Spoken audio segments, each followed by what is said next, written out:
and lift up our eyes to your grace.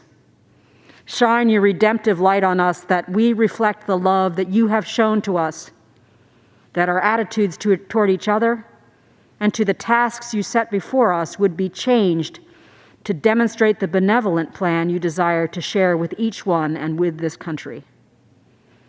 As your people, holy and dearly loved, we commit to clothe ourselves with compassion, kindness, humility, gentleness, and patience. Forgiven by your mercy, we devote ourselves to bear with one another and to forgive the grievances we have against another. So transformed, may we live lives of reconciliation, not as a political position, but in a posture of compassion. And with these virtues, we will choose this day to love, that we would be bound together in perfect unity by the strength of your most holy name, in which we pray. Amen. Pursuant to Section 5A1A of House Resolution 8, the Journal of the Last Day's Proceedings is approved. The Pledge of Allegiance will be led by the gentleman from California, Mr. Costa. Thank you, Madam Speaker. I pledge allegiance to the flag of the United States of America and to the republic for which it stands, one nation, under God, indivisible, and liberty and justice for all. The chair will entertain up to 15 requests for 1-minute speeches on each side of the aisle. For what purpose does the gentleman from California seek recognition? Ask unanimous consent to address the House for 1 minute and to advise and extend my remarks. The gentleman is recognized. Madam Speaker, I rise today to talk about an urgent need to address the doctor shortages in rural and medically underserved communities throughout our country. The current pandemic and problems with vaccine distribution have highlighted dangers behind a lack of access to the quality of health care in these areas. I am working to change that right now. Unlike producing personal protective equipment, it takes years to train a physician. This week, I will introduce legislation to invest in medical education and to create new medical schools throughout this country in underserved communities like mine in the San Joaquin Valley. This bill will help curb the shortfall of physicians in rural areas by enabling medical students to stay close to home. Studies increasingly show that students who can study close to home are more likely to stay there and practice there upon graduation. If we want to keep the promise that every American who wants a vaccine will get one, we need to have more doctors and nurses and medical providers throughout our country. This legislation would do just that. Helping my constituents and keeping them safe is my #1 priority, and I'll continue to do whatever it takes to make that happen. This is important legislation, and I ask my colleagues on a bipartisan basis to support this legislation. I yield back the balance of my time. The gentleman yields back. For what purpose does the gentleman from Michigan seek recognition? Madam Speaker, I request the unanimous consent to address the House for 1 minute. The gentleman is recognized. Thank you, Madam Speaker. In the midst of these hard times, we are especially grateful for the health care and frontline workers who have bravely answered the call. Thankfully, we see glimmers of hope with the discovery and distribution of multiple vaccines. Yet sadly, here in Congress, Democrats are using the pretense of COVID relief to ignore bipartisan consensus and push a $2 trillion liberal wish list of unrelated provisions. Let's not forget the most recent targeted COVID relief bill was signed into law only 1 month ago, and together with previously enacted stimulus laws, over $1 trillion remain unspent. Back home in Michigan, Governor Whitmer continues to go it alone, imposing punitive and arbitrary restrictions that have harmed too many small businesses and hardworking families. It's time to work together to end this pandemic and help our constituents get back on their feet. Let's get students back in the classroom, vaccines distributed, and workers back on the job. I yield back. The gentleman yields back. For what purpose does the gentleman from Arizona seek recognition? I seek recognition, Madam Speaker, to address the body for 1 minute and revise in unanimous consent. The gentleman is recognized. I rise today in honor of David Snyder, a constituent, a colleague, and a friend who passed away late last month. In every role, he dedicated himself selflessly and tirelessly to his community. I was honored to spend years working together on our state's water conservation and management issues. Water is the lifeblood of the Southwest, and David helped ensure that families across our great state had access to clean drinking water. He wore many hats, but the one that jumps out is as 2 terms as Pinell County Supervisor.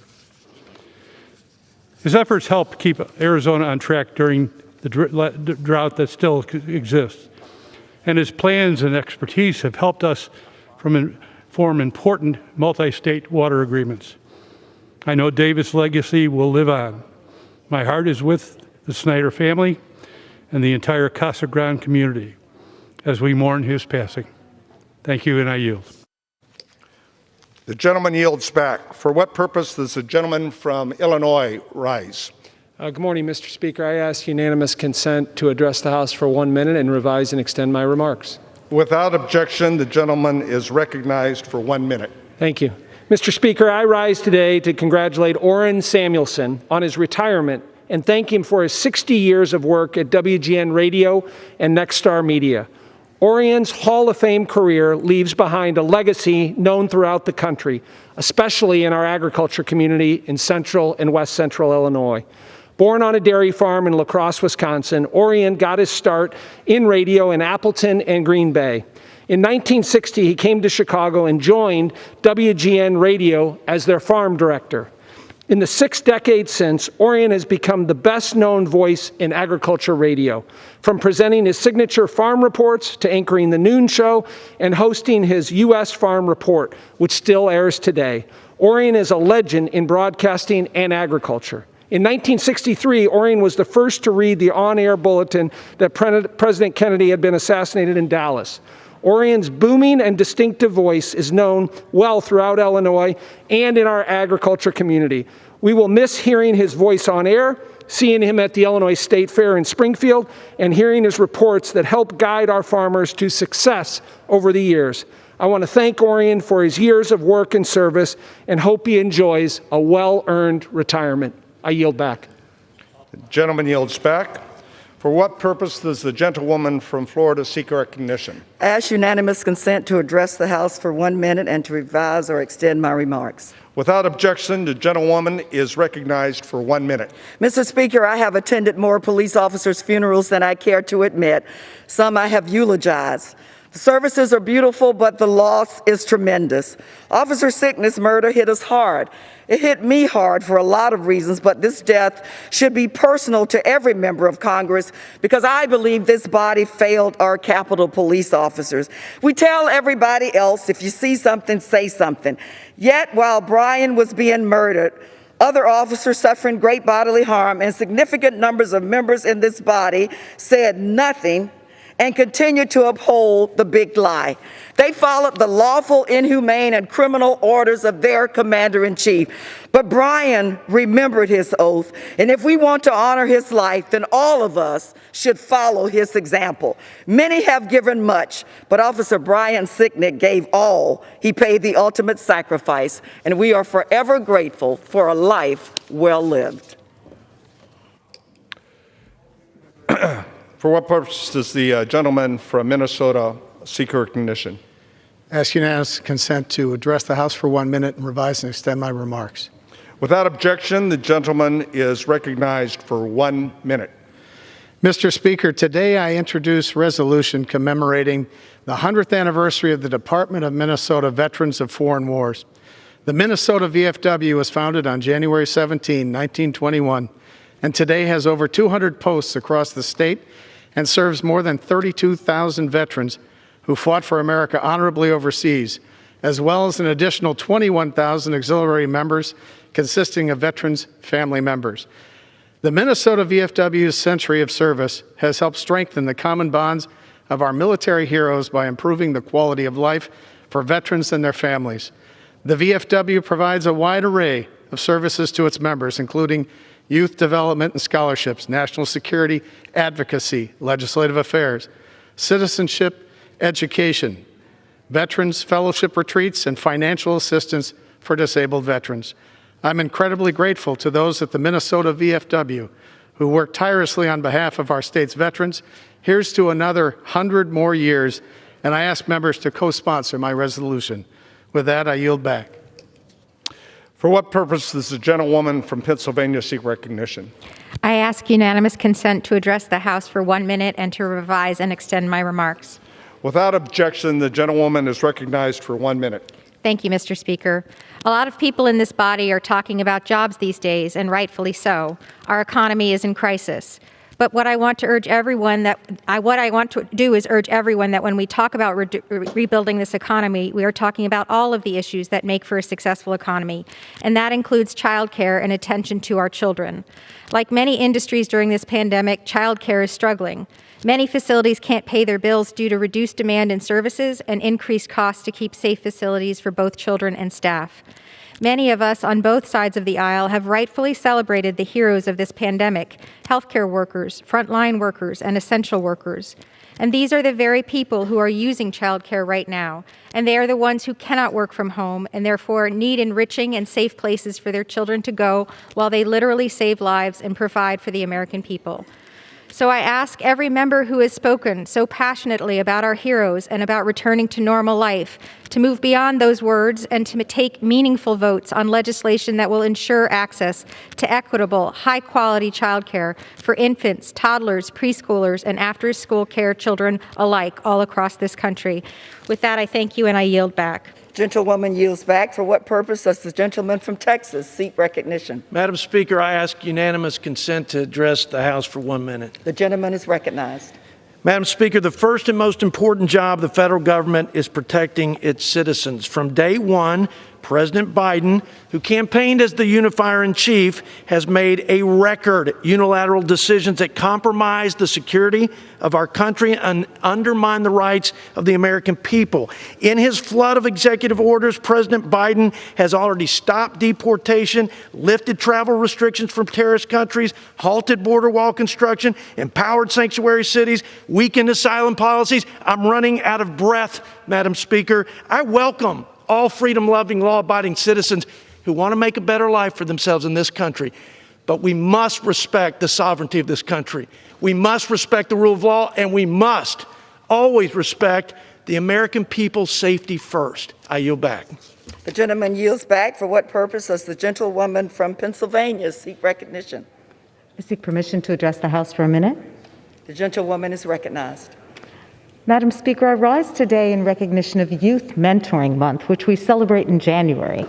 Established in 2002, Youth Mentoring Month celebrates the powerful impact of mentoring relationships and raises awareness about the need for more caring adults to become mentors in their communities.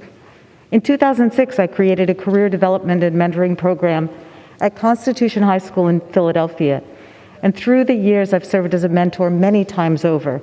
We often talk about mentoring in terms of the benefits to young people, but what surprises so many about mentoring is the emotional satisfaction and benefits to the mentor.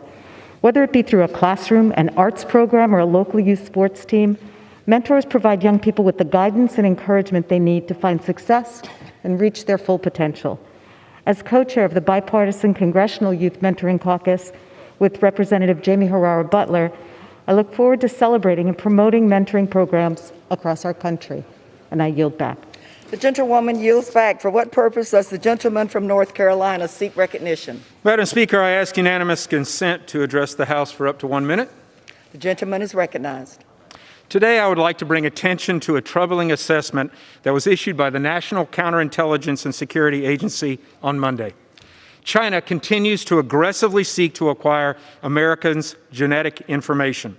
They have targeted American hotels, they have targeted government agencies, as well as our universities through hacks and ill-intentioned partnerships. They recently even tried to buy fertility clinics in the United States to gather American DNA. And as was cataloged on 60 Minutes last week, the Chinese are now targeting family research databases that Americans innocently use to research their family trees. Make no mistake, our healthcare information can be and will be used against us. The Chinese have already demonstrated the lengths to which they are willing to go to use genetics against their own people as they experiment on the Uyghurs and the Xinjiang province. This threat cannot be ignored. China has already personally received identifying information on most Americans. As citizens, we must take better control of our information, and Congress must act to keep this problem from getting worse. Thank you, Madam Speaker. I yield back. The gentleman yields back. For what purpose does the gentlewoman from North Carolina seek recognition? I ask unanimous consent to address the House for 1 minute and to revise and extend my remarks. The gentlewoman is recognized. Madam Speaker, on February 1st, 1960, 4 young black men sat down at a whites-only Woolworth's lunch counter in Greensboro, North Carolina, and asked to be served.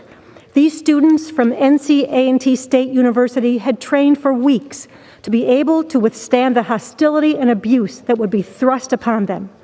The next day, the Greensboro Four were joined by women from Bennett College and Greensboro Women's College. The courage demonstrated by these students sparked a national sit-in movement that spread to 55 cities in 13 states. The sit-ins lasted for 6 months until finally the Woolworth's lunch counter was integrated. As the representative from Greensboro, I join my colleagues, Representatives Adam and Butterfield, in introducing a resolution to recognize the legacy of the Greensboro Four and follow their lead in fighting for a future that will bring equal rights to all people. Thank you, and I yield back. The gentlewoman yields back. For what purpose does the gentleman from South Carolina seek recognition? Madam Speaker, I ask unanimous consent to address the House for 1 minute, revise and extend my remarks. The gentleman is recognized. Thank you, Madam Speaker. I am grateful for the service of Correspondence Director of the 2nd Congressional District, Joshua Grant. This week, he is joining the office of my fellow Charlestonian, Senator Tim Scott, as a legislative correspondent for finance. Josh hails from the beautiful community of Walterboro, South Carolina, and joined the office of the 2nd District shortly after graduating from Benedict College, an historically black college in Columbia, in 2016. During his time in the office, Josh continually went above and beyond and made every constituent feel and guest feel welcome. He instituted small-town sense of community to Capitol Hill. Congratulations to his parents, Joseph and Diana Grant, as well as his siblings, Tanya Johnson, Tiffany Giss, Lisa Grant, and Jason Grant, for raising a kind, smart, and inspired young man, a favorite of my wife, Roxanne. In conclusion, God bless our troops, and we will never forget September 11th and the global war on terrorism. After last night, Republicans are united to stop socialism, which destroys jobs. I yield back. The gentleman yields back. For what purpose does the gentleman from Indiana seek recognition?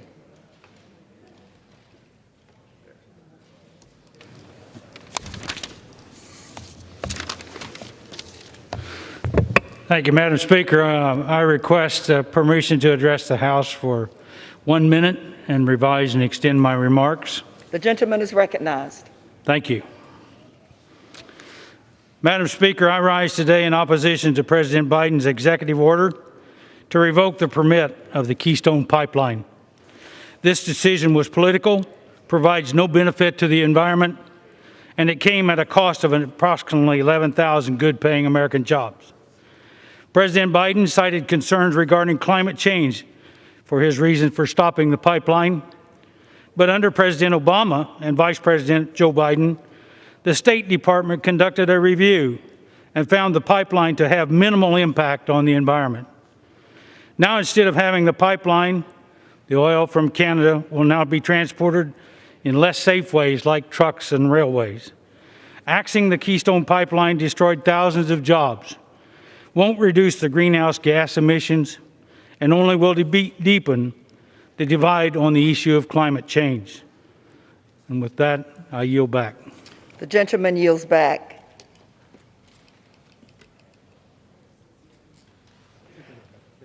For what purpose does the gentleman from Wisconsin seek recognition?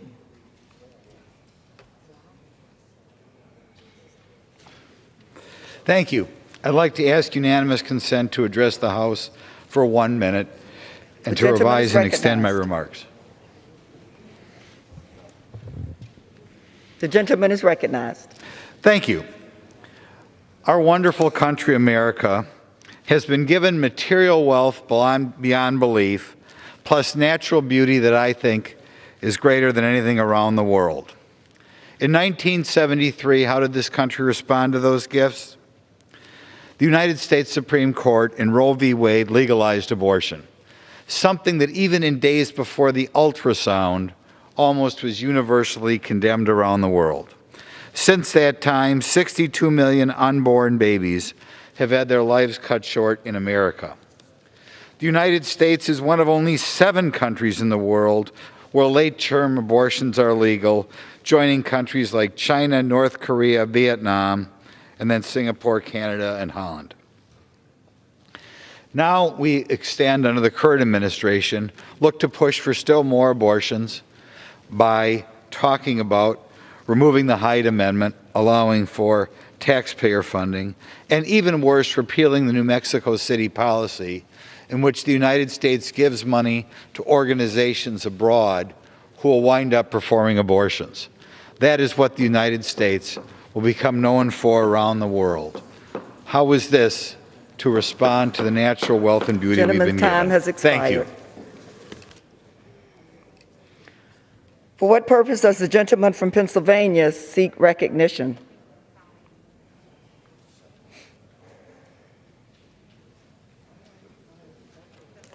Madam Speaker, request unanimous consent to address the House for 1 minute and to revise and extend my remarks. The gentleman is recognized. Thank you, Madam Speaker. Madam Speaker, I rise today to recognize the Meals on Wheels program in Indiana County, Pennsylvania, who recently celebrated a 50-year milestone of helping neighbors in need. Marty Yashashiko is the lifeblood of this operation. Marty's been running the Meals on Wheels program in Indiana County out of the local American Legion kitchen since 1981. 5 days a week, Marty and his volunteers gather at the Legion to prepare meals for local senior citizens. Currently, Meals on Wheels of Indiana County is serving 35 seniors, but in the past, volunteers have served up to 70 individuals daily. Before COVID-19, almost 10 million seniors were facing hunger threats. Meals on Wheels provides an incredibly valuable service. It's not just hot meals. For many seniors, their only social interaction today may be their visit from a Meals on Wheels volunteer. That connection is invaluable. Meals on Wheels Indiana is always looking for more volunteers, looking to help seniors in their community. Thank you to Marty and the team at Meals on Wheels Indiana County for their dedication. Thank you, Madam Speaker, and I yield back the balance of my time. The gentleman yields back. For what purpose does the gentlewoman from California seek recognition? I ask unanimous consent to address the House for 1 minute and to revise and extend my remarks. The gentlewoman is recognized. Thank you, Madam Speaker. I rise today to join my community in recognizing and celebrating the Lunar New Year. 2021 is the year of ox, which represents the strength, determination, and perseverance. We have seen the spirit in the American people during COVID-19 pandemic. And while we faced unprecedented challenges, we have also shown that the American people are resilient. And I hope this year, this new year, is filled with many blessings, joy, and renewal. I pray that this year brings success and happiness to all. And I hope to be a voice for our community to ensure that the American dream that I was able to achieve is available for everyone and for our next generation. Together, I know we can make a better world. I would like to extend a Happy New Year to everyone. Kong Shi Cha Fei, Xin Nian Kuai Le, Chok Mong Nam Moi. 새해 복 많이 받으세요. And thank you, and I yield back. The gentlewoman yields back, and we request that you provide a translation for the reporter. Thank you. For what purpose does the gentleman from Massachusetts seek recognition? By the direction of the Committee on Rules, I call up House Resolution 91 and ask for its immediate consideration. The clerk will report the resolution. House Calendar Number 4, House Resolution 91. Resolved, that upon adoption of this resolution, it shall be in order without intervention of any point of order to consider in the House the resolution HRES 72, removing a certain member from certain standing committees of the House of Representatives. The resolution shall be considered as read. The previous question shall be considered as ordered on the resolution and preamble to adoption without intervening motion or demand for division of the question, except 1 hour of debate equally divided and controlled by the chair and ranking minority member of the Committee on Ethics. The gentleman from Massachusetts is recognized for 1 hour. Madam Speaker, for the purposes of debate only, I yield the customary 30 minutes to the gentleman from Oklahoma, Mr. Cole, pending which I yield myself such time as I may consume. During consideration of this resolution, all time yielded is for the purposes of debate only. I ask unanimous consent that all members be given 5 legislative days to revise and extend their remarks. Without objection. Madam Speaker, yesterday, the Rules Committee met and reported a rule, House Resolution 91, to provide for the consideration of H-Res 72, removing a certain member from certain standing committees of the House of Representatives under a closed rule. The rule provides 1 hour of debate equally divided and controlled by the chair and ranking member of the Committee on Ethics. Madam Speaker, this is one of those moments where this institution must decide where the line is drawn. A person in this House encouraged violence against members of this institution, part of a larger pattern of disturbing rhetoric. She's also called the Sandy Hook and Parkland shootings, where young children were killed, a hoax. She followed and harassed a survivor of the Parkland shooting, David Hogg.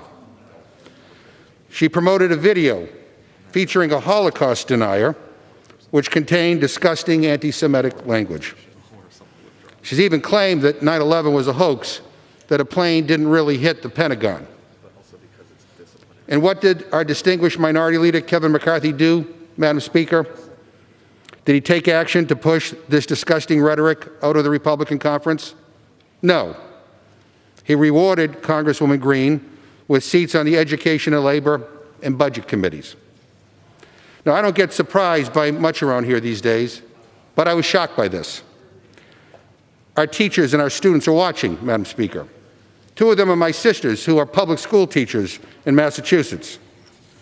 I can't imagine how they feel knowing that someone who says the deadliest high school shooting in our nation's history was a false flag operation, how they will feel if that person sits behind the dais of the Education Committee or behind the dais of any committee. Madam Speaker, serving on a committee is not a right, it is a privilege. And when someone encourages violence against a member, they should lose that privilege. Now, this is not a radical idea. When something like this happened in the past, party leadership on both sides stepped up and took action. That's what happened with Democrat Bill Jefferson and Republican Steve King. We are here today because Minority Leader McCarthy does not have the courage to do what is right. Now, I remember a time when Republican leaders had the courage to do what was right. Dealing with the likes of Steve King was not an isolated incident. In 1991, when the Republican Party contended with David Duke, a Holocaust-denying neo-Nazi and former KKK Grand Wizard, former President George H.W. Bush said, and I quote, "He should be rejected for what he is and what he stands for," end quote. David Duke was pushed out of the party and stripped of any credibility and recognition. Even as recently as 2016, when Duke announced a run for the U.S. Senate, the then Republican National Committee chairman said, and I quote, "David Duke and his hateful bigotry have no place in the Republican Party," end quote. Madam Speaker, that seems like forever ago. What happened? The party of Lincoln is becoming the party of violent conspiracy theories. And apparently the leaders of the Republican Party in the House today are not going to do a damn thing about it. Now, I never thought I would say this, Madam Speaker, but I agree with Mitch McConnell. The Senate Minority Leader this week called Congresswoman Greene's embrace of conspiracy theories, and I quote, "a cancer for the Republican Party," end quote. I would take it a step further. I think giving Congresswoman Greene a megaphone on a standing committee would be a cancer on this entire Congress. None of us get to decide who the voters send to Congress, but as members of this body, it is our job to set the standard for the conduct of those who serve here, especially when they cross the line into violence. The Republican talking point now seems to be, I condemn Congresswoman Greene's words, but, Madam Speaker, her words are indefensible, period, and we must act. Not because it helps us or hurts them, but because it is the right thing to do for this institution and for America. Is nothing beyond the pale? Is there anything so depraved and so disgusting that my colleagues would condemn it, not just with words, but with action? Will they not draw the line at calling for the assassination of another member of this body? It is my understanding that Congresswoman Greene got a standing ovation from many members during their conference meeting last night. Come on. Who applauded the person who advocated putting a bullet in the head of the Speaker of the House? Who applauded the person who said school shootings are false flag operations?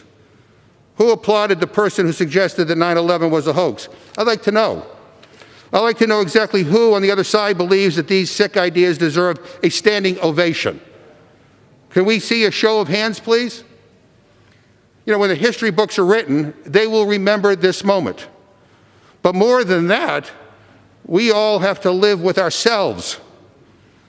And I could never live with myself if I did nothing here.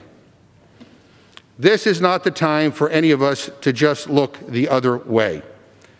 Now, I'm actually hopeful that there are some Republican members who are willing to stand up and to join with us and vote for this resolution, because it is the right thing to do. Partisanship be damned. I challenge any one of my colleagues to take a moment and read what she has said and what she has posted, and come down here and try to defend it. You can't. It is indefensible. Congresswoman Greene says this resolution could set a precedent for the future. I hope it does. Because if this isn't the bottom, then I don't know what the hell is. I hope we are setting a clear standard for what we will not tolerate. Anyone who suggests putting a bullet in the head of a member shouldn't serve on any committee, period. This is the standard that we are setting here today, and I'm betting it's a standard that the American people want us to uphold. This is where we draw the line, Madam Speaker. These words and actions are the worst I think I've ever seen, ever, in all my time here. We should have the courage to pass this rule and the underlying resolution on a bipartisan basis, to stand up for what is right, to demand better from those who serve in this institution, and to demand more for the people that we represent. I reserve the balance of my time. The gentleman reserves. The chair recognizes the gentleman from Oklahoma. Thank you, Madam Speaker. Madam Speaker, I thank the distinguished gentleman from Massachusetts, my good friend Chairman McGovern, for yielding me the customary 30 minutes, and I yield myself such time as I may consume. The gentleman is recognized. Thank you, Madam Speaker. Madam Speaker, today is a sad one for us, for me personally, for the Rules Committee, and for the entire House of Representatives. Today we're meeting on an unprecedented resolution by the majority removing a member of the minority party from her committee assignments. Now, before I continue, Madam Speaker, I want to be very clear that I find the comments made by the representative in question before she was elected to Congress to be deeply offensive.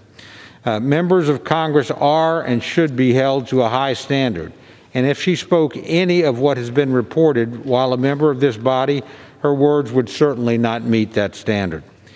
But at last night's Republican conference, Representative Greene expressed regret for her past statements, which speaks to a problem with today's resolution. Representative Greene is not being given the courtesy of a referral to the Ethics Committee, the body empowered to investigate the conduct of members.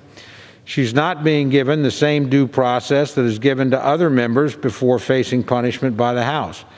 Why is it so hard for the majority to give a Republican member due process before stripping her of her committees? That's all I asked the Rules Committee last night, which the majority rejected. Today's resolution raises serious questions for this institution. Indeed, these questions have nothing to do with this particular member at all. Instead, they are about the future of the institution. The action the majority is proposing to take today is not only premature, but in fact unprecedented in the history of the House. Madam Speaker, what the majority is really proposing to do today is establish a new standard for punishing members for conduct before they ever became a member. The majority is proposing to hold members of Congress accountable for statements made before they were even a candidate for Congress.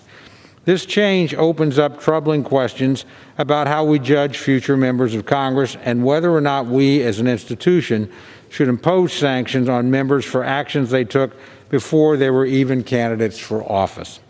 Under this majority's new approach, could a member be punished for statements they made 5 years ago, 10 years ago, 20 years ago? I would remind the majority that several of their own members have engaged in activities or made comments that Republican members find offensive and inappropriate. If the majority changes hands in the future, as it surely will at some point, how would the current majority feel if these members are stripped of their committee assignments with no due process?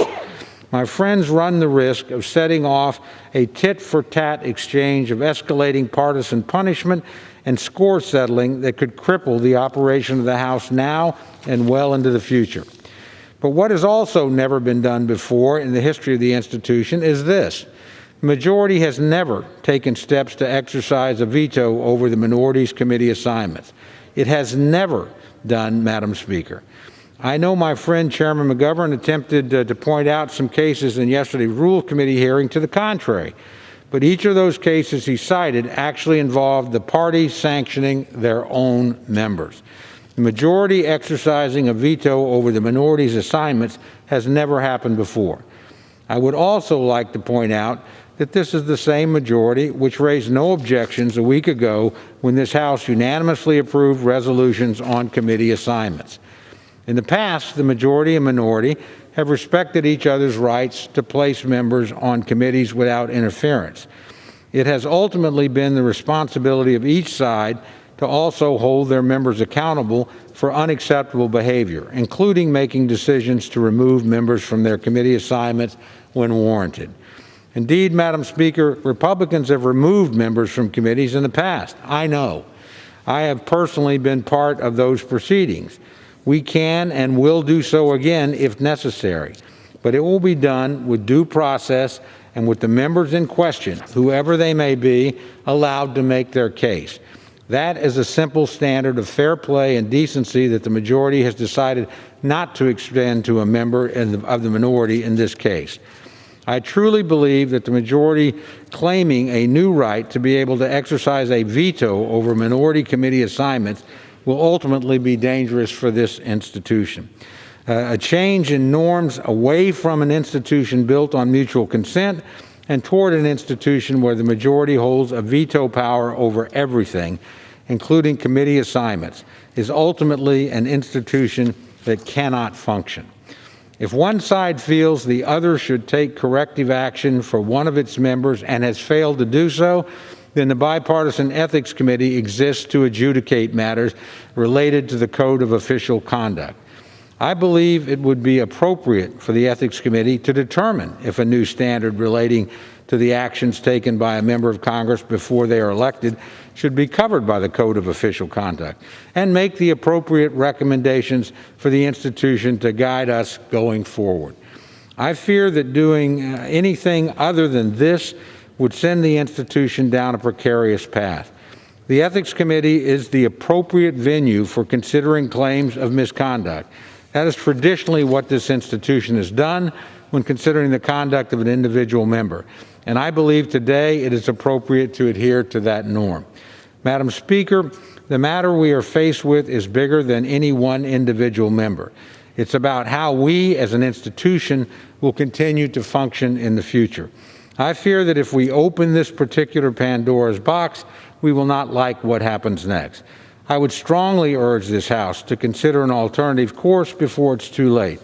With that, Madam Speaker, I urge opposition to the rule, and I reserve the balance of my time. The gentleman reserves the balance of his time. The gentleman from Massachusetts is recognized. Yeah, Madam Speaker, let me just yield myself such time as I may consume and respond to a couple of things my good friend Mr. Cole just said. As he pointed out, in the past, members were removed from committees as a result of the wishes of their party leaders. It did not go through the Ethics Committee. And the reason why we're here is because in this case, which seems very obvious to us, the Republican leadership chose not to act. In fact, they met last night and they voted on whether to remove Congresswoman Cheney from her position because she had the courage of her convictions and came down and voted her conscience. They didn't vote on this. And again, let me also point out with regard to the Ethics Committee, there's no Ethics Committee that exists quite right yet because the Republicans haven't appointed members, all their members to the Ethics Committee. So it doesn't even function at this particular point. And I would just also say that, listening to my good friend, he talks about all of this as if it's somehow ancient history.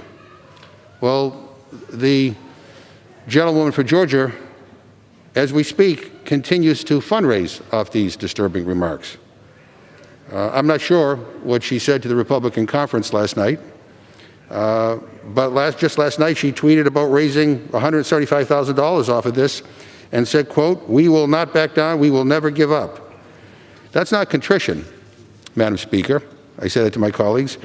That's doubling down and profiting. And so with that, I want to yield 2 minutes to the distinguished gentlewoman from Pennsylvania, a member of the Rules Committee, Ms. Scanlon. Pennsylvania is recognized for 2 minutes. Thank you, Madam Speaker. And I too have to agree with the ranking member on rules that this does raise serious questions for our institution and assure him that this is not a move taken lightly. But our colleagues have left us no choice. Historically, the parties have policed themselves. Even as recently as 2 years ago, our Republican colleagues removed a member from committees after he made a series of false and despicable statements, which were less serious than the conduct we consider here. But apparently that was the old GOP. In the words of Republican Senator John Thune of South Dakota, the party of limited government and fiscal responsibility, free markets and peace through strength has become the party of conspiracy theories and QAnon. No matter how much our colleagues here today say that they disapprove of the conduct of the representative from Georgia, they must realize that she is now the face of their party. If today's House Republican caucus wants to embrace this behavior, the majority does not. The member in question has advocated for insurrection and violence against elected officials and children, has challenged the safety of members and our Capitol Police, and has promoted fringe conspiracy theories that damage our work. Such behavior would not be tolerated in any other workplace, and it cannot be tolerated in the People's House. My colleagues on the other side of the aisle know this, and while they've been careful to distance themselves from their members' remarks and actions, they have not shown the courage to hold a member of their own party accountable when they don't have the shield of a secret vote. They force us to take this action to stop the spread of conspiracy theories, lies, and hate in the halls of Congress. This isn't canceling the representative from Georgia's voice. It's about accountability. There is no right to committee assignments, but if a member conducts his or herself in so disgraceful a way that she brings discredit upon Congress and her own party cannot address the problem, then the House as a whole has to deal with it. I urge my colleagues to recognize what the public has recognized in a bipartisan manner, that the indecent behavior of this member is a threat to Congress and our government. And with that, I yield back. The gentlewoman's time has expired. The gentleman from Massachusetts reserves. The chair recognizes the gentleman from Oklahoma. Thank you, Madam Speaker. I quickly yield myself such time as I may consume. Just for informational purposes, there's no way my friend from Massachusetts could have known this, but last night the Republican members were formally named. We expect them to be approved to the Ethics Committee. We expect them to be approved today, so the committee could function immediately. But again, my friend would have had no way of knowing that. With that, Madam Speaker, I would like to yield 10 minutes to the gentlelady from Georgia, Mrs. Greene. The chair recognizes the gentlewoman from Georgia for 10 minutes. Thank you. Madam Speaker, my Democrat colleagues, Republican colleagues, my district back home in Georgia 14, to the American people, to my mom and dad, and my husband and my children. I've been here for 1 month and a day, and I've gotten to know part of my conference, my Republican colleagues, but not even all of them yet. I haven't gotten to know any of my Democrat colleagues, and I haven't had to have any conversations with any of you to tell you who I am and what I'm about. You only know me by how Media Matters, CNN, MSNBC, and the rest of the mainstream media is portraying me. What you don't know about me is that I'm a very proud wife of almost 25 years, that I'm a mother of 3 children, and I consider being a mother the greatest blessing of my life and the greatest thing that I'll ever achieve. I'm proudly the first person to graduate college in my family, making my parents very happy and proud. I'm also a very successful business owner. We've grown our company from 1 state to 11 states. I'm a very hard worker. I've always paid my taxes. I've never been arrested. I've never done drugs, but I've gotten a few speeding tickets in my day. What you need to know about me is I'm a very regular American, just like the people I represent in my district and most people across the country. I never ever considered to run for Congress or even get involved in politics. As a matter of fact, I wasn't a political person until I found a candidate that I really liked, and his name is Donald J. Trump when he ran for president. To me, he was someone I could relate to, someone that I enjoyed his plain talk, not the offensive things, but just the way he talked normally. And I thought, finally, maybe this is someone that will do something about the things that deeply bother me, like the fact that we're so deeply in debt that our country has murdered over 62 million people in the womb. The fact that our borders are open and some of my friends have had their children murdered by illegal aliens. Or perhaps that maybe we can stop sending our sons and daughters to fight in foreign wars and be used as the world's police, basically. Or maybe that our government would stand up for our American businesses and our American jobs and make the American people and the American taxpayers their focus. These are the things that I care about deeply. So when we elected President Trump, and then I started seeing things in the news that didn't make sense to me, like Russian collusion, which are conspiracy theories also, and have been proven so. These things bothered me deeply, and I realized just watching CNN or Fox News, I may not find the truth. And so what I did is I started looking up things on the internet, asking questions like most people do every day. Use Google. And I stumbled across something, and this was at the end of 2017, called QAnon. Well, these posts were mainly about this Russian collusion information.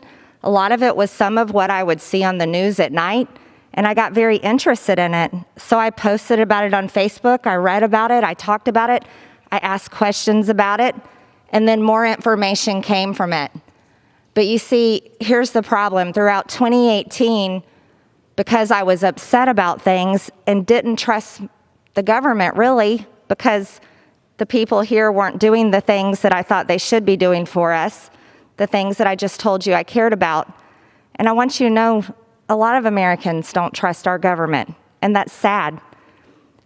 The problem with that is, though, is I was allowed to believe things that weren't true, and I would ask questions about them and talk about them. And that is absolutely what I regret. Because if it weren't for the Facebook post and comments that I liked in 2018, I wouldn't be standing here today, and you couldn't point a finger and accuse me of anything wrong, because I've lived a very good life that I'm proud of, my family's proud of, my husband's proud of, my children are proud of, and that's what my district elected me for. So later in 2018, when I started finding misinformation, lies, things that were not true in these QAnon posts, I stopped believing it. And I want to tell you, any source, and I say this to everyone, any source of information that is a mix of truth and a mix of lies is dangerous, no matter what it is saying, what party it is helping, anything or any country it's about. It's dangerous.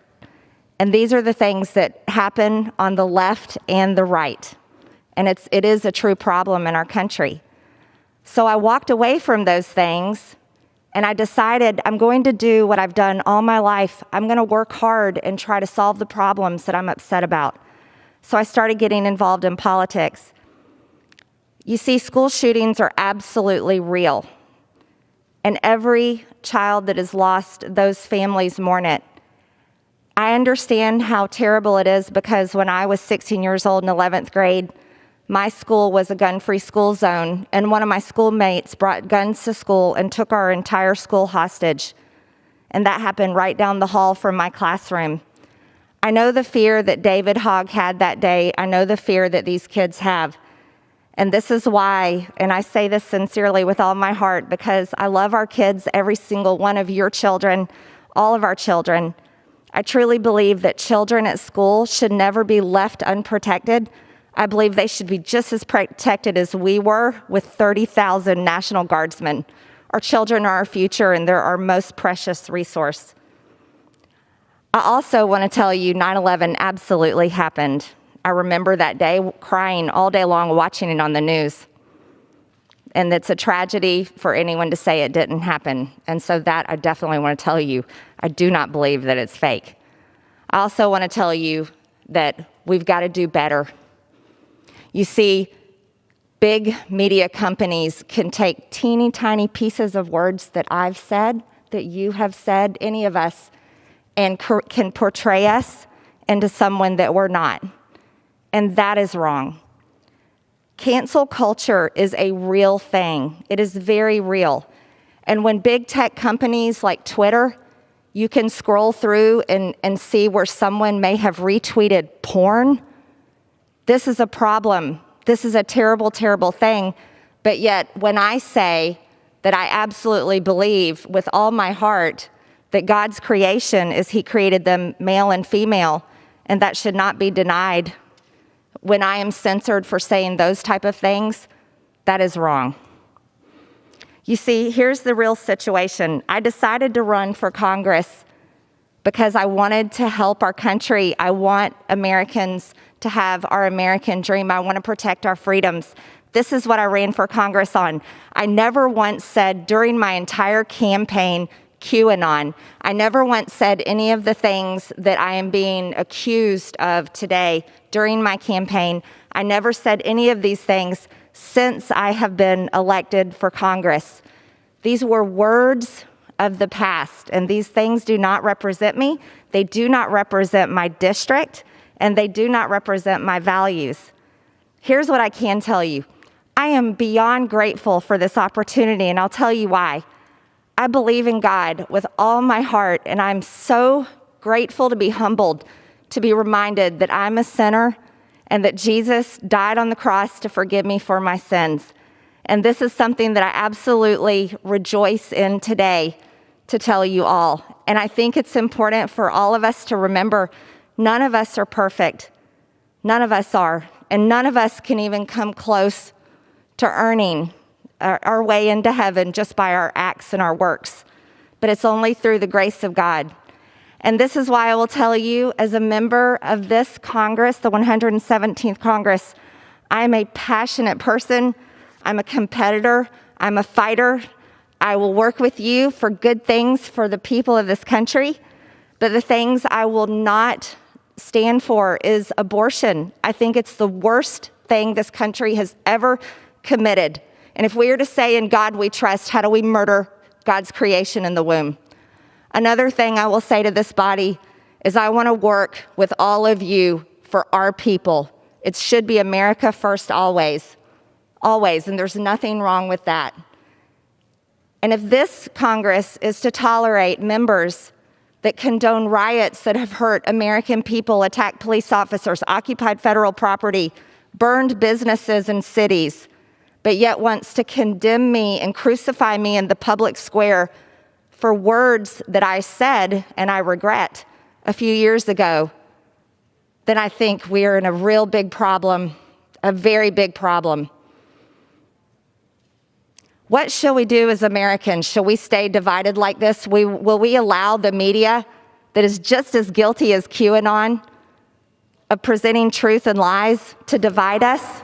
Will we allow ourselves to be addicted to hate and hating one another? I hope not, because that's not the future I want for my children, and it's not the future I want for any of your children. I yield back my time. Thank you. The gentlewoman's time has expired. The gentleman from Oklahoma reserves. The gentleman from Massachusetts is recognized. Well,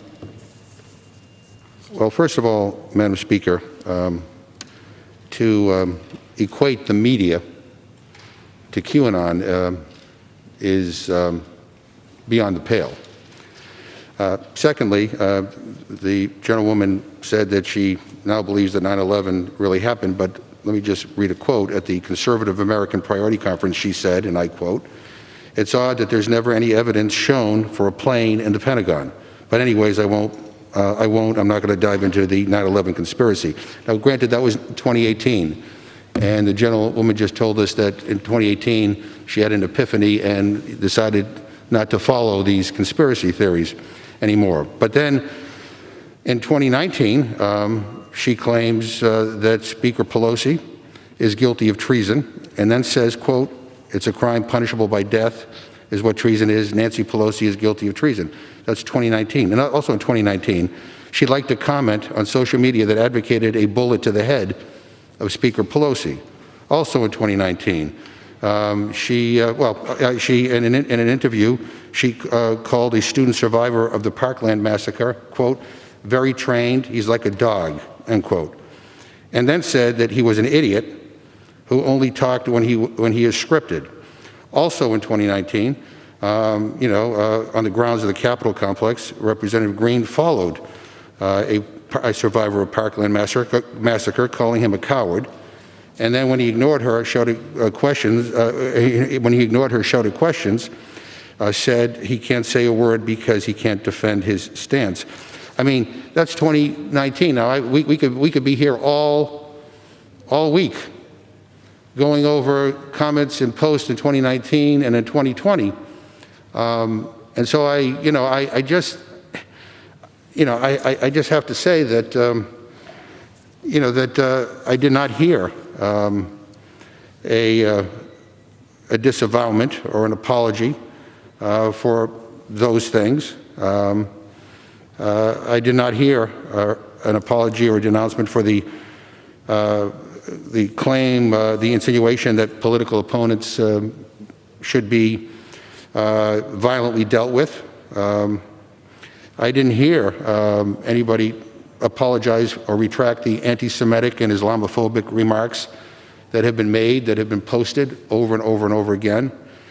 And again, the gentlewoman's campaign has profited off of these hurtful remarks and these dangerous statements. And so I just point that out for the record, and I would reserve my time. The gentleman reserves. The gentleman from Oklahoma is recognized. Thank you very much, Madam Speaker. Madam Speaker, I yield 1.5 minutes to my very good friend, distinguished gentleman from Georgia, Mr. Scott. The gentleman is recognized for 1.5 minutes. Yes, ma'am. I want to thank the gentleman for yielding. And this morning, as many of you, I was watching the National Day of Prayer.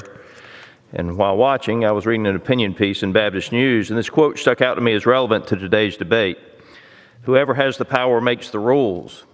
Whoever makes the rules makes them in their favor." Now, Madam Speaker, I want you to know that I read that before I saw your prayer, which I thought was a wonderful closing prayer. I would point out some others who don't share our faith might not. I thought it was wonderful, and that's the First Amendment that we get to enjoy in this country, and I thank you for that prayer.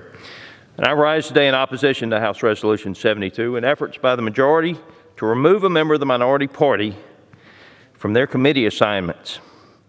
This resolution, and I think this is important, was introduced 3 days ago to the Ethics Committee, but it was brought to the floor without so much as a hearing before the Ethics Committee. Now, I want to stress, the past remarks or emojis that you bring up of our colleague do not represent the values of our conference, nor of my home state of Georgia.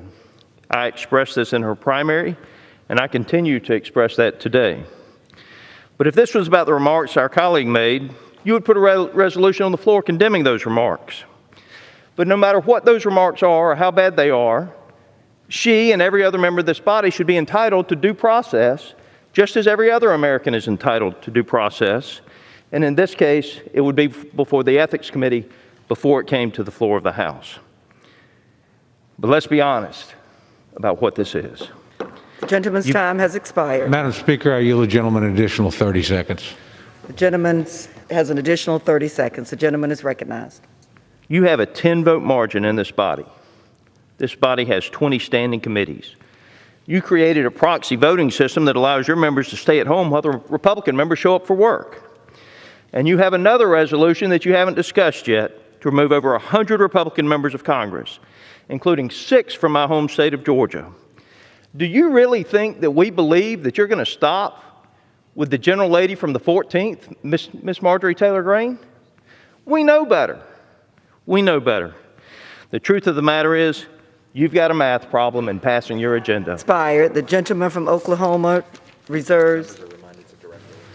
Members are reminded to direct your remarks to the chair. The gentleman from Massachusetts is recognized. Madam Speaker, let me just tell my colleague from Georgia, I can't resist. He mentioned proxy voting. I hate to tell him, but a lot of Republicans are voting by proxy too. So they're the same ones who condemned it are the ones who are now utilizing it. And again, I would also remind him that this is not a criminal trial, and that when the Republicans removed Steve King from his committees, there was no ethics committee deliberation on that. The decision was made to remove Steve King because finally, at long last, there was a realization that embracing white supremacism was unacceptable. When Bill Jefferson, a Democrat, was removed by Democrats, again, he was removed from his committees. It wasn't an ethics committee deliberation. At this point, I'm going to finish my thought. It was a decision that our leadership made, and there was bipartisan support for that as well. Now, we just, we can sit here all we want and try to make excuses for not taking action. I think the standard here is Republicans are coming to the floor and saying, we don't want to associate ourselves with these remarks, we condemn these remarks, but, we don't appreciate any references to violence, and we don't appreciate any references to anti-Semitism, but. And here we are. And so the issue here is that the Republican conference last night met to really deliberate on the fate of Congresswoman Cheney. Didn't take a vote on this.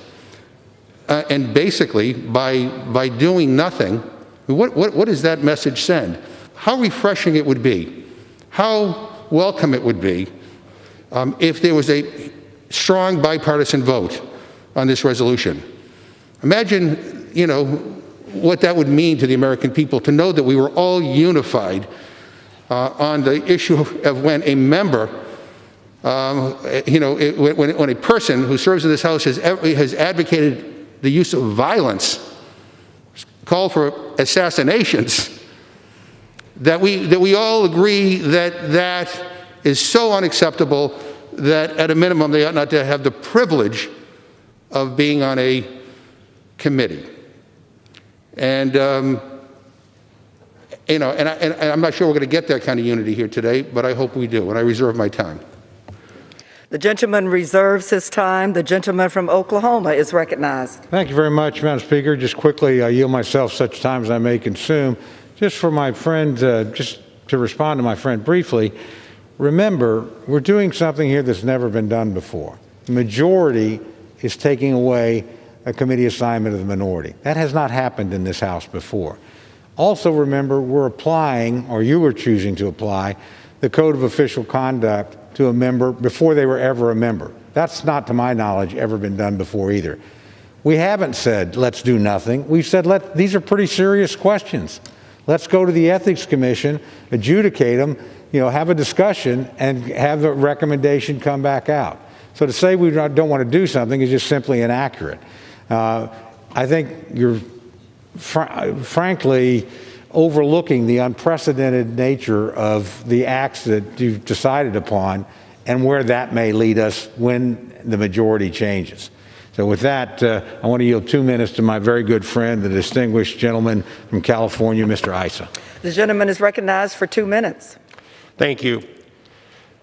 I find myself sort of the oldest freshman in my class, returning after just a 2-year hiatus and finding a house that I'm having a hard time understanding how it got so bad in such a short period of time.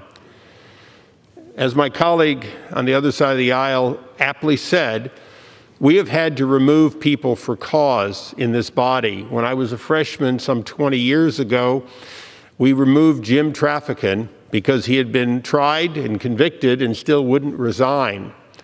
We've stripped people of their committees when they've been indicted and ensured that they left this body when they were convicted.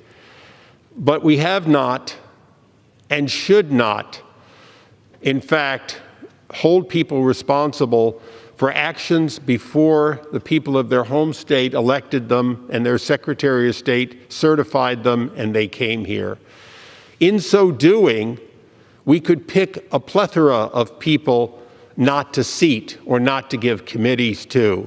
On the other side of the aisle, there is a gentleman who I respect, who I've served with for my entire time in Congress, who was impeached and removed from office by this very body, and yet has served honorably here for more than 2 decades and sits at a high position on many committees.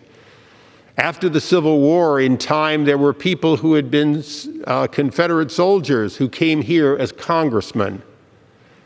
In fact, the famous Senator Byrd was a grand wizard of the Ku Klux Klan before he was a member of these bodies. We cannot and should not judge people by what they have done before they arrive, and we should not tell the minority who they can seat. You may shame us, you may disparage us if we give somebody a committee assignment, but that is part of the free speech. In closing, if we do this, it will be no different than when John Adams allowed for a member of... Expired. 30 more seconds. An additional 15 seconds to close. The gentleman is recognized for an additional 15 seconds. When a member of this body was incarcerated for something that John Adams felt was injurious to him under the Sedition Act. It was retroactive. He had written it before the act was passed, and the act was, in fact, not in keeping with our free speech. The gentleman from Oklahoma reserves, and the gentleman from Massachusetts is recognized.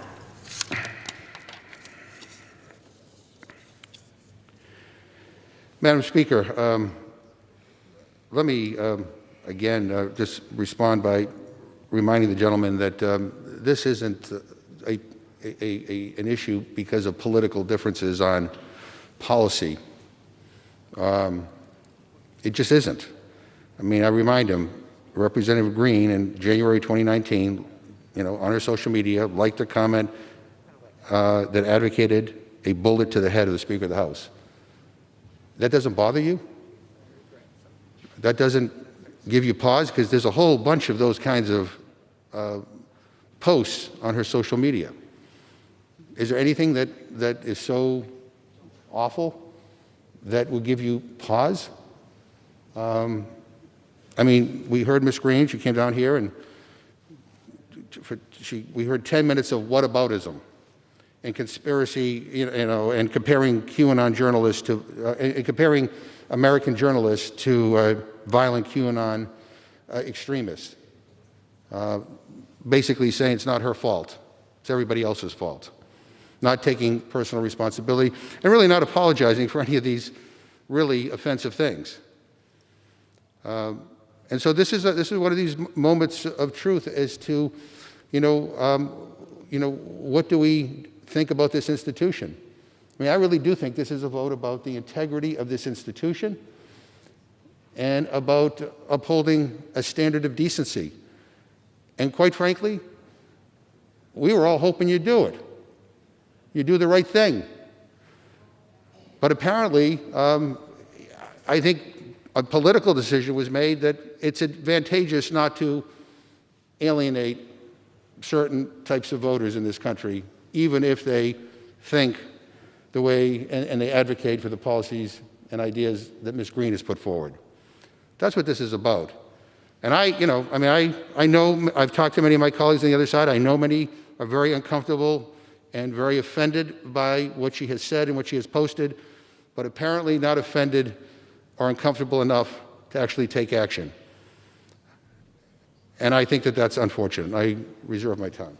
From Massachusetts reserves. The gentleman from Oklahoma is recognized. Thank you, Madam Speaker. Madam Speaker, I yield 3 minutes to the distinguished Republican whip of the Congress, my good friend, Mr. Scalise from Louisiana. Gentleman from Louisiana is recognized for 3 minutes. Thank you, Madam Speaker, and thank the gentleman from Oklahoma for yielding.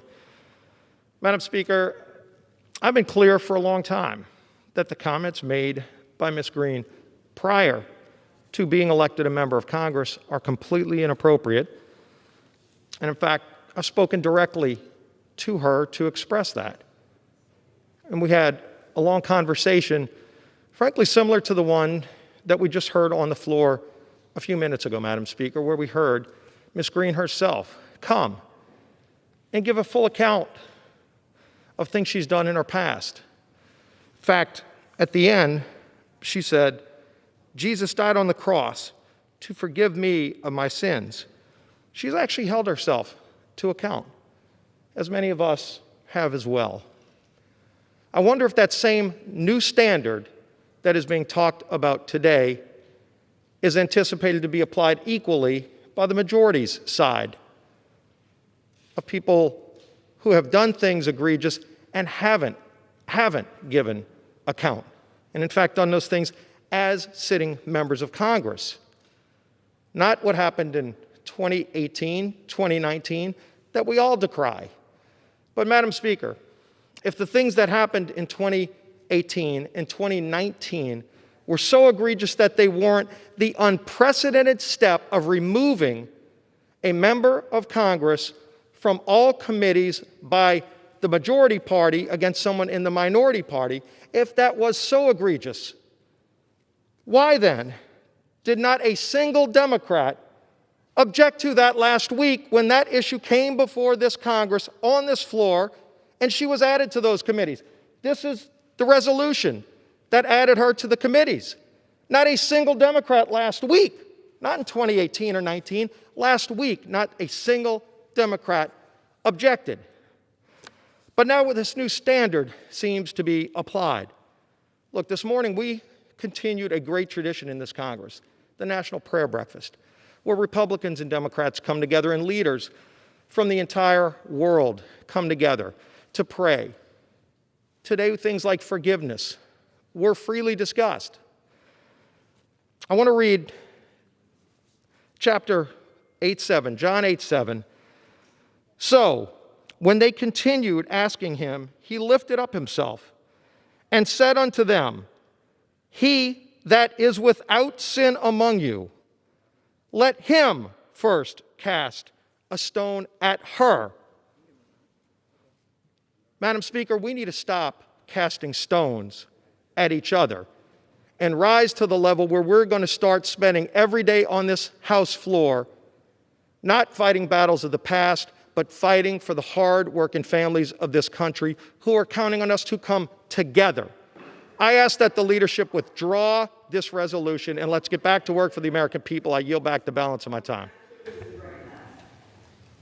Let me just say to the gentleman who just spoke that, that I do believe that that the standard that we're upholding today should be viewed equally for everybody. If any member of this chamber has advocated for the execution of another member, then I will join, whether they're Democrat or Republican, I will join with everybody here in advocating that they be taken off their committees. I mean, I've said that over and over and over again. I mean, that's, I don't know, I mean, is that a controversial idea that if people advocate that kind of stuff, that somehow we're going to look the other way or we're going to move on and let's not even talk about it? And I'll remind the gentleman, this is not ancient history. She continues to fundraise off this stuff. I mean, read her social media. I'm sure you do. So, I mean, come on. And, and then I'm a little confused because the gentleman was like saying we shouldn't be doing this today, but we should have done it last week when there was a unanimous consent request to basically move forward a whole bunch of committee assignments, Democrats and Republicans forward.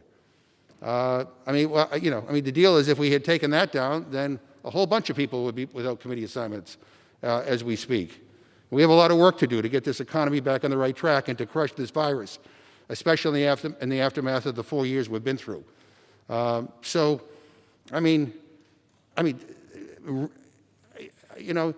We all want to move forward, we all want to move on, but you can't move forward unless there's some accounting here, unless there's some reckoning with what all of this means.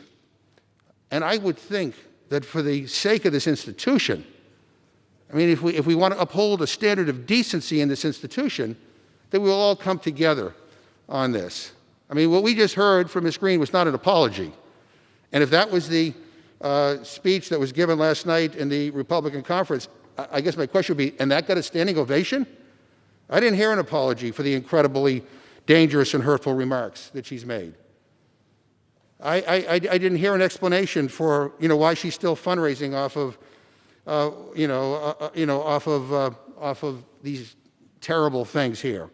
So I don't know what my colleagues found so convincing, but I stand here today still deeply, deeply troubled and offended by the things that she has posted and the things that she has said, and still not taking responsibility for, and still not apologize for it. And the idea of coming to the floor and basically saying, well, it's the media's fault, it's this person's fault or that person's fault, and that the American media is equivalent to the violent QAnon extremists, well, I got to tell you, just when you think you've heard everything, then you hear that. I reserve my time. The gentleman reserves. The gentleman from Oklahoma is recognized. Thank you, Madam Speaker. I yield myself such time as I may consume. The gentleman's recognized. Thank you. Just quickly for the record, so my friend knows, the resolution that the whip was referring to, Mr. Cleese was referring to last night, or just a few minutes ago, only concerned Republicans. So if you wanted to object to Republicans, that's what you could have done. Didn't involve Democrats at all. Madam Speaker, I yield myself such time as I may consume. If we defeat the previous question, I will offer an amendment to the rule to amend House rules to state that any resolution proposing to remove a member from a committee assignment shall not be in order unless offered by or with the concurrence of the leader of the party of the member of the subject of the resolution. Madam Speaker, this speaks to a norm of basic fairness that today's resolution does not comply with. In the past, the majority has never attempted to exercise a veto over the minority's committee assignments, nor has the minority ever attempted to do the same to the majority. This has been, in the past, an unwritten rule, a norm of the House has adhered to in order to protect the operations of the institution. But the majority's actions today threatens that norm and threatens to set off a new round of escalating partisan punishment anytime the majority changes hands. Enshrining historical practice as a new rule is an important step to protect the institution as a whole. Madam Speaker, I ask unanimous consent to insert the text of my amendment in the record, along with extraneous material immediately prior to the vote on the previous question. With that, Madam Speaker, I urge a no vote on the previous question and reserve the balance of my time. Without objection, the gentleman reserves. The gentleman from Massachusetts is recognized. Yes, Madam Speaker, I just want to respond by saying to the gentleman, we have been waiting. We've been members now for over a month in this new Congress, and we've been waiting for action. I guess we got the answer last night. A standing ovation for somebody who has said and posted what Ms. Greene has said and posted. I mean, that's the response. So we've waited, and now we are going to move forward with this action. And with that, I reserve my time. The gentleman reserves. The gentleman from Oklahoma is recognized. Well, just in response to my good friend, I yield myself such time as I may consume. I was actually there. So, number one, she didn't get a standing ovation for things that she'd said. She got a standing ovation for regretting things that she had said and saying she'd been wrong and saying and denouncing QAnon and denouncing school shootings. That's what she got the standing ovation for. So my friend didn't have the opportunity to hear that. I just wanted to take the opportunity to inform him. I would advise my friend I'm prepared to close whenever he is. The gentleman's recognized. Thank you very much, Madam Speaker. I yield myself the balance of my time. The gentleman is recognized. Thank you again, Madam Speaker. Madam Speaker, in closing, I oppose the rule. Never before in the history of this institution has the majority attempted to exercise a veto over the minority's right to make committee assignments. Yet today, the majority is choosing to do just that.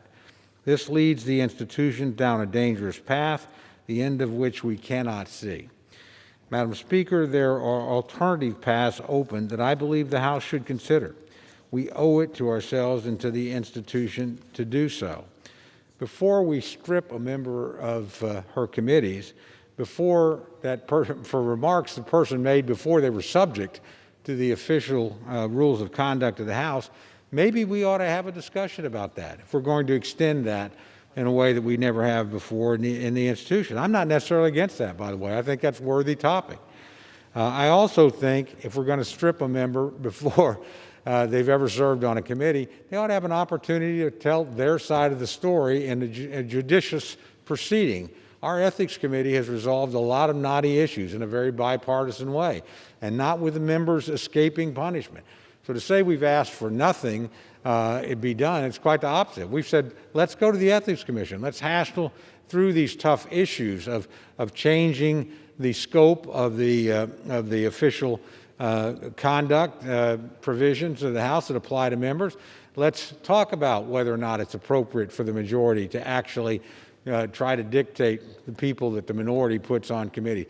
And finally, let's give a member that we accuse of something an opportunity to make his or her case. That's what we've asked for. And that's what the majority has chosen not to do. I think, Madam Speaker, it's a dangerous mistake.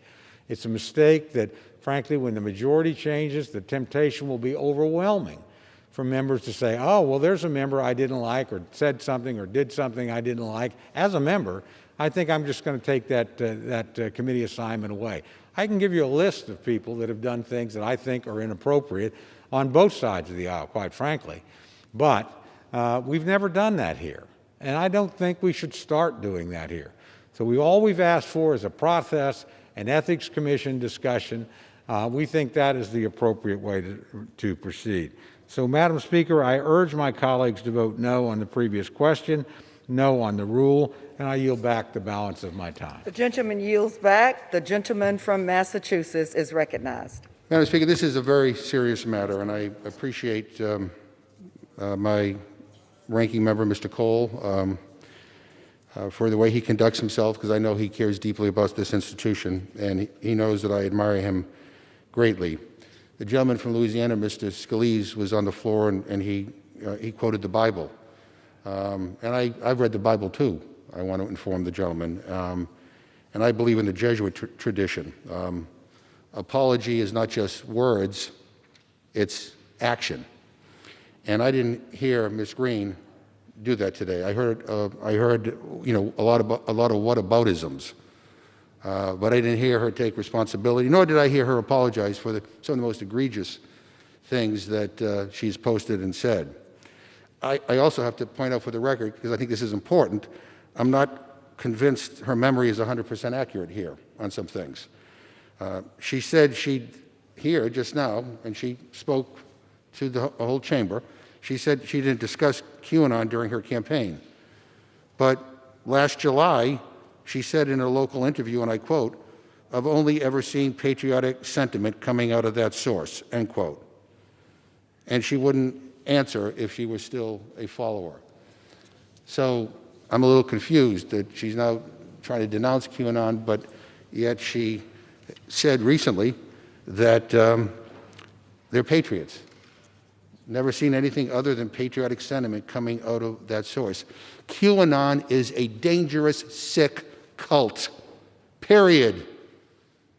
And nobody, certainly nobody in this chamber, should ever in any way, shape, or form try to associate themselves with them. They're not patriotic individuals. They are pushing sick, dangerous, violent conspiracy theories. Many of the people who attacked this chamber on January 6th had their QAnon flags and insignias. So give me a break. You know, I don't know what it's going to take for some here to act, and I will just repeat what I said earlier. I don't know what the hell happened to the Republican Party. The party of Lincoln, the party of Eisenhower, the party of Reagan is becoming the party of Marjorie Taylor Greene and the party of violent conspiracy theories.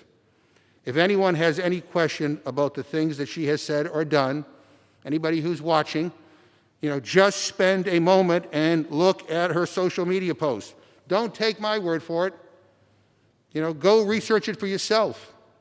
Google it. It's all there. They go well beyond anything that we have seen from any member in this body.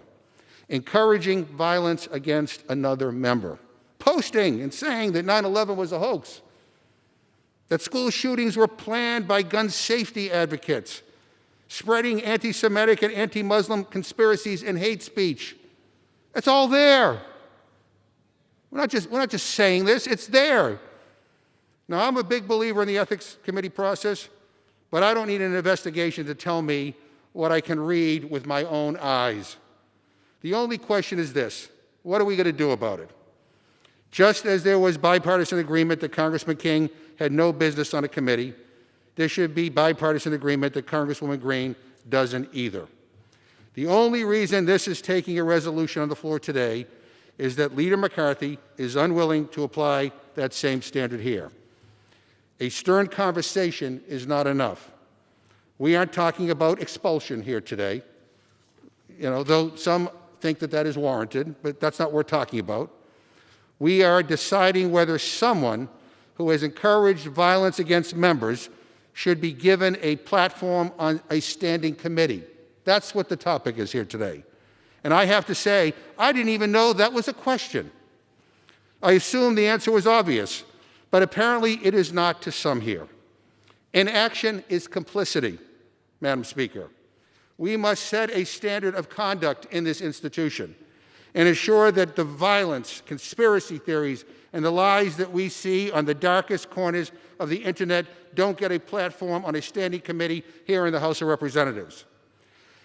I hope my colleagues will vote their conscience. I hope my colleagues will do what is right for the institution. This is about the institution, about who we are. And again, for the life of me, I don't understand what is complicated here. You know, what is giving people hesitation? We know the result of these violent conspiracy theorists. We saw that on January 6th. We know what it leads to. I don't ever want to see that again. And we all should make clear where we stand on this. And so, you know, coming here, Congresswoman Greene coming here and speaking for 10 minutes and not taking responsibility for any of this stuff, trying to make us believe that she doesn't believe in QAnon anymore when we now have, we just pointed to an interview that was fairly recent. Not apologizing for the most egregious comments that she has posted. I mean, we have to be better than this. We have to, this can't be the future. And I'm hoping that we will get a bipartisan vote here. I'm hoping that, because I do think, as I said before, a strong bipartisan vote on this, what a refreshing signal that would be to the American people, that all of us together are standing up against hate, against violence, against conspiracy theories, that we're together on this. This shouldn't be hard. With that, Mr. Speaker, I yield back the balance of my time and I move the previous question on the resolution. The gentleman yields back. The question is on order in the previous question on the resolution. Those in favor say aye. Those opposed, no. In the opinion of the chair, the ayes have it. On that, I would ask for the yeas and nays. Pursuant to Section 3S of House Resolution 8, the yeas and nays are ordered. Members will record their votes by electronic device.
For what purpose does the gentleman from Indiana seek recognition?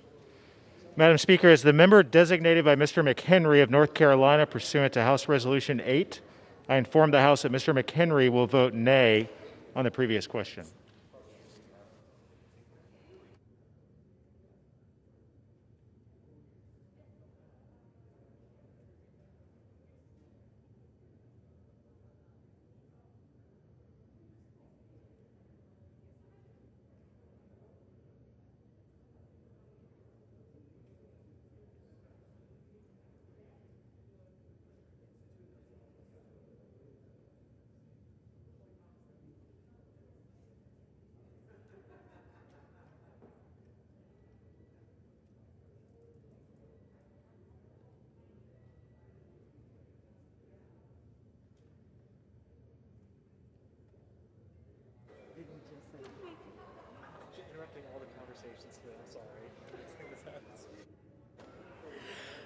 For what purpose does the gentlewoman from North Carolina seek recognition? Thank you, Madam Speaker. As a member designated by Ms. Wilson of Florida, I will inform the House that Ms. Wilson will vote yes on the previous question.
Purpose does the gentleman from Massachusetts seek recognition? Madam Speaker, as a member designated by Ms. Trahan of Massachusetts pursuant to H-Res 8, I will inform the House that Ms. Trahan will vote yes on ordering the previous question.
For what purpose does the gentleman from California seek recognition?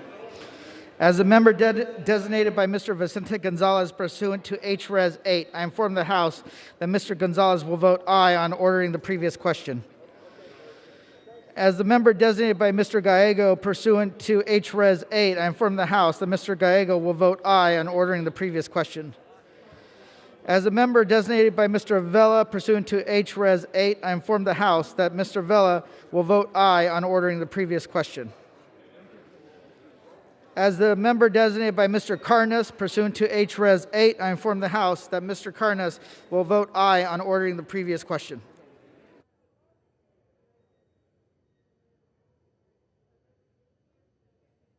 For what purpose does the gentleman from Connecticut seek recognition? Thank you, Madam Speaker. Madam Speaker, as the member designated by Mr. John Larson of Connecticut pursuant to House Resolution 8, I inform the House that Mr. Larson will vote yes on ordering the previous question. Madam Speaker, as the member designated by Mr. Langevin of Rhode Island pursuant to House Resolution 8, I inform the House that Mr. Langevin will vote yes on ordering the previous question.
For what purpose does the gentleman from Pennsylvania seek recognition?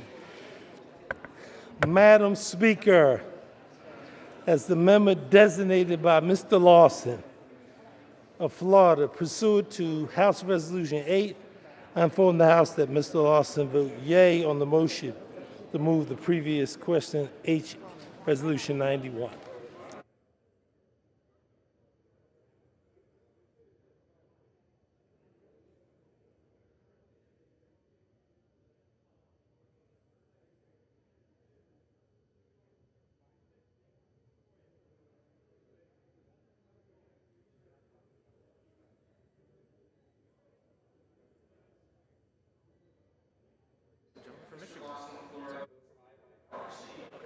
For what purpose does the gentleman from Michigan seek recognition?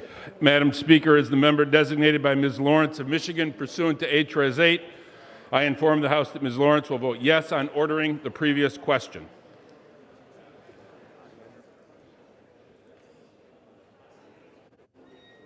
So when it gets a little bit more stacked up, I'll very politely ask you to hold on a second for Teresa to input them and for Joe to read them. Okay, but we're good now. Yeah, we're good now. California.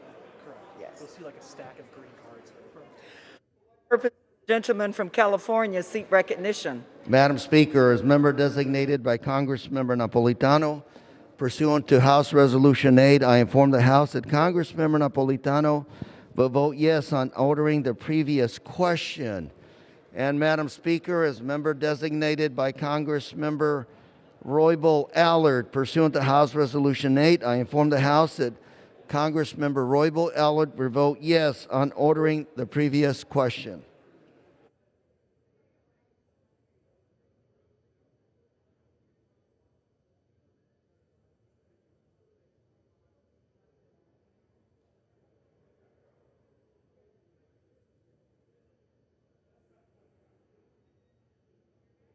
Purpose does the gentleman from Arizona seek recognition? What purpose does the gentleman from Arizona seek recognition? As the member designated by Ms. Kirkpatrick pursuant to H-Res 8, I inform the House that Ms. Kirkpatrick will vote yes on ordering the previous question.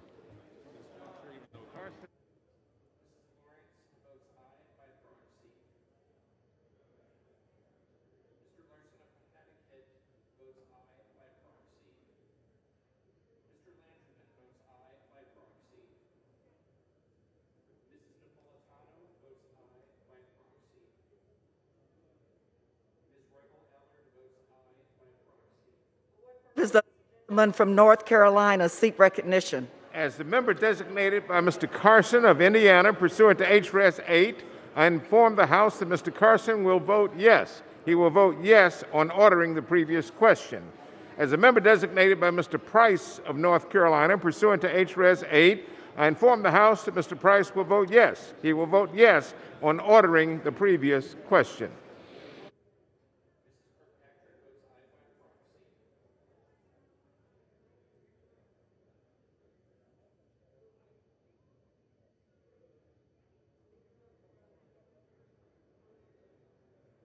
For what purpose does the gentlewoman from California seek recognition?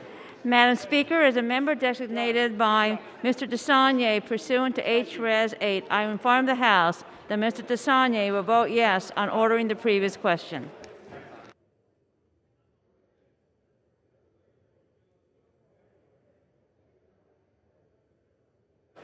For what purpose does the gentleman from New Jersey seek recognition? Madam Speaker, as the member designated by Ms. Bonnie Watson Coleman pursuant to H-Res 8, I inform the House that Ms. Watson Coleman will vote yes on ordering the previous question.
Purpose does the gentleman from California seek recognition?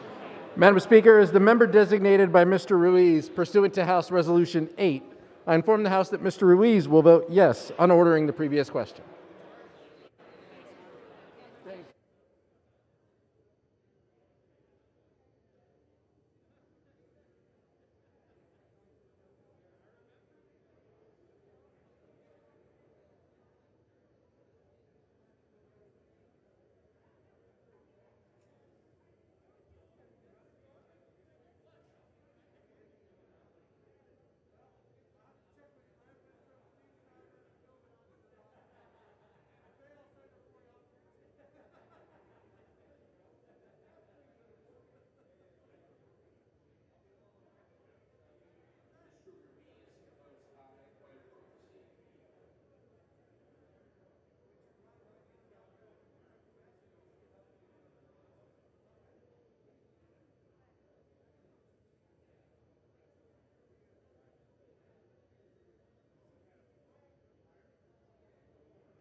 For what purpose does the gentleman from Virginia seek recognition?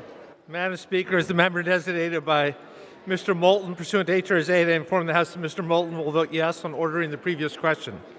As the member designated by Mr. Cohen pursuant to HRS 8, I inform the House that Mr. Cohen will vote yes on ordering the previous question. As the member designated by Ms. Barragan pursuant to HRS 8, I inform the House that Ms. Barragan will vote yes on ordering the previous question. As the member designated by Mr. Liu pursuant to HRS 8, I inform the House that Mr. Liu will vote yes on ordering the previous question. As the member designated by Mr. Lowenthal pursuant to HRS 8, I inform the House that Mr. Lowenthal will vote yes on ordering the previous question.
For what purpose does the gentleman from Virginia seek recognition? Mr. Speaker, as the member designated by Ms. Titus of Nevada, is funny. pursuant to HRES 8, I inform the House Ms. Titus will vote yes on ordering the previous question.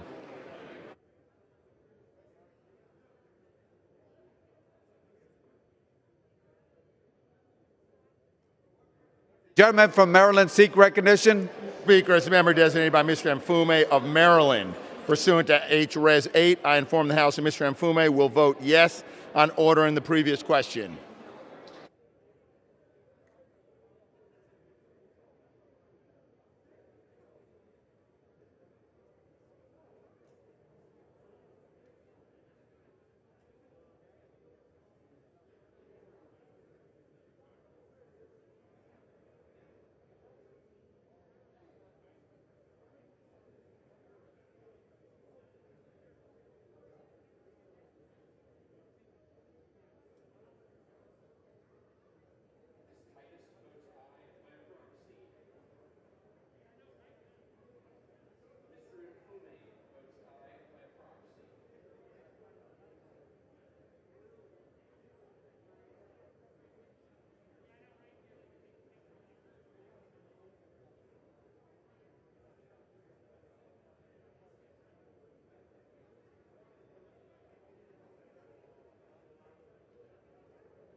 For what purpose does the gentleman from New York seek recognition?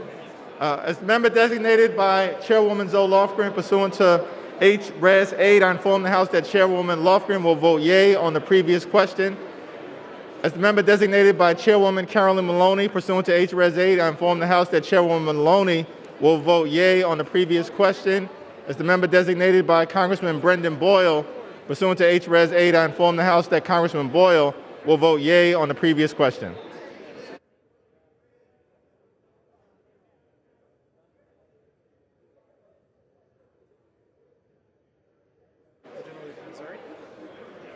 For what purpose does the gentlewoman from Missouri seek recognition? Mr. Speaker, as a member designated by Mr. Billy Long of Missouri, pursuant to House Resolution 8, I inform the House that Mr. Long will vote nay on the previous question to HRES 91. And as the member designated by Mr. Gosar of Arizona, pursuant to House Resolution 8, I inform the House that Mr. Gosar will vote nay on the previous question to HRES 91.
For what purpose does the gentlewoman from Illinois seek recognition? As the member designated by Mr. Rush pursuant to H-Res 8, I inform the House that Mr. Rush will vote yes on ordering the previous question.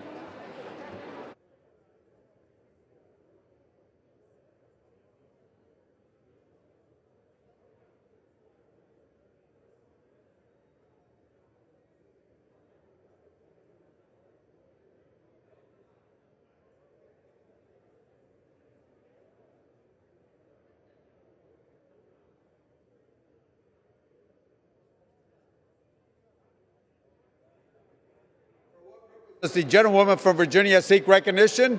Mr. Speaker, as the member designated by Mr. McEachin pursuant to H-Res 8, I inform the House that Mr. McEachin will vote yes on ordering the previous question. And as the member designated by Ms. Porter pursuant to H-Res 8, I inform the House that Ms. Porter will vote yes on ordering the previous question.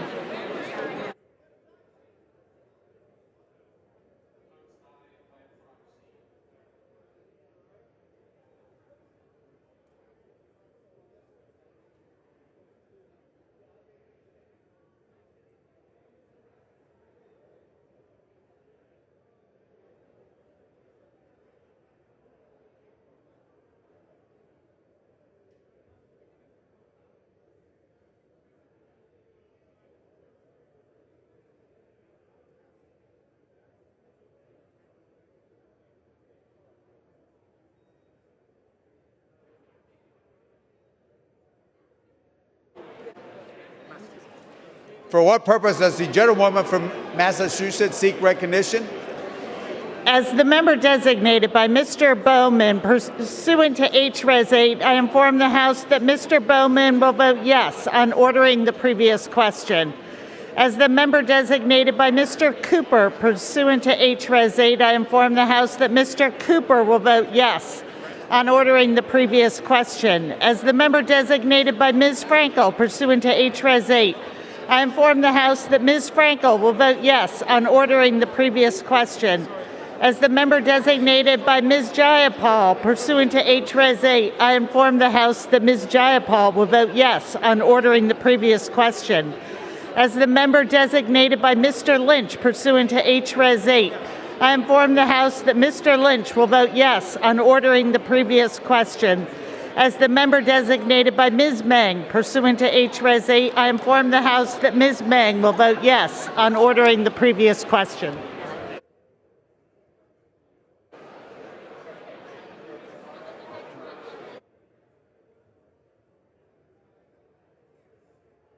For what purpose does the gentleman from Texas seek recognition? Mr. Speaker, as the member designated by Mr. Buchanan of the great state of Florida pursuant to House Resolution 8, I inform the House that Mr. Buchanan will be a no on the previous question. I yield back.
For what purpose does the gentlewoman from Florida seek recognition? Mr. Speaker, as the member designated by Mr. Payne of New Jersey pursuant to H-Res 8, I inform the House that Mr. Payne will vote yea on ordering the previous question. And Mr. Speaker, as the member designated by Mr. Hastings of Florida pursuant to H-Res 8, I inform the House that Mr. Hastings will also vote yea on ordering the previous question.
For what purpose does the gentlewoman from Michigan seek recognition?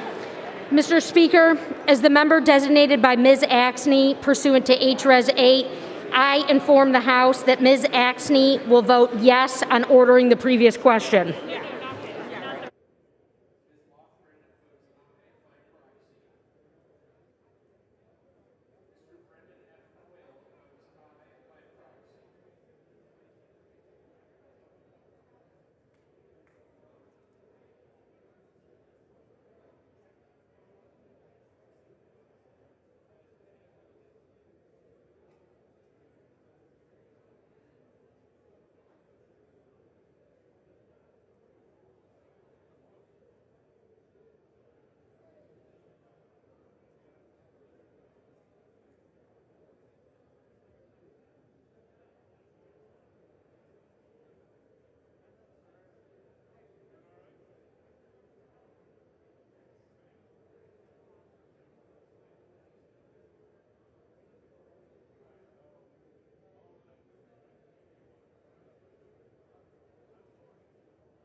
For what purpose does the gentleman from Texas seek recognition? Mr. Speaker, as a member designated by Mr. Fallon, Texas, pursuant to House Resolution 8, I inform the House that Mr. Fallon will vote no on ordering the previous question.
For what purpose does the gentlewoman from Pennsylvania seek recognition?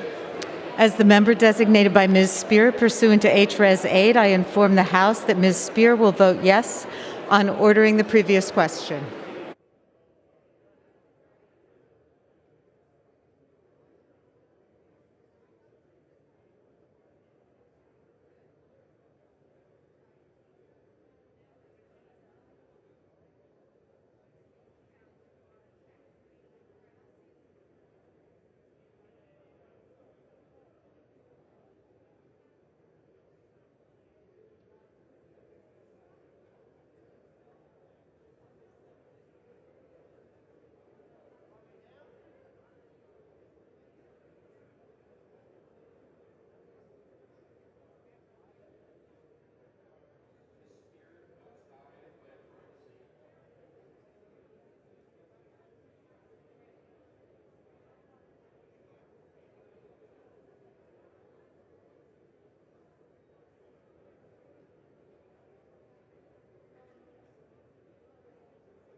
On this vote, the yeas are 218, the nays are 209.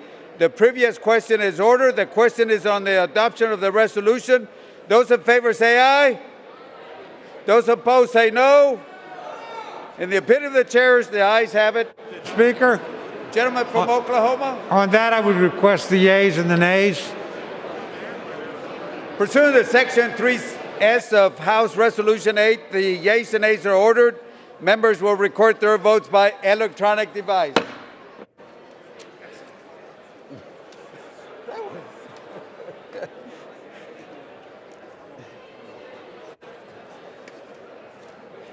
So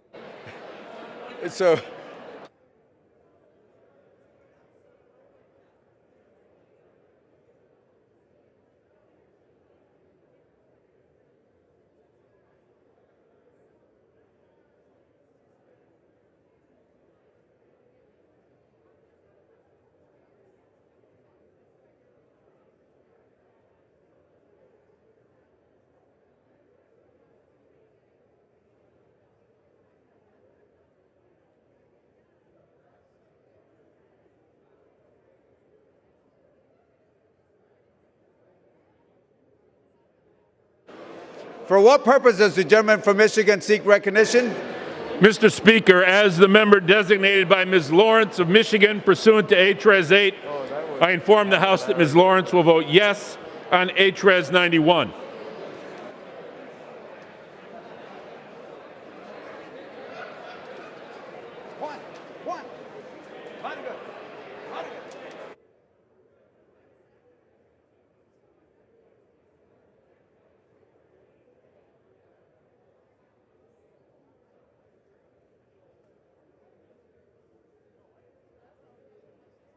For what purpose does the gentleman from Massachusetts seek recognition? As the member designated by Ms. Trahan of Massachusetts pursuant to H-Res 8, I inform the House that Ms. Trahan will vote yes on H-Res 91.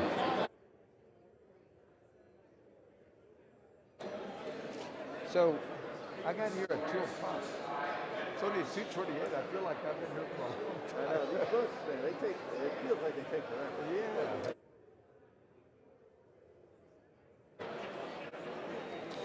For what purpose does the gentlewoman from Missouri seek recognition? As the member designated by Mr. Long of Missouri, pursuant to House Resolution 8, I inform the House that Mr. Long will vote nay on H-Res 91. And as the member designated by Mr. Gosar of Arizona, pursuant to House Resolution 8, I inform the House that Mr. Gosar will vote nay on H-Res 91.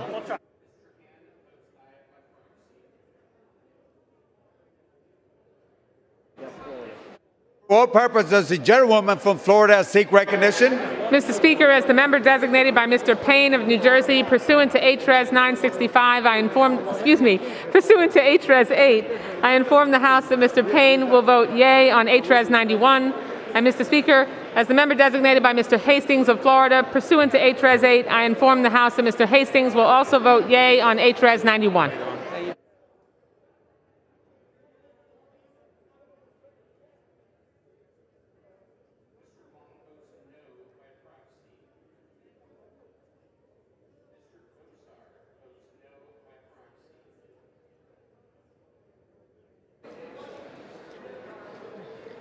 Nothing below.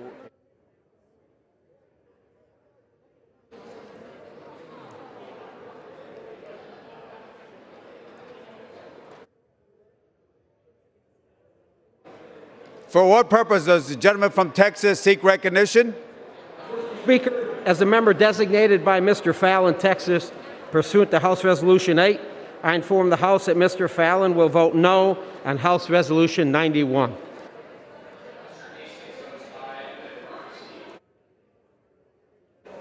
For what purpose does the gentleman from New York seek recognition? As the member designated by Chairwoman Zoe Lofgren pursuant to H-Res 8, I inform the House that Chairwoman Lofgren will vote yea on H-Res 91. As the member designated by Chairwoman Carolyn Maloney pursuant to H-Res 8, I inform the House that Chairwoman Maloney will vote yea on H-Res 91. As the member designated by Congressman Brendan Boyle pursuant to H-Res 8, I inform the House that Congressman Boyle will vote yea on H-Res 91.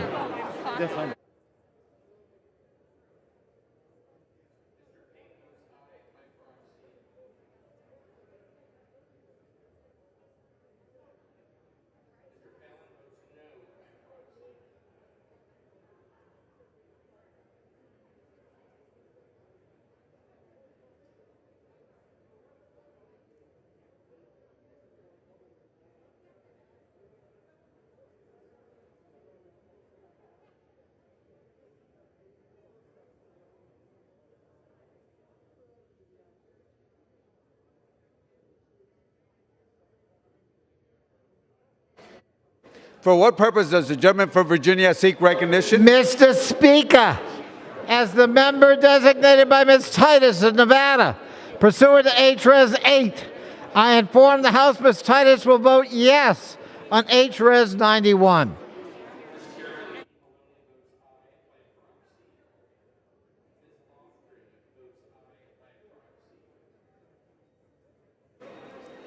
For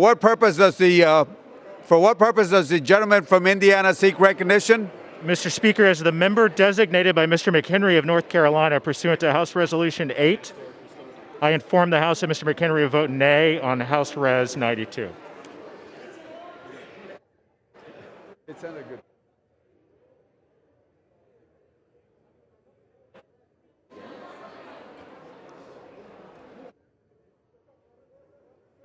Would the gentleman from Indiana repeat his statement again?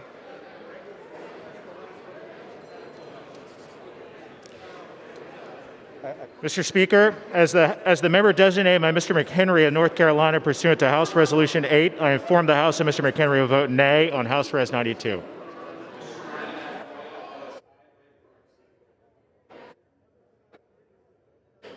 For what purpose does the gentleman from California seek recognition? Mr. Speaker, as the member designated by Mr. Ruiz pursuant to House Resolution 8, I inform the House that Mr. Ruiz will vote yes on House Resolution 91.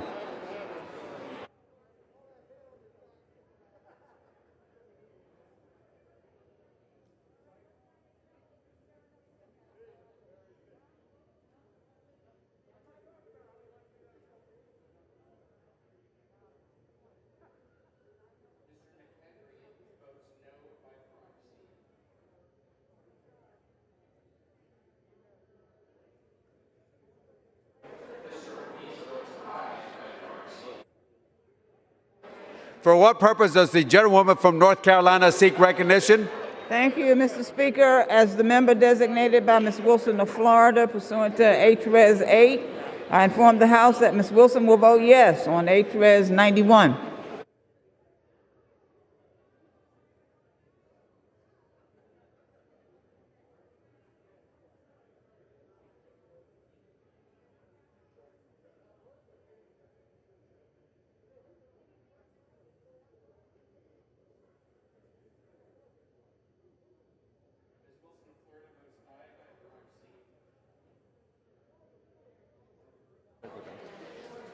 For what purpose does the gentlewoman from Illinois seek recognition? As the member designated by Mr. Rush pursuant to HRes 8, I inform the House that Mr. Rush will vote yes on HRes 91.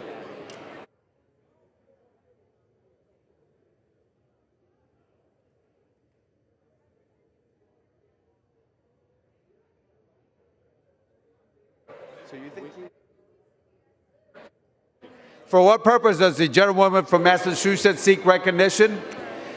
As the member designated by Ms. Meng pursuant to HRes 8, I inform the House that Ms. Meng will vote yes on HRes 91.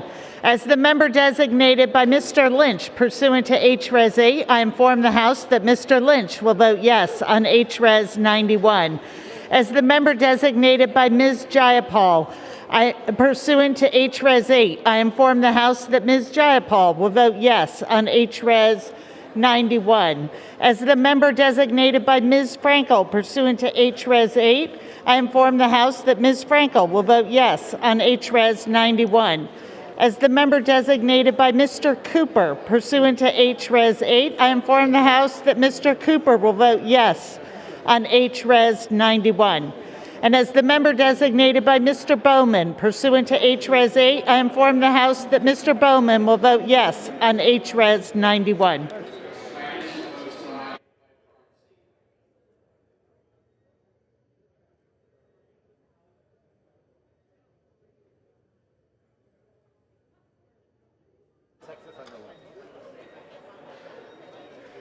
For what purpose does the gentleman from Texas seek recognition? Mr. Speaker, as the member designated by Mr. Buchanan of the great state of Florida pursuant to House Resolution 8, I inform the House that Mr. Buchanan will be a no vote on the adoption of HRES 91. I yield back.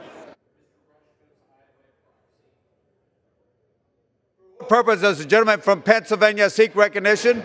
Mr. Speaker, as the member designated by Mr. Lawson of Florida pursuant to House Resolution 8, I inform you that Mr. Lawson will vote yea on the motion agreeing to the resolution.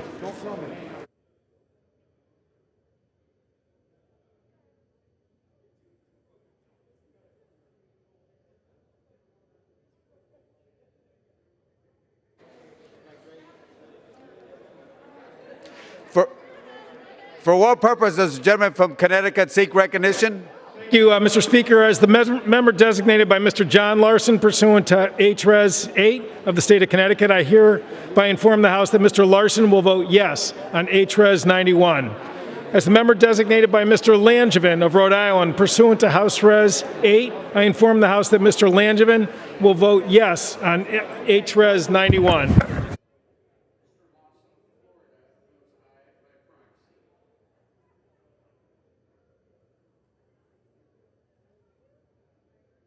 For what purpose does the gentlewoman from Pennsylvania seek recognition? As the member designated by Ms. Spear pursuant to HRES 8, I inform the House that Ms. Spear will vote yea on HRES 91.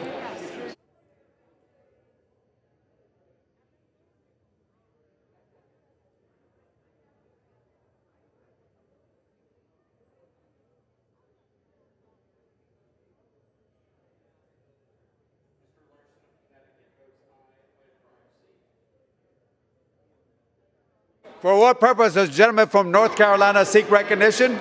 As the member designated by Mr. Carson of Indiana pursuant to HRES 8, I inform the House that Mr. Carson will vote yes. He will vote yes on HRES 91. As the member designated by Mr. Price of North Carolina pursuant to HRES 8, I inform the House that Mr. Price will vote yes. He will vote yes on HRES 91.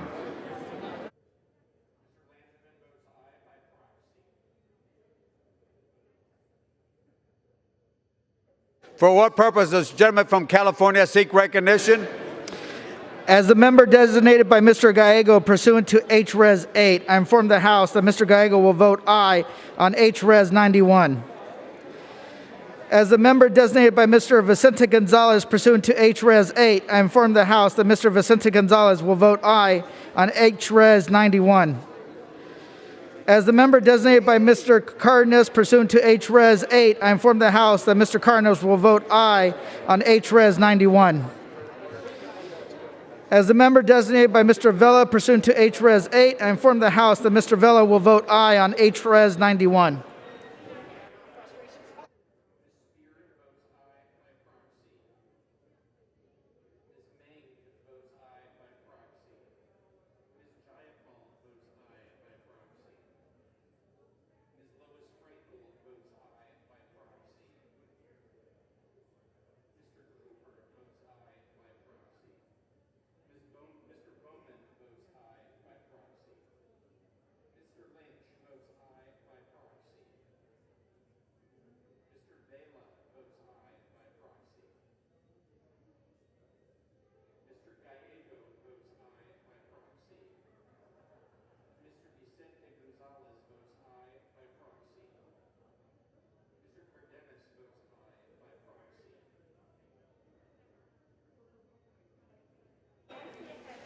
For what purpose does the gentleman from Maryland seek recognition? Mr. Speaker, as the member designated by Mr. Mfume of Maryland pursuant to HRES 8, I inform the House that Mr. Mfume will vote yes on HRES 91.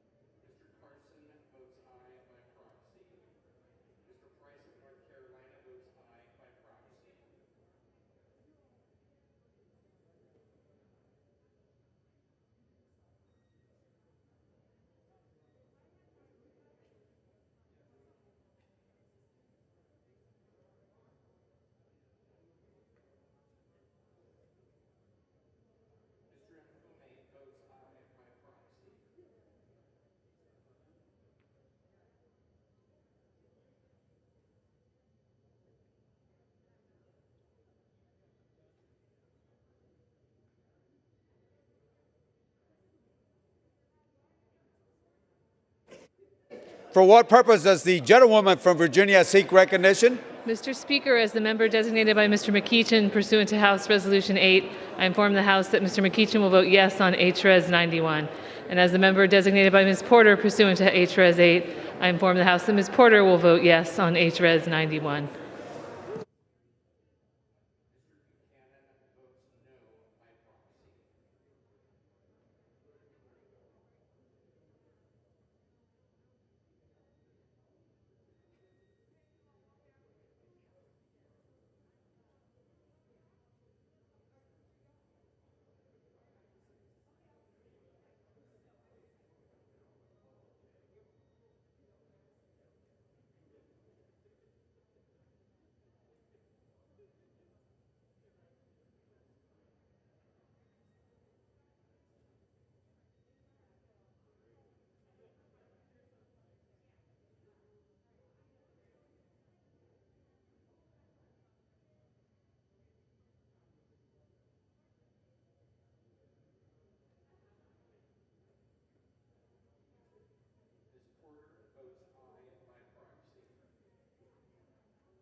For what purpose does the gentleman from California seek recognition? Mr. Speaker, as member designated by Congressmember Napolitano, pursuant to House Resolution 8, I inform the House that Congressmember Napolitano will vote yes on HRes 91. And Mr. Speaker, as member designated by Congressmember Roybal Allard, pursuant to House Resolution 8, I inform the House that Congressmember Roybal Allard will vote yes on HRes 91.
For what purpose does the gentleman from Virginia seek recognition? Mr. Speaker, as the member designated by Mr. Liu, pursuant to HRes, I inform the House Mr. Liu will vote yes on HRes 91. As the member designated Mr. Lowenthal, pursuant to HRes 8, I inform the House Mr. Lowenthal will vote yes on HRes 91. As the member designated by Ms. Barragan, pursuant to HRes 8, I inform the House that Ms. Barragan will vote yes on HRes 91. As the member designated by Mr. Cohen, pursuant to HRes 8, I inform the House that Mr. Cohen will vote yes on HRes 91. As the member designated by Mr. Moulton, pursuant to HRes 8, I inform the House that Mr. Moulton will vote yes on HRes 91.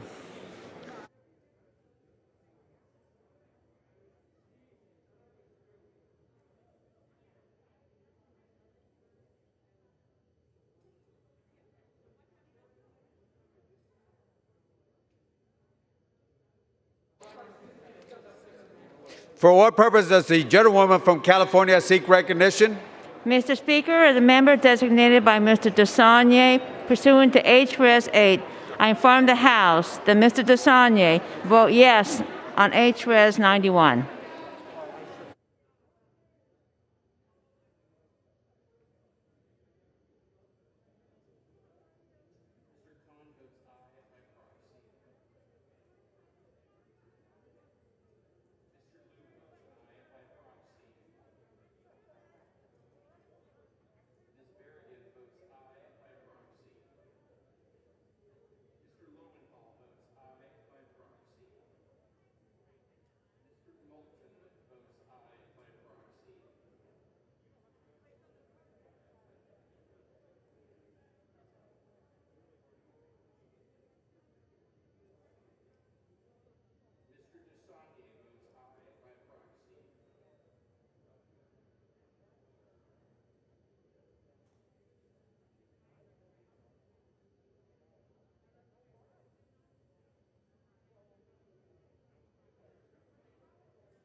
Mr. Kane, aye.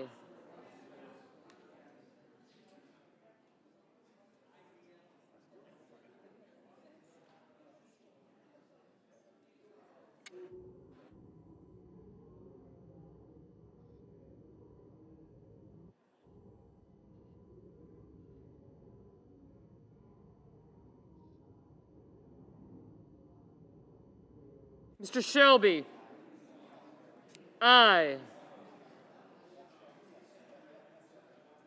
Mr. Booker, aye. Mr. Casey, aye.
For what purpose does the gentleman from New Jersey seek recognition? Mr. Speaker, as the member designated by Ms. Bonnie Watson Coleman pursuant to H-Res 8, I inform the House that Ms. Watson Coleman will vote yes on H-Res 91.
For what purpose does the gentlewoman from Michigan seek recognition?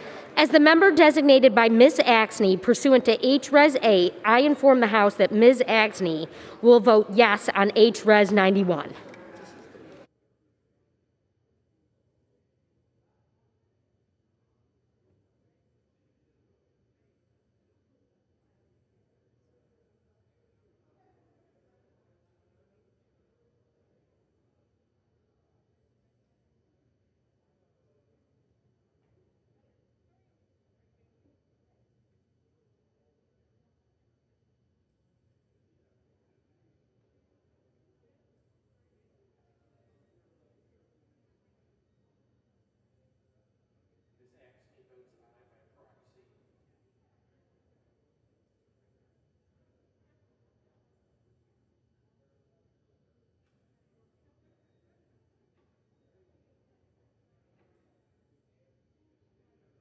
For what purpose does the gentleman from Arizona seek recognition? As the member designated by Ms. Kirkpatrick pursuant to H-Res 8, I inform the House that Ms. Kirkpatrick will vote yes on H-Res 91.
On this vote, the yeas are 218 and the nays are 210. The resolution is adopted. Without objection, the motion to reconsider is laid on the table. For what purpose does the gentleman from Texas seek recognition? Would move to adjourn. The question is on the motion. Those in favor say aye. Aye. Those opposed say no. The noes have it. The motion is not adopted. Mr. Speaker, Gentleman from Texas. I would ask for the yeas and nays. Pursuant to Section 3S of House Resolution 8, the yeas and nays are ordered. Members will record their votes by electronic device.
For what purpose does the gentlewoman from North Carolina seek recognition? Thank you, Mr. Speaker. As the member designated by Ms. Wilson, pursuant to House Res 8, I inform the House that Ms. Wilson will vote no on the motion to adjourn.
Gentleman from North Carolina seek recognition. As the member designated by Mr. Price of North Carolina pursuant to H.Res. 8, I inform the House that Mr. Price will vote no. He will vote no on the motion to adjourn. As the member designated by Mr. Carson of Indiana pursuant to H.Res. 8, I inform the House that Mr. Carson will vote no. He will vote no on the motion to adjourn.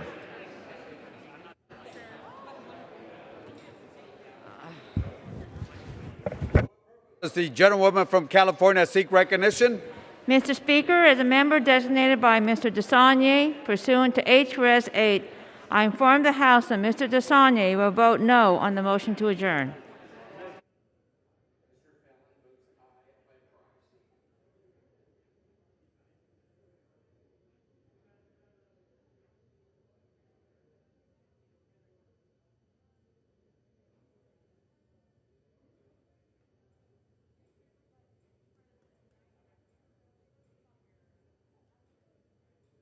What purpose does the gentlewoman from Virginia seek recognition? As the member designated by Mr. McEachin pursuant to H.Res. 8, I inform the House that Mr. McEachin will vote no on the motion to adjourn. And as the member designated by Ms. Porter pursuant to H.Res. 8, I inform the House that Ms. Porter will vote no on the motion to adjourn.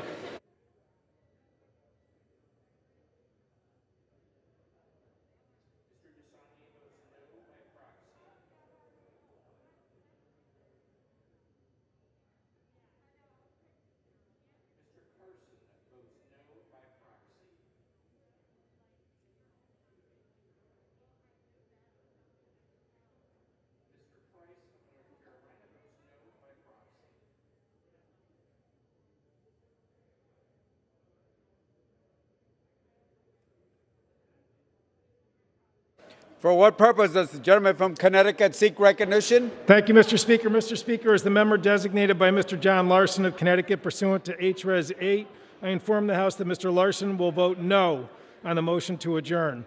As the member designated by Mr. Langevin of Rhode Island pursuant to House Resolution 8, I inform the House that Mr. Langevin will vote no on the motion to adjourn.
For what purpose does the gentleman from Virginia seek recognition? Mr. Speaker, as the member designated by Ms. Titus of Nevada pursuant to H.Res. 8, I inform the House that Ms. Titus will vote no on the motion to adjourn.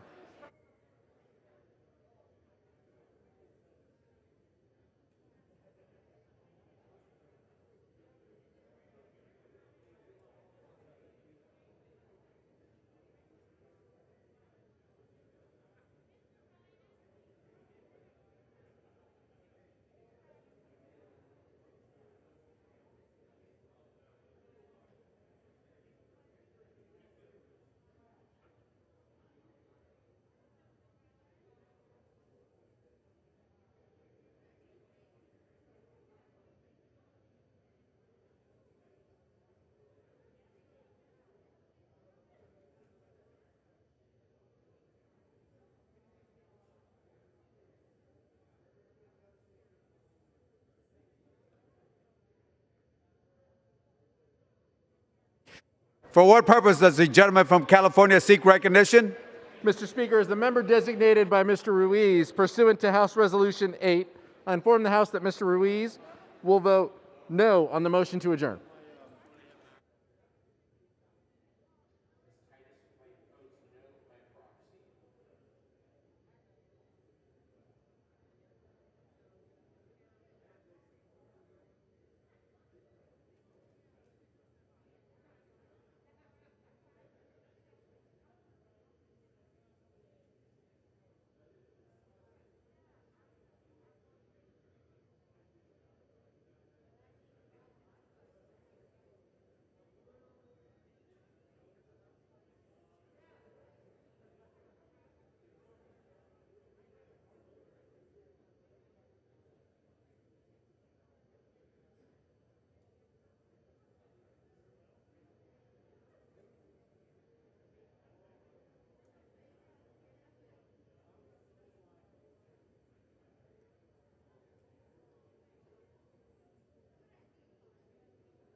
For what purpose does the gentleman from California seek recognition?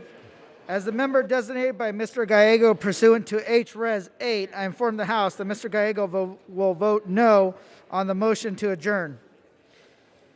As the member designated by Mr. Vicente Gonzalez pursuant to H.Res. 8, I inform the House that Mr. Vicente Gonzalez will vote no on the motion to adjourn. As the member designated by Mr. Vela pursuant to H.Res. 8, I inform the House that Mr. Vela will vote no on the motion to adjourn. As the member designated by Mr. Carnes pursuant to H.Res. 8, I inform the House that Mr. Carnes will vote no on the motion to adjourn.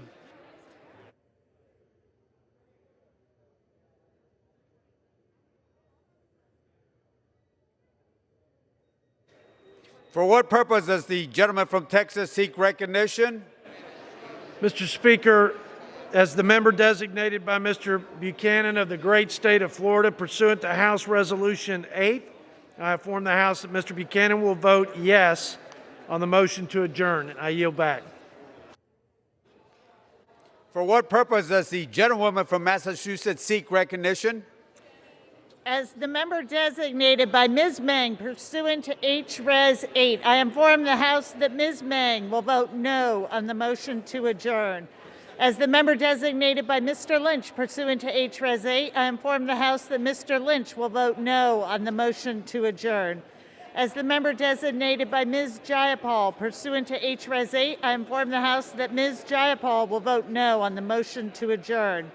As the member designated by Ms. Frankel pursuant to H.Res. 8, I inform the House that Ms. Frankel will vote no on the motion to adjourn. And as the member designated by Mr. Bowman pursuant to H.Res. 8, I inform the House that Mr. Bowman will vote no on the motion to adjourn.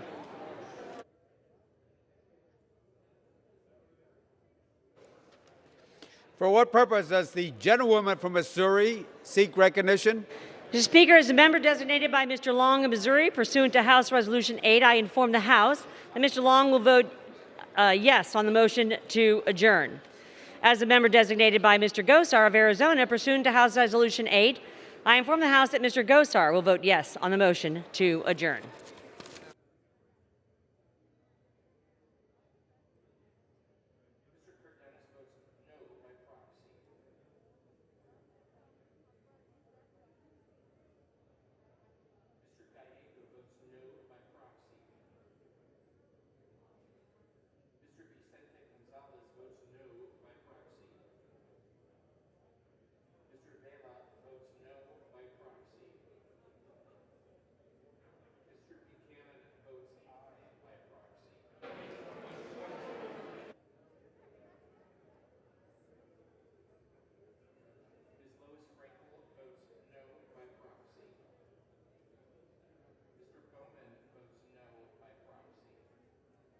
For what purpose does the gentleman from Michigan seek recognition?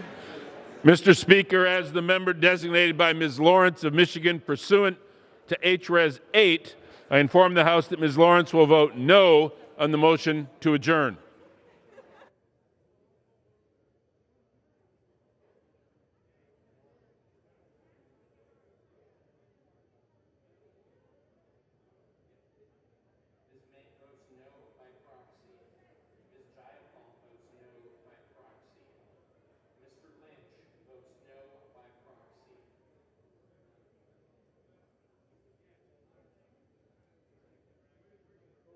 Does the gentleman from Pennsylvania seek recognition?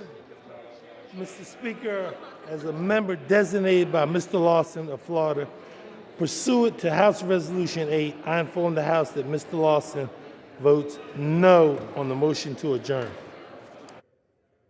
For what purpose does the gentleman from Indiana seek recognition? Mr. Speaker, as the member designated by Mr. McHenry of North Carolina pursuant to House Resolution 8, I inform the House that Mr. McHenry will vote yea on the motion to adjourn.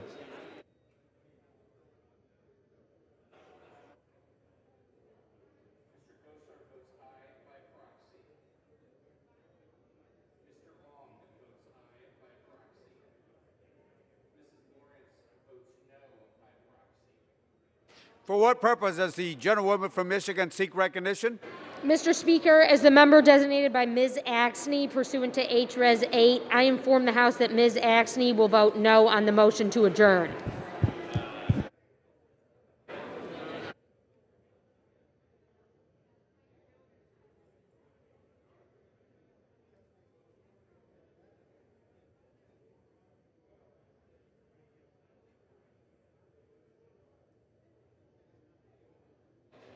For what purpose does the gentleman from New Jersey seek recognition?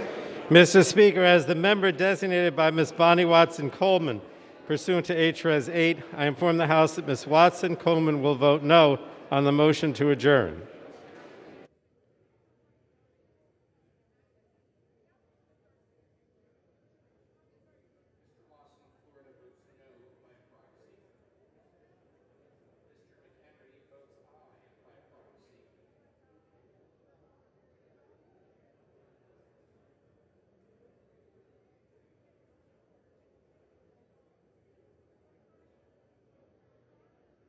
What purpose does the gentleman from Arizona seek recognition? As the member designated by Ms. Kirkpatrick, pursuant to HRes 8, I inform the House that Ms. Kirkpatrick will vote no on the motion to adjourn.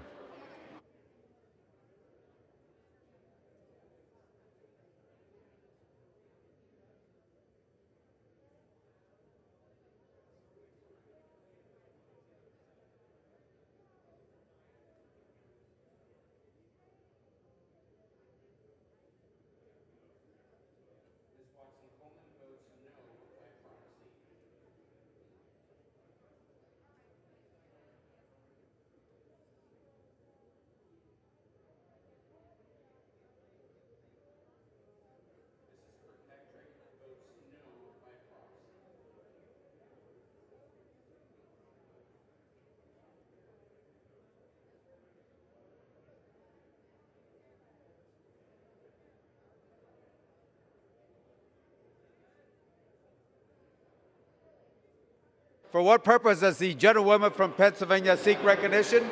As the member designated by Ms. Spear pursuant to H-Res 8, I inform the House that Ms. Spear will vote no on the motion to adjourn.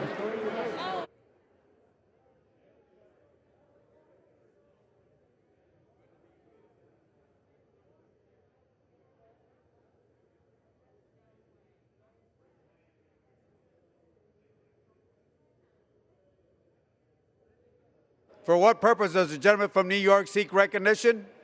Designated by Chairwoman Zoe Lofgren pursuant to H-Res 8, I inform the House that Chairwoman Lofgren will vote nay on the motion to adjourn. The member designated by Chairwoman Karen Maloney pursuant to H-Res 8, I inform the House that Chairwoman Maloney will vote nay on the motion to adjourn.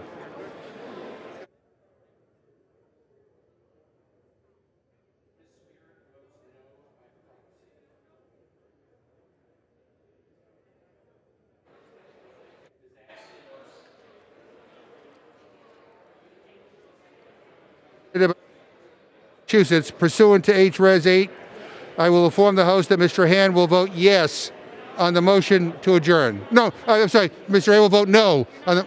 Okay. For what purpose does the gentleman from Massachusetts seek recognition? Mr. Speaker, as the member designated by Mr. Hand of Massachusetts, pursuant to H-Res 8, I will inform the House that Mr. Hand will vote no on the motion to recommit. I mean, the motion to adjourn.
For what purpose does the gentleman from Virginia seek recognition? A gentleman from Pennsylvania, actually. Pennsylvania. As a member designated by Mr. Amadei, pursuant to House Resolution 8, I inform the House that Mr. Amadei will vote yea on the motion to adjourn. Does the gentleman from Virginia seek recognition? Oh, Mr. Speaker, as the member designated by Mr. Moulton, pursuant to H.R.S. 8, inform the House that Mr. Moulton will vote no on the motion to adjourn. As the member designated Mr. Cohen, pursuant to H.R.S. 8, I inform the House that Mr. Cohen will vote no on the motion to adjourn. As the member designated by Ms. Barragan, pursuant to H.R.S. 8, I inform the House that Ms. Barragan will vote no on the motion to adjourn. As the member designated Mr. Lowenthal, pursuant to H.R.S. 8, I inform the House that Mr. Lowenthal will vote no on the motion to adjourn. And as the member designated by Mr. Liu, pursuant to H.R.S. 8, I inform the House that Mr. Liu will vote no on the motion to adjourn.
For what purpose does the gentlewoman from Massachusetts seek recognition?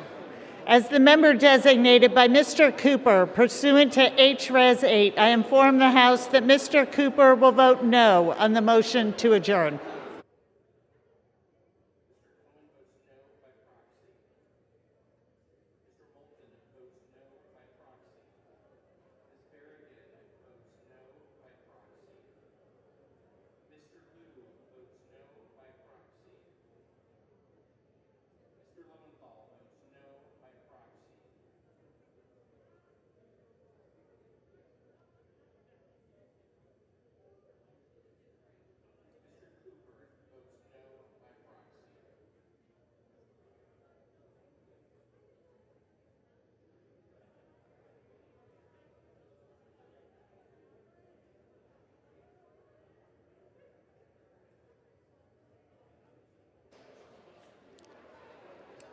For what purpose does the gentleman from Maryland seek recognition? Mr. Speaker, as the member designated by Mr. Mfume of Maryland, pursuant to H-Res 8, I inform the House that Mr. Mfume will vote no on the motion to adjourn.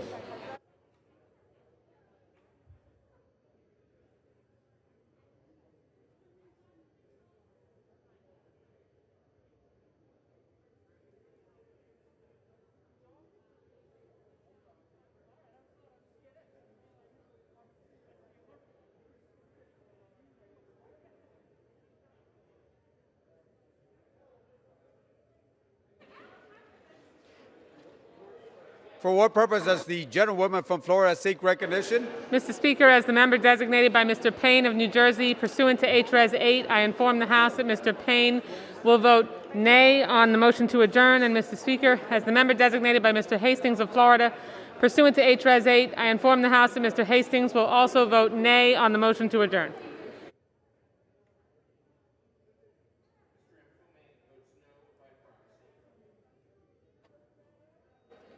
For what purpose does the gentlewoman from Illinois seek recognition? As the member designated by Mr. Rush pursuant to H-Res 8, I inform the House that Mr. Rush will vote no on the motion to adjourn.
For what purpose does the gentleman from California seek recognition? Mr. Speaker, as member designated by Congressmember Napolitano, pursuant to House Resolution 8, I inform the House that Congressmember Napolitano will vote no on the motion to adjourn.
The gentleman from California seek recognition. Mr. Speaker, as member designated by Congressmember Roybal Allard pursuant to House Resolution 8, I inform that House that Congressmember Roybal Allard will vote no on the motion to adjourn.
On this vote, the yeas are 205, the nays are 218.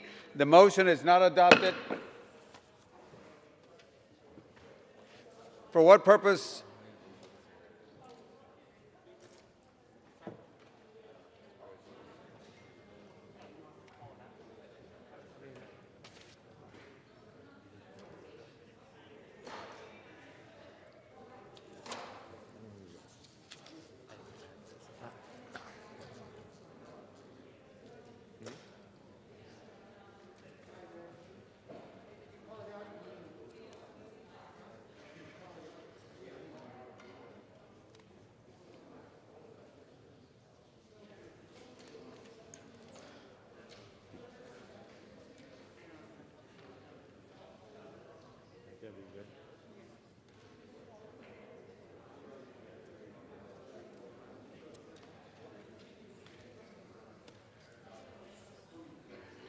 So do I still.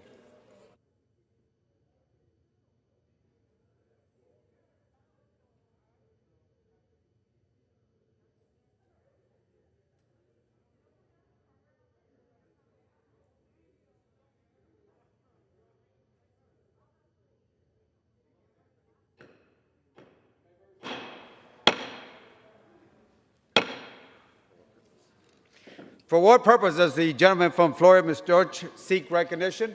Pursuant to House Resolution 91, I call up House Resolution 72 and ask for its immediate consideration. The clerk will report the title of the resolution. House Resolution 72, resolution removing a certain member from certain standing committees of the House of Representatives. Pursuant to House Resolution 91, the resolution is considered read. The resolution shall be debated for 1 hour, equally divided and controlled by the chair and the ranking minority member of the Committee on Ethics. The gentleman from Florida, Mr. Deutsch, and the gentlewoman from Indiana, Ms. Wolarski, each will control 30 minutes. The chair now recognizes the gentleman from Florida. Thank you, Mr. Speaker. I yield myself such time as I may. Gentleman's recognized. Thank you.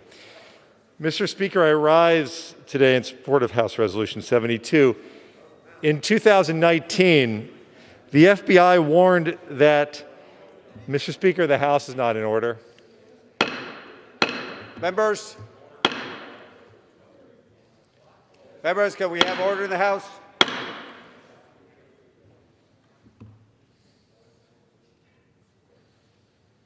Gentleman from Florida is recognized. In 2019, the FBI warned that anti-government, identity-based, and fringe political conspiracy theories are very likely to motivate some domestic extremists to commit criminal and sometimes violent activity. In October last year, this House voted nearly unanimously to condemn QAnon conspiracy theories because they encourage the rejection of objective reality, deepen political polarization, and undermine trust in our democratic institutions, but also because they have inspired real-world violence, bomb threats, vandalism, kidnapping, terrorism, murder, and insurrection. Congressman Greene of Georgia has a long history of amplifying dangerous conspiracy theories online and threatening violent, racist, Islamophobic, and anti-Semitic conduct. House Resolution 72 will ensure that Ms. Greene's conduct is not rewarded with seats on two important committees. The Congresswoman has said that American citizens who practiced Islam, quote, do not belong in our government and they should stay in their country. Mr. Speaker, this is their country and it is their government as much as any Americans. Ms. Greene has trafficked in dangerous anti-Semitic lies about the Rothschild family, George Soros, Zionist supremacists, and secret Jewish plots. Well, over millennia, because of baseless, ugly lies, millions of Jews have been hated, targeted, expelled from their countries, violently attacked, killed, and exterminated, because words lead to action and death.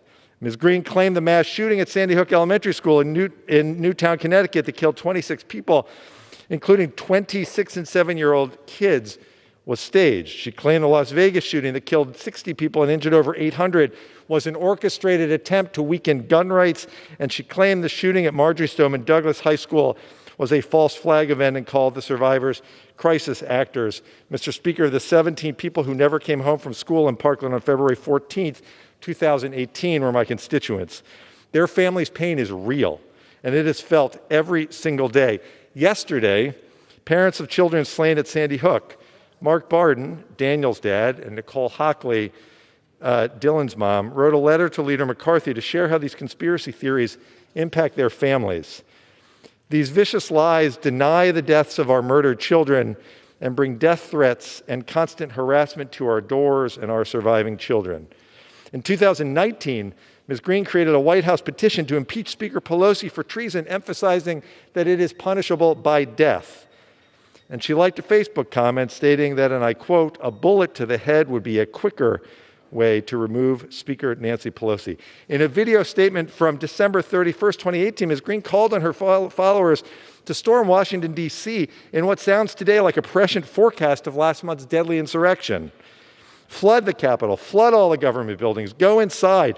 We can end it. We can do it peacefully. We can. I hope we don't have to do it the other way, but we should feel like we will if we have to. Mr. Speaker, that's exactly what happened. Conspiracy theories and hate are malignant. They do not fade away. We must stand up to them and say enough. Ms. Greene has promised that she will never apologize. Well, we are here today because Republican leadership has decided to embrace and elevate Ms. Greene. They've rewarded her with a seat on the committee of this House that has responsibility for teaching our children the truth and giving them a safe place to learn it. 2 years ago, the Republican speaker spoke on this floor very strongly saying, quote, "I will pledge to you this from this side of the aisle, and I hope you understand this clearly, any hatred, we take action." And Mr. McCarthy did take action, but it wasn't condemnation, it was elevation, appointing her to committee seats. That's why it's necessary to put this resolution to a vote for every member of this body, because this House must take action. I urge my colleagues to support this resolution and remove Representative Greene of Georgia from her positions on the Committee on Education and Labor and the Committee on Budget, and I reserve the balance of my time. Reserves. Gentlewoman from Indiana is recognized. Thank you, Mr. Speaker. I yield myself such time as I may consume. The gentlewoman from Indiana is recognized. Thank you, Mr. Speaker. Let me be clear. I absolutely reject racism, anti-Semitism, and bigotry. I condemn conspiracy theories and calls for violence. I do not in any way condone these reprehensible views. I am not here today to defend any comments made by Representative Greene, whether as a private citizen, candidate, or member of Congress. I am here today to defend the precedent set by years of the majority and minority parties coexisting in this body. And I am here today to defend the House Ethics Committee, on which I serve as a ranking member. House Resolution 72 is nothing more than a partisan power grab. At a critical time when the majority party itself repeatedly calls for unity as our path forward, bringing a majority resolution to the floor to remove a minority member from her committee assignments is wrong and unprecedented. Referring such a resolution to the House Ethics Committee is unprecedented. Referring such a resolution to the House Ethics Committee and then completely bypassing the committee's role is unprecedented. On this floor today, we are witnessing one more effort to consolidate power with the majority party and diminish the rights of the minority. This is not the first power grab effort by this majority in Congress. Earlier this year, the Democrats destroyed over 100 years of representation in Congress and effectively eliminated the only tool that safeguarded the minority's voice, the motion to recommit. And they are doing it again today with House Resolution 72. In the last 20 years, several members have been removed from their committee duties. Members on both sides of the aisle have been removed, and for various reasons. But those reasons and that decision was always made by the members' party leadership or party's membership. Even if the decision to remove a member was followed with a voice vote on the House floor, the decision itself was made by that member's caucus following weeks of public and private infighting. Last week, the Republican conference met to discuss statements made by Representative Greene last night prior to her serving in Congress. We listened to Representative Greene. She made similar statements as she did on the floor today. She assured the conference that her prior statements did not reflect her views today as a member of this body. The Democratic majority claims the Republican conference hasn't acted, but that simply isn't true. The conference just hasn't done what the Democrats want it to do. Regardless, the majority has brought this unprecedented resolution before the House today. The majority party could have brought this matter directly to the floor as a privileged question, and the question of removal would have been a swift vote on the floor. Instead, the majority referred the resolution to the Ethics Committee to then immediately and completely bypass the Ethics Committee and its functions by bringing this resolution directly to the floor. Involving the committee, then to only bypass the committee, violates the collegial and bipartisan manner by which the Ethics Committee should operate. This is my second term serving on the Ethics Committee, and I was looking forward to working with Chairman Deutsch in a collegial and bipartisan manner. You see, the Committee on Ethics is unique. It's the only standing House committee with equal numbers of Democrat and Republican members, 5 Democrats and 5 Republicans. There is a reason that neither party holds a majority on this committee, and that reason is to avoid one party or the other weaponizing the committee's purpose for use in a political and partisan fashion. The committee has publicly warned of this risk before. In 2012, following a particularly contentious investigation, the committee publicly expressed the necessity of bipartisanship, bipartisan cooperation within the committee leadership. The committee stated, quote, "Unlike any other committee, this committee avoids partisan legislative concerns and policies and must have bipartisan cooperation for the committee to fulfill its constitutional mandate to police the members, officers, and employees of this House. That mission calls upon members to step out of their partisan framework and approach the work of the committee without regard to their party. It's our recommendation for any member that serves on this committee that he or she constantly evaluate their actions on the committee to ensure they are living up to the highest standards of this committee," close quote. Today, we do not see the Ethics Committee's leadership upholding the highest standards of bipartisan cooperation. We don't see today the chair and ranking member presenting a resolution on the House floor together. At the end of each Congress, the committee issues a report detailing the activities of the committee during the Congress. For each Congress Chairman Deutsch has served on ethics, the committee has worked in a collegial and bipartisan manner. To be able to state for the 113th, 114th, 115th, and 116th Congress, all votes taken in the investigative subcommittees were unanimous. This stack of reports represents all the hard work the committee has completed in the last 4 Congresses. All of this work of the committee completed by its sitting members, the members who were asked to serve in the investigative subcommittees, and the committee's professional and nonpartisan staff was accomplished in bipartisan cooperation. In fact, Chairman Deutsch himself recognized in the committee report for the 116th Congress that, quote, "All of the committee's work is made possible by the committee's talented professional, nonpartisan staff. The members of the committee wish to acknowledge their hard work and dedication to the committee and the House. In addition, the committee wishes to thank its departing members for their service and for their thoughtfulness and collegiality they showed during their time on the committee," close quote. As you can see, the work on the Ethics Committee is extensive. In the 116th Congress alone, the committee commenced or continued investigative fact-finding gatherings for 50 separate investigative matters, impaneled 6 investigative committees, and filed 5 reports with the House totaling over 3,300 pages regarding various investigative matters. These tasks were agreed to by the chair and the ranking member of the committee. In fact, the phrase itself, chair and ranking minority member, appears 38 times in the committee rules. The Ethics Committee operates effectively because it's consensus-driven, with decisions made jointly by the chair and the ranking member. But that's not what's happening today on this floor.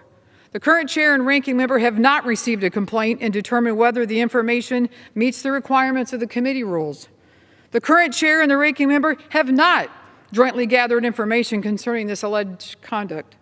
Until yesterday's rules hearing, the chair and the ranking member had not had a single conversation regarding Representative Greene.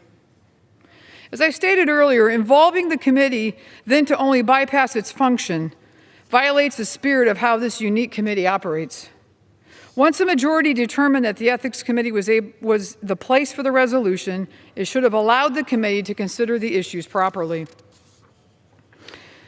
I know our colleagues want to see the Ethics Committee function effectively and not to be used as a partisan political weapon on a manipulated platform.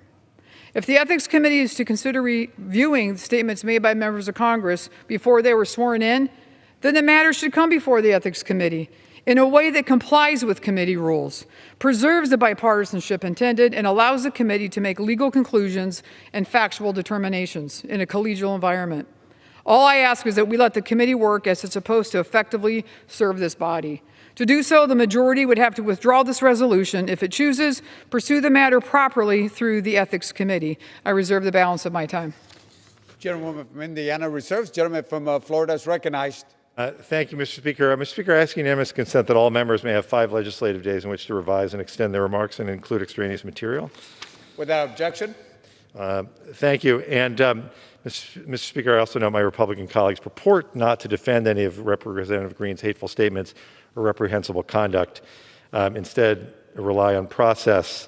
The appeals to process should be recognized for what they are, an effort to shield her from her accountability for this egregious language and actions. And with that, I yield to my friend and colleague from South Florida who has come to know the families from Marjorie Stoneman Douglas as well as I, Debbie Wasserman Schultz, the sponsor of this resolution. For how much time? Sorry, Mr. Speaker. Gentlewoman is recognized. Thank you, Mr. Speaker. I thank the gentleman for yielding, and I rise to support H.R. 72, legislation I never hoped to author. My resolution would remove Congresswoman Marjorie Taylor Greene from her committee assignments. We've already heard a lot today about precedents, so let me explain the precedent which brought us here. Congresswoman Greene advocated for the execution of a leader of this House. She advocated for the execution of former President Obama. She encouraged violence against law enforcement and has a long record of racist, anti-Semitic, and Islamophobic comments. She spread cruel conspiracy theories, even claiming the horrific mass school shootings in Sandy Hook and Parkland were staged, and even stalked a young survivor of one of those tragedies, calling him a coward. These are unprecedented comments and actions by a member. No one else on this floor has called for violence against other members and law enforcement. Only one member has done that and refused to back down, and that is the real precedent we are dealing with today. We have also heard about regrettable conduct before taking office, a so-called statute of limitations on bad behavior. Prior to her floor remarks this afternoon, Congresswoman Greene spent this entire week doubling down on her promotion of violence, bigotry, and conspiracy theories. Her response to her critics just yesterday was, "I won't back down, I'll never apologize." We have also heard today about revenge and whataboutism. Greene herself threatened that when Republicans wield the gavel, Democrats will face a similar fate. And if a Democrat promotes violence against members and peddles dangerous lies and conspiracy theories, then refuses to renounce them, and our caucus refuses to police it, then punishment would be in order. That's the reality of what we're dealing with today with Congresswoman Greene. We are dealing with conduct that brings shame on this House, and a pointed refusal to denounce or internally police it by Republicans. Congresswoman Greene's past support and present reaffirmation for violence, intimidation, lies, and racism is dangerous. It is exactly the kind of conduct that helps fuel domestic terrorism. Mr. Speaker, I don't take this threat of violence lightly. 2 years ago, a pipe bomb, one of 16 sent around the country in my name, sat in my district office for more than 24 hours, with my staff handling and moving around it before anyone knew or told them it possibly contained an explosive device. None of my staff signed up for that kind of threat. No one should be terrorized at work. But what delivered that bomb to my office was not just one disturbed man. It was the culmination of endless lies, conspiracy theories, and hate that drove someone to violently attack his political rivals. We all saw that unfold again with deadly consequences here in the Capitol on January 6th. We can't afford to have this kind of violent threat continue, and certainly not from someone in this very House. This is not about whether we find Marjorie Taylor Greene's speech offensive. This is not, the point here is that she has promoted and advocated violence. Denying her a seat at committee tables where fact-based policies will be debated and crafted is an appropriate punishment and restraint of her influence. Congresswoman Greene chose a dangerous and harmful path into this House, one filled with deliberate lies that fomented violence. Once elected and seated here as a sitting member, she then also chose not only to stand by, but affirm those words and actions. A deathbed, mild walkback of a couple of wild conspiracy theories just moments ago is not enough to prevent her future harm. Importantly, there was no apology for hurt and harm caused, and she did not express regret for the stalking of a teenage mass shooting victim, nor for life-threatening statements she made or promoted against the leader of this House, and so much more. Now that she's made her choices, the House must limit the future harm and violence that she can invite on this body. The deceptive, inflammatory conduct that fuels such violence cannot be tolerated anywhere, certainly not in this House.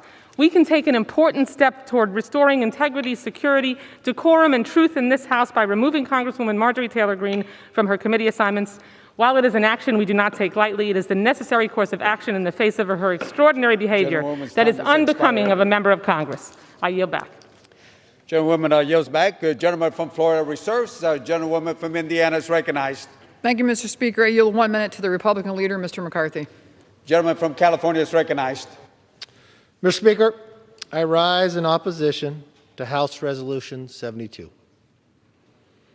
This resolution sets a dangerous new standard that will only deepen divisions within this House. For all their talk about norms and institutions, it's the Democrats who've acted to undermine the people's House at every turn. Let's check the record. Afraid for their political careers, they have moved to shut down debate and silence dissent in committee and on this floor.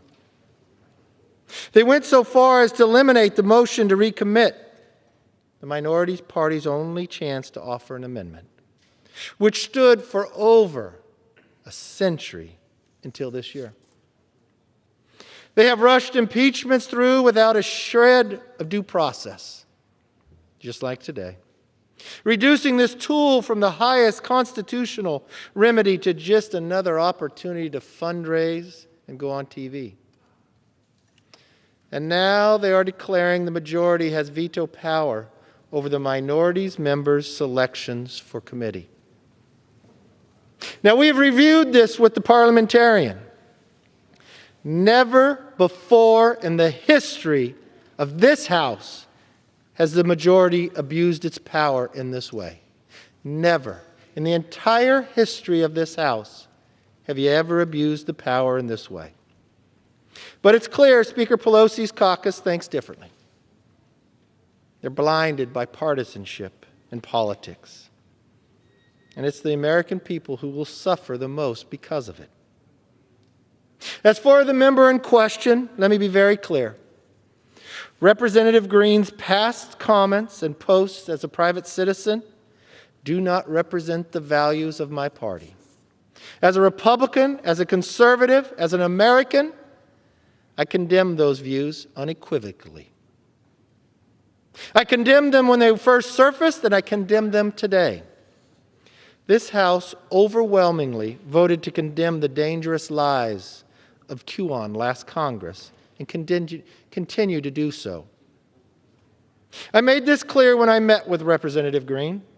I also made clear that we as members have a responsibility to hold ourselves to a higher standard. She acknowledged this during our conversation and apologized for her past comments. I will hold her to her words and her actions moving forward. But because these comments caused such deep wounds, I offered Leader Hoyer a path to lower the temperature and address these concerns in a productive way. I offered to remove Representative Greene from Ed and Labor, but it was rejected.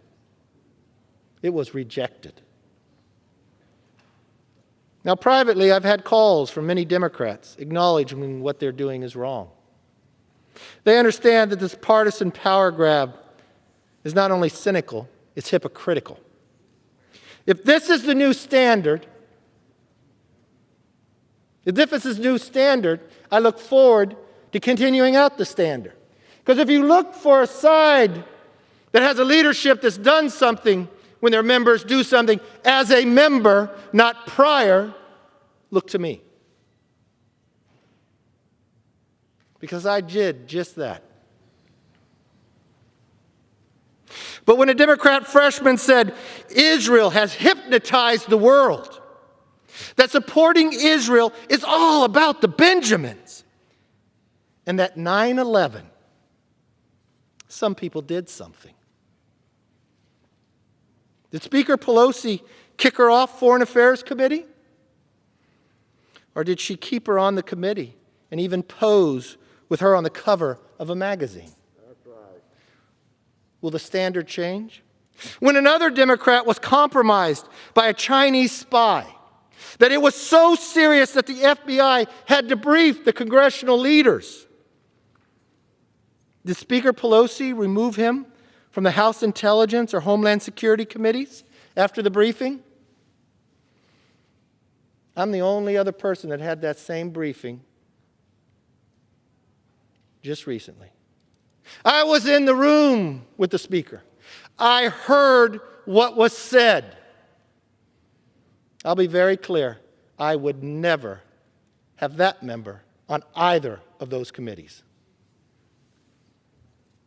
Or did she reward him by making him the head of the subcommittee overseeing the CIA? I guess there's different standards. When the chairman of the Rules Committee objected to certifying the 2016 election, citing Russian interference,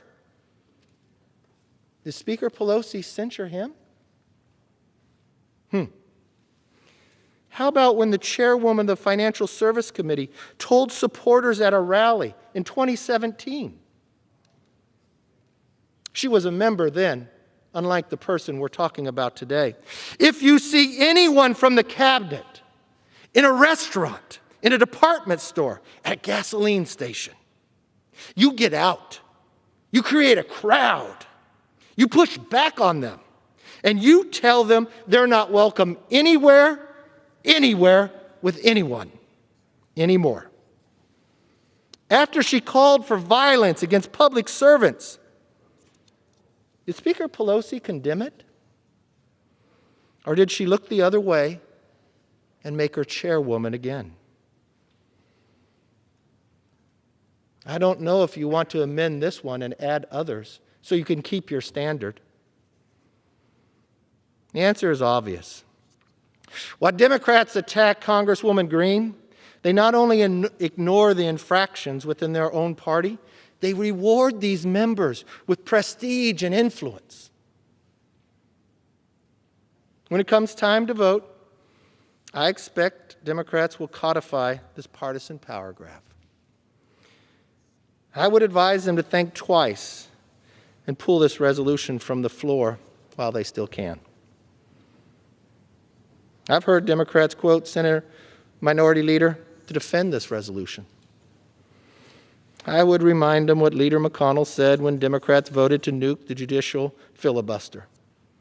You'll regret this, and you may regret this a lot sooner than you think.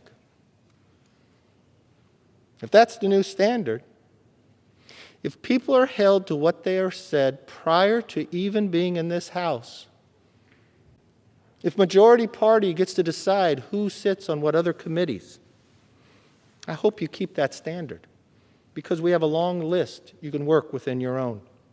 In the end, this resolution is merely a distraction from the real issues. In the last 2 weeks, Democrats have taken just 2 votes, the one today and the one last month on a waiver for a cabinet member. This is the least productive Congress since last year. I thought that'd be hard to beat. There is nothing for workers who have lost their jobs, including thousands of blue-collar jobs that were eliminated just by a stroke of a pen of President Biden, even laying off the union workers who endorsed him. It's a shame. They need that job. It's a good-paying job. Nobody sat and talked to him before or asked them. They just laid him off. Nothing for students who've been stuck learning from behind screens for nearly a year, even though the administration's CDC director says in-person learning is safe. Nothing to increase the pace of vaccine distributions so we can get them to people who want them and get one step closer to fully reopening this economy. At a time when households are already struggling, Congress should use its window of opportunity to get Americans back to work, get kids back to school, and vaccines for any American who wants it. These are the immediate priorities that deserve our energy and our attention. This is what we would work on if we had the opportunity to be in the majority, or even had the same opportunity that those in the minority had for the last 100 years to offer a motion to recommit. Mr. Speaker, as I've said before, a House distracted cannot govern. And we're proving it one more time today. Let's stop trying to invent dangerous and divisive ways to abuse the power of a majority and start working on what really matters. No one supports what was said before a person ever became a member. When a member said something that was inappropriate on this side of the aisle, we removed them from committee because they said it as they were a member. As we list the long list of the standards on the other side, no one ever got removed. They got rewarded. And now, more than 200-year history in this body is going to change. But if it changed as a standard to reach all, I'll be right here with you. If the concern was really what the majority leader said to me about being on Education Committee, I'm the first one to switch it. I actually offered it. That would be appropriate, but not for this majority. They believe something different, and that's wrong. Just as the words that were said were wrong. That member came to this floor to answer those questions. She did it as a member of Congress, not as a private citizen when they were said. I listened to President Biden as I watched him sworn in. I heard the word unity. That's why I reached out as well. If there's concern about education, we can fix that. If there's concern on the other side about working with people who are getting laid off with every stroke of every executive order, I'll work to fix that. If there's concern about getting kids back in school, we'll work on that. If there's concern about getting a vaccine to any American who wants it, we'll work on that. But unfortunately, the majority gets to decide what comes to the floor. And once again, this Congress will get listed as the least productive Congress in history. But the one thing it will have a record of is changing the rules to be one-sided, a long history that I believe this body will be embarrassed by. I yield back. Gentleman from California yields back. Gentleman from Indiana reserves. Gentleman from Florida is recognized. Thank you, Mr. Speaker. I yield 2 minutes to the distinguished gentlelady from Georgia, Representative McBath. Gentleman from Georgia is recognized for 2 minutes. Thank you to my colleague and friend from Florida, and thank you, Mr. Speaker. In 2 weeks, I celebrate the birthday of my son, Jordan. Every year since he was murdered, his birthday brings joyful memories, but profound sadness. 2 years ago, my pain on his birthday turned to horror and grief as I watched students in Parkland, children the same age as my son, run terrified out of their high school. I watched parents read texts from their kids that said, "Mom, if I don't make it back, thank you for everything that you've done for me." I watched as 17 families realized that their lives are never going to be the same. Throughout history, words have shown and have had the power to unite this nation with unity and with hope, or the power to divide with bigotry and hate. Words have an impact on everything that we do here in this chamber, on this hill, in this body. Every action that we take make life better for the American people. This today is about a member's words and actions that are beneath this body, beneath the American people that we have sworn to protect. This is about a member stalking the children of tragedy, attacking survivors, and threatening violence. This is about a member denying the existence of dead children at Sandy Hook Elementary and Marjorie Stoneman Douglas High School. This moment is about parents across America who now celebrate their child's birthday, just like me. And I yield back the balance of my time. Gentleman from Georgia yields back. Gentleman from Florida reserves. Gentlewoman from Indiana is recognized. Thank you, Mr. Speaker. I yield 2.5 minutes to the ranking member of the Judiciary Committee, Mr. Jordan. I thank the gentlelady. Minutes. Thank you, Mr. Speaker. Who's next? Who is next? Everyone has said things they wish they didn't say. Everyone has done things they wish they didn't do. So who's next? Who will the cancel culture attack next? Former New York Times editor Barry Weiss, not a conservative, had to resign because of the environment at that paper. She had to resign. She coined this term, the digital Thunderdome. You engage in wrong think, you engage in wrong speak, you're going in the Thunderdome. Today it's Miss Greene. Who's it going to be tomorrow? Who's it going to be tomorrow? I've heard several times on the floor today from the Democrats. Conspiracy theory. The Democrats peddled the biggest conspiracy theory of all time, the Russia hoax. Amen. Two of those years, for the last 4 years, they peddled this theory. 2 of those years, they spent $40 million, 19 lawyers, 40 FBI agents, 500 witnesses, 2,500 subpoenas, but came up with zero collusion. Former Director of National Intelligence, James Clapper, he was going on television all the time talking about the coordination and the collusion that was going on. But what did he say behind closed doors when he was under oath in the Intelligence Committee? He said this: I never saw any evidence that the Trump campaign was conspiring with the Russians to meddle with the election. No evidence. But they peddled this theory for 4 years. And think about this. The guy who started the debate off today for the Democrats, the Democrat chair of the Rules Committee, Mr. Speaker, Democrat chair of the Rules Committee 4 years ago. Guess who? Guess who 4 years ago was the first person to object to the 2016 presidential election?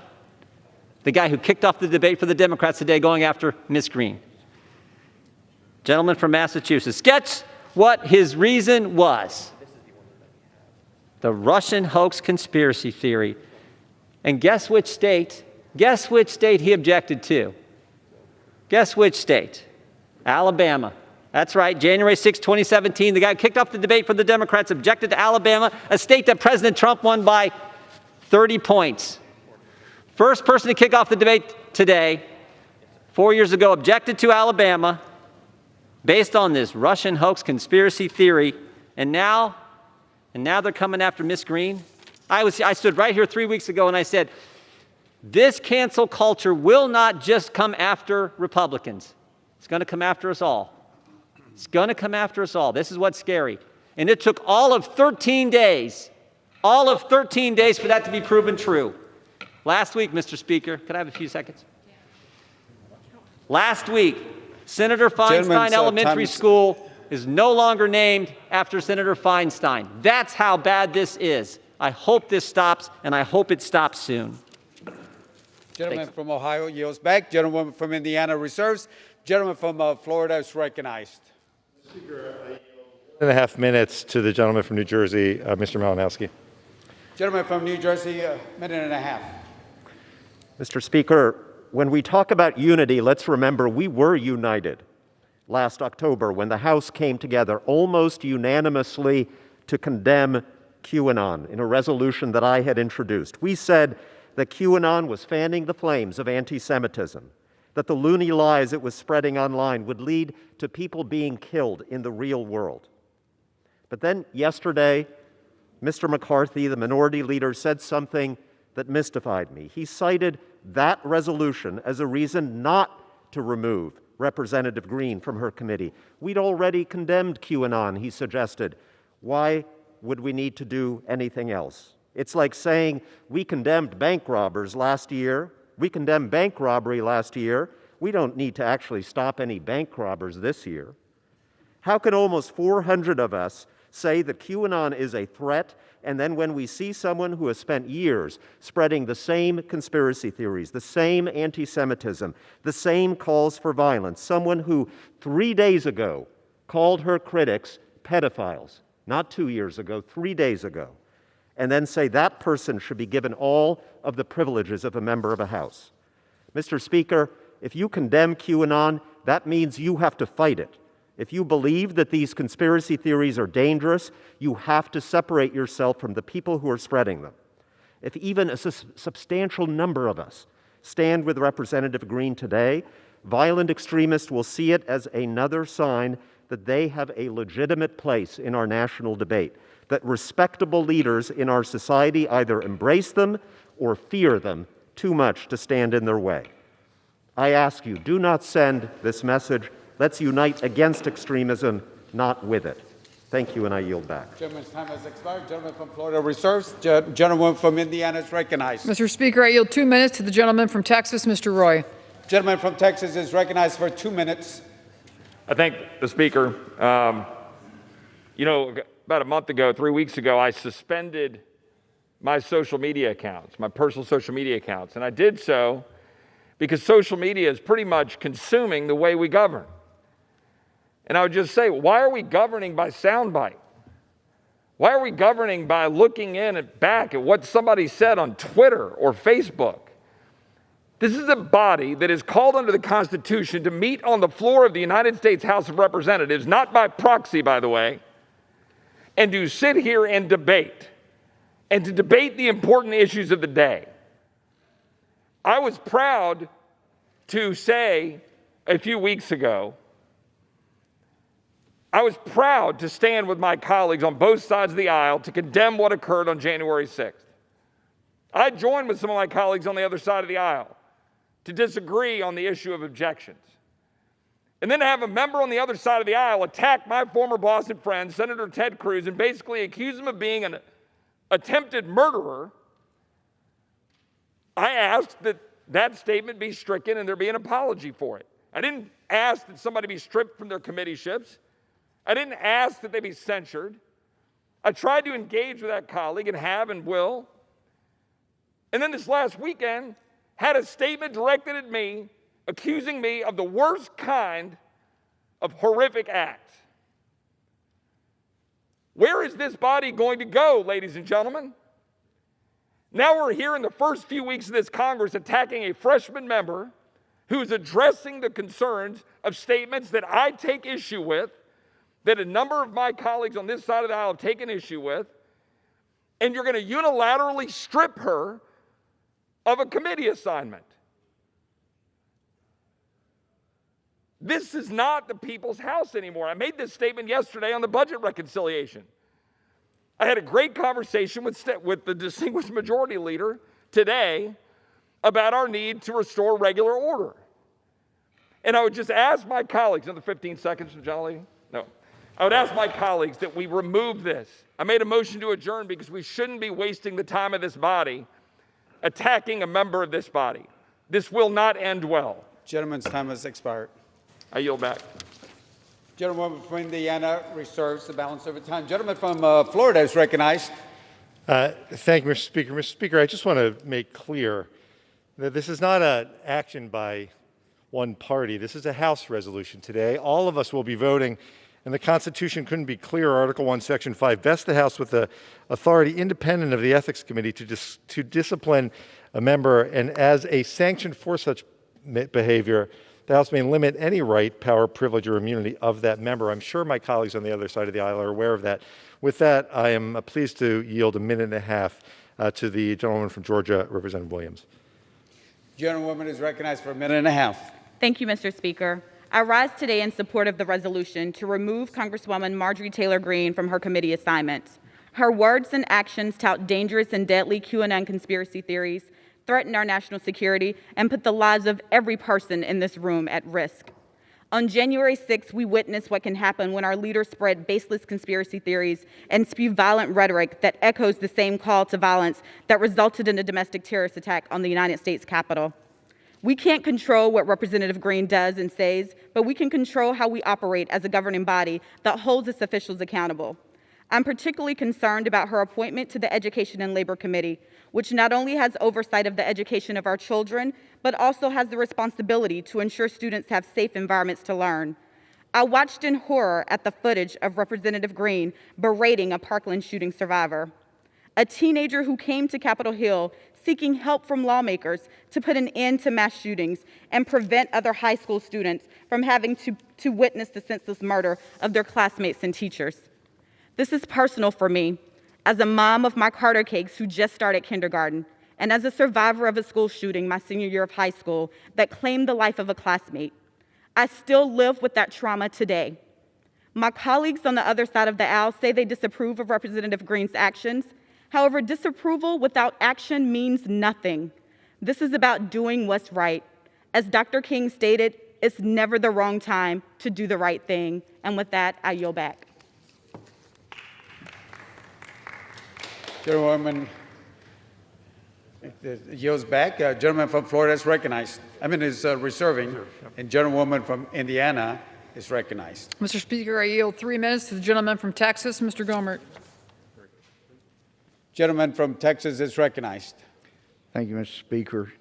And this is personal to me. I've dedicated so much of my adult life to the Constitution of the United States.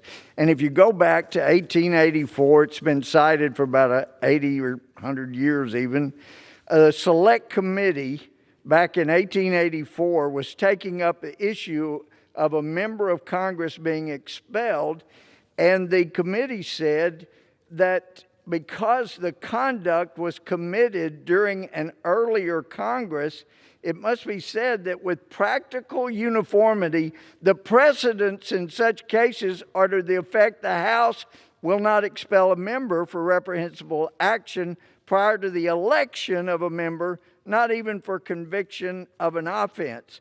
That has been so frequently decided in the House that it's no longer a matter of dispute. And yes, that was expelling from the House, but you're wanting to expel a member from being a full member as she was elected to do. Now, James Madison, hopefully that name rings a bell, said if the legislature could regulate those, talking about qualifications, which in this case would mean you got to meet our qualifications for what you say before you're a member of Congress, or you don't come in.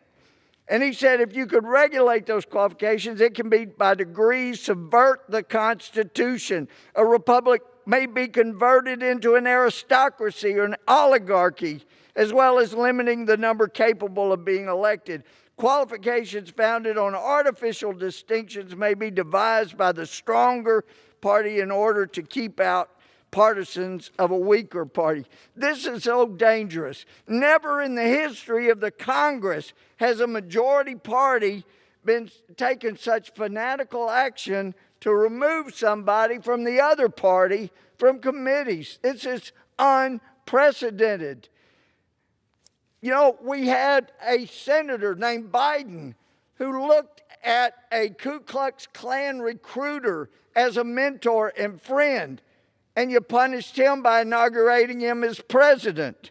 Look, please, I know there's so many good, decent Democrats. We disagree on a lot of things, but as a matter of conscience, you talk about conscience, you got to know if you do this, just like Democrats objecting to electors and then coming around later and say, oh, you're disenfranchising voters. Look, if you do this, you know The day will come when Republicans will not like something you said and start removing you from committees. This is not a road to go down. I beg you, please don't start this precedent. It won't end well for either party, but we will follow your lead if you lead. I'm imploring you, do the right thing. Vote no on this resolution. I yield back. Gentleman yields back. Members are reminded to direct their remarks to the chair. At this time, the gentlewoman from Indiana reserves, and the gentleman from Florida is recognized. Mr. Speaker, I yield 1 minute to the gentlewoman from Michigan, Ms. Tlaib. Thank you, Gentlewoman is recognized. Thank you, Mr. Chair. After decades of living through discrimination from our government, my older black neighbors in my district finally began having a sense of hope that a new generation of elected leaders are here. Recently, however, those same neighbors have told me they began to feel that fear again because of what is happening here in this chamber. Because in today's Republican Party, Marjorie Taylor Greene's worldviews are violent, anti-black, racist, Islamophobic, anti-Semitic, and they're condoned. Every single day that goes by without outright condemnation from every single one of her Republican colleagues, without consequences for her extremist views, is an outright endorsement of white supremacy. We owe it to our residents who have been victim of these very hateful views to take action. When members like Marjorie Taylor Greene proudly claim that Muslims shouldn't be allowed in this Congress, or that 9/11 attacks were fake, or that the Speaker of the House should be executed, there must be consequences. I yield. Gentlewoman yields back. Gentleman from Florida reserves. Gentlewoman from Indiana is recognized. Mr. Speaker, I yield 2 minutes to the gentleman from Arizona, Mr. Biggs. Gentleman from Arizona is recognized for 2 minutes. Thank you, sir. Thank you, Mr. Chairman. It's good to be here today. But what I feel and what I believe as I'm listening and I'm hearing the debate is this is not really about words said by Ms. Greene before she was ever elected overwhelmingly in her district. Because if it was about language and that we were disciplining because of language, we would have disciplined somebody else from this side on the Democrat side who said, Israel's hypnotized the world. May Allah awaken the people and help them see the evil doings of Israel. It's all about the Benjamins, baby. That would have invoked some discipline, I would have thought. How about this one? Comparing Jewish Israeli settlers to termites. That guy didn't get disciplined. He's still on the committees I sit on. He said there's been a steady stream, almost like termites can get into a residence and eat before you know that you've been eaten up and you fall in on yourself. It goes on. It goes on. The Speaker of this House has said Republicans are enemies of the state. All of these incite to violence. All of these demean. All of these dehumanize. All of these are these are statements that just should not be accepted. But they were accepted. There was no condemnation. And as the last speaker just said, no condemnation is an endorsement. So I guess there's endorsement from all of them on those statements. And so here we are today. And you're doing something that's unprecedented. You're taking somebody for things she said before she got into this body. And you're saying we're going to control the minority choice of committee assignments. Never happened before, but here it goes. And I'm afraid it's going to cascade because that's not the way we should do this. You can't take away the rights of the minority leader and the minority conference. That is the problem that we have here. No one endorses what Ms. Greene said, but we endorse her election and the right of the leader to make her committee assignments, not to have those be taken away by the majority. I yield back. Thank you. Gentleman from Arizona yields back. Gentlewoman from Indiana reserves. Gentleman from Florida is recognized. Thank you, Mr. Speaker. I yield 1.5 minutes to the gentlelady from Illinois, Ms. Kelly. Mr. Gentlewoman is recognized for 1.5 minutes. Mr. Speaker, I rise in support of House Resolution 72 to remove Marjorie Taylor Greene from her committee post. Congresswoman Greene is part of the cult conspiracy mindset that has infected segments of our American society and is ripping our nation apart. The wild conspiracy theories that QAnoners invent are in essence outrageous lies. Even more alarming, they are lies backed by the threat of violence. Yes, Representative Greene and her QAnon adherents are ready to defend their deranged lies with violence. They have expressed a desire to assassinate Speaker Pelosi and to publicly execute those who disagree with their malignant lies. They have even expressed a passionate desire to overthrow our constitutional democracy. Congresswoman Greene indicated before last year's election that if Donald Trump lost, Americans may need to reclaim freedom with the price of blood. Marjorie Greene has harassed a survivor of Stoneman Douglas school shooting, calling him a coward and proclaiming the massacre was staged as a plot to pass more gun laws. Yet her Republican colleagues believe she has the proper credentials and principles to serve on the Education and Labor Committee. Some will play both sides, but that is a false equivalent. I think it's clear that we need to draw the line at Jewish space lasers and calling for political assassinations, not policy differences. At least with one xenophobic racist, both sides were able to put country over party. The party of honest Abe can no longer be honest with itself.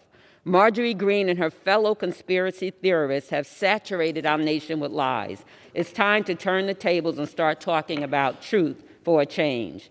Gandhi liked to say, even if you are a minority of one, the truth is the truth. I urge everyone to join in defending truth. Stand up for truth, even if you're alone. I yield back. Gentleman from Florida reserves. Gentlewoman from Indiana is recognized. Thanks, Mr. Speaker. I yield 2 minutes to the gentleman from Texas, Mr. Babin. Gentleman from Texas is recognized. Thank you, Mr. Speaker. At the direction of the narrow Democrat majority, we are here today standing in judgment over a newly elected colleague of ours for things said as a private citizen and that have since been retracted. Meanwhile, some colleagues have engaged in anti-American, anti-Semitic tropes and commentary before and after their elections to Congress. Other colleagues have incited and called for violence across the country the day Donald Trump became president, and still encourage that violence against him and those who support the Republican Party, not to mention other dangerous words that have been harmful to the security of our nation. But, Mr. Speaker, none of those are in question, and those members never saw any condemnation. In this Democrat majority, they never will. I went to the Rules Committee yesterday, strongly opposed to this course of action, with a suggestion to correct this blatant double standard should it move forward. I was told by the chairman that, quote, we don't share the same values, because I was demanding that we prioritize accountability for members of his party and their comments and dangerous rhetoric carried out while in office, before we address Representative Greene's commentary made before she was elected. Perhaps the chairman was right.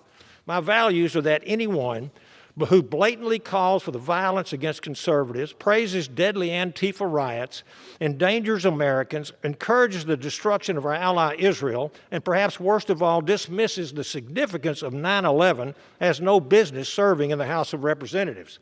In closing, Mr. Speaker, no one in Congress should be more grateful than the Democrat majority eliminated our motion to recommit last month and the Democrat members who have made these inflammatory remarks over the years. Because I have no doubt that a motion by Republicans to oust those representatives would have succeeded with very strong bipartisan support. And by shattering this precedent today, perhaps this majority has set in motion a future majority's obligation to do so. If my Democrat colleagues are attempting to take the speck out of their eye, I encourage them to also take the log out of their own eye. Out of our eye, then take the log out of their own eye. Thank you, and I yield back. Gentleman's time has expired. Gentleman from Indiana reserves. Gentleman from Florida is recognized. Thank you, Mr. Speaker. I yield 1.5 minutes to the gentlewoman from Minnesota, Ms. Omar. Gentlewoman from Minnesota is recognized for 1.5 minutes. Thank you. Mr. Speaker, this is not about one member. This is about who we are as a body and what we are as a democracy. This is about whether it is acceptable to cheer on and encourage an insurrection against our basic democratic process. This is about whether it is okay to demand members swear in on a Bible of a religion they do not practice. This is about whether it is okay to hold an assault rifle next to members' heads in a campaign ad and incite death threats against them. This is about whether it is okay to encourage the murder of the Speaker of the House As a survivor of civil conflict and civil war, I know political violence and political rhetoric does not go away on its own. This is about whether or not we will continue to be a peaceful and functioning democracy. Thank you, and I yield back. Gentlewoman yields back. Gentleman from Florida reserves. Gentlewoman from Indiana is recognized. Mr. Speaker, I yield 1 minute to the gentleman from Virginia, Mr. Good.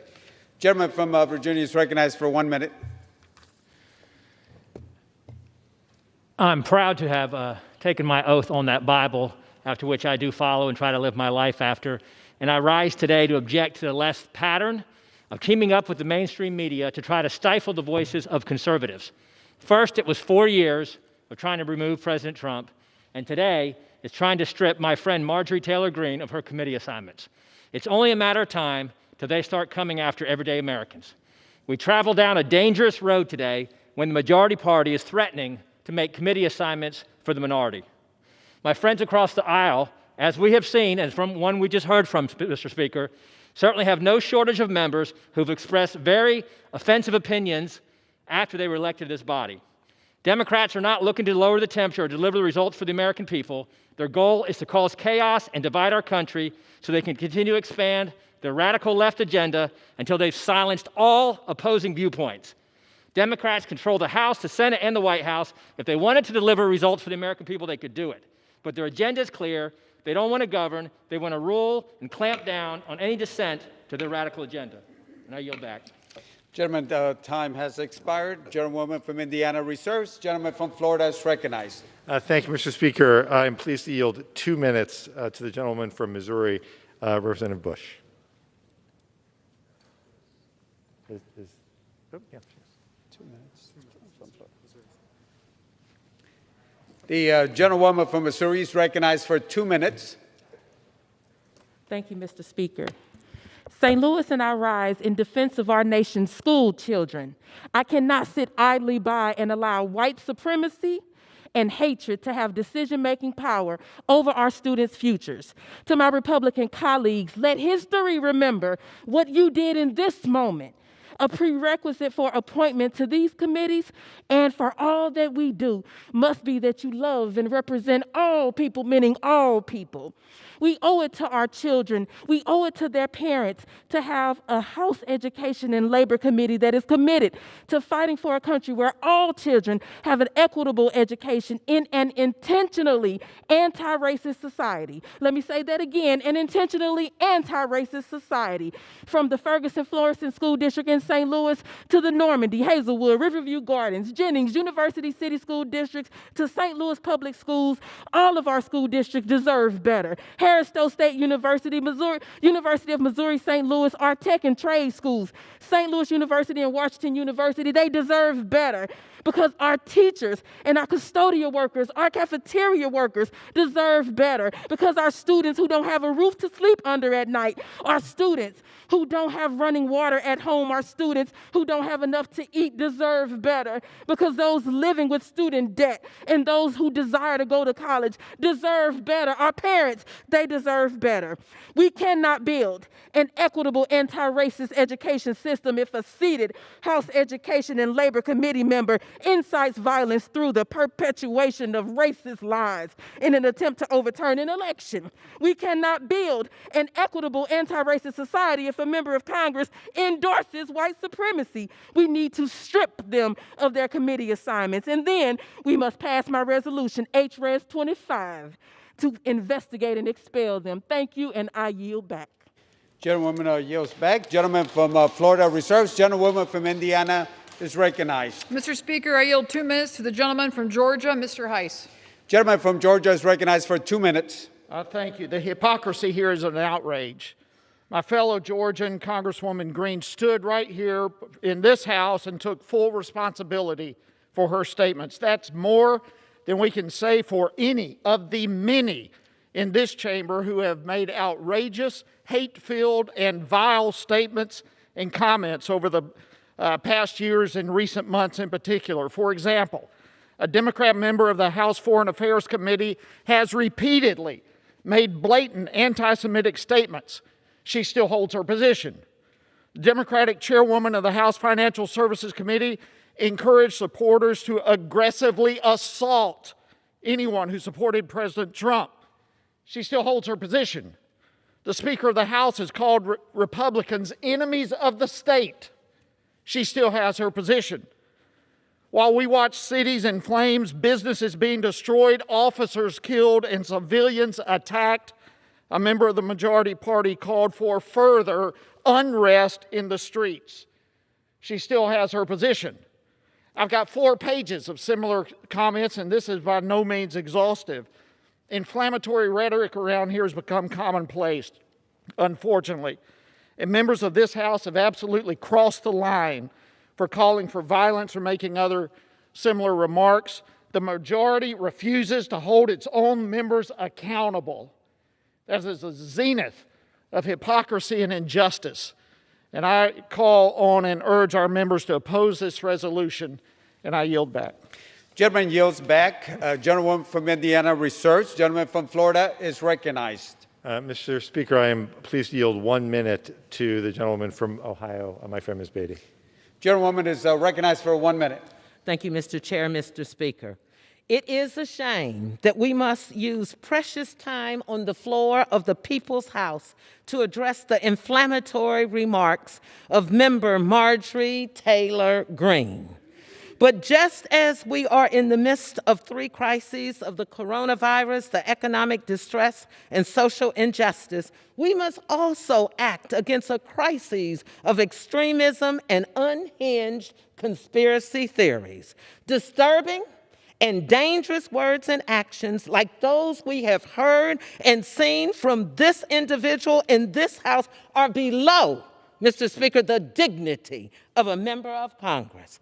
And as they did not stop when we were all sworn in, if anything, these backward views gained a national platform. Well, I stand here to tell you, I will stand up to bullies. Bullies who threaten students and threaten and celebrate the violence towards our Speaker and our colleagues. Today, and yes, as a conscience of the Congress, it is important that we take this step to affirm that conspiracy theories and outrageous lies have no place in the Congress, no place in the People's House, no place, no place. Gentleman's term has expired. Gentleman from Florida Reserve. Gentlewoman from Indiana is recognized. I yield 1 minute to the gentleman from South Carolina, Mr. Norman. Gentleman from South Carolina is recognized for 1 minute. Thank you, Mr. Speaker. On the 4th day of February, here we go. We have a pandemic that's shutting down businesses all across this country. We have schools shut down, causing havoc with our children. We have a national debt of over $30 trillion. We have seniors wondering if their Social Security payment will be suspended due to anticipated bankruptcy. We have a Democratic Party focusing today and yesterday on bypassing the legislative process and issuing executive orders, defunding our police departments, destroying our energy dependence, shutting off our production of oil and gas, allowing men to identify as women and go into any bathroom of choice. And what is the majority spending the hard-earned tax dollars today? Attempting to throw a member of our party who was duly elected by something purportedly not said before she got into Congress. Here's what I would ask. Throw us all off the committees. Throw all of us off. God, I hope the American people see what you're doing. And this is nothing more than an abuse of power, than a party drunk with power. I yield back. Gentleman yields back the balance of his time. A gentleman from Indiana Research. Gentleman from Florida is recognized. Mr. Speaker, I'm pleased to yield 2 minutes to Representative Hayes from Connecticut. Gentlewoman is recognized for 2 minutes. Mr. Speaker, I rise today in support of this motion on behalf of my constituents in Connecticut's 5th District. The statements made by the representative from Georgia have amplified horrific and deeply dishonest rhetoric and empowered and mainstreamed fringe conspiracy theories about school shootings. Giving any member the platform to spread dangerous rhetoric only rewards and normalizes this behavior, places already vulnerable groups in danger, and further traumatizes survivors. There is no place in this House for a member that trivializes these events or refuses to publicly disavow her own words or apologize to those affected. Mr. Speaker, there are men and women on both sides of the aisle whom I strongly disagree with. colleagues who have made statements that have deeply offended me, yet I have never believed we should remove them from committees or this body. But today is different. We are forced to make this motion not because of a disagreement in values or opinions, but because the Republican conference has refused to take any actions addressing dangerous comments made by a member, comments which have no place in common discourse and cannot be given a platform to be amplified. While I remain respectful of the voters in Georgia, we have a responsibility as a body to hold our own members accountable, and I would vote in the same way if a member of my own caucus had committed the same infractions. No member of Congress, Mr. Speaker, the House is not in order. House will be in order. No member of Congress should promote conspiracy theories or sow doubt about the validity of tragic mass casualty events like Sandy Hook, Parkland, and others.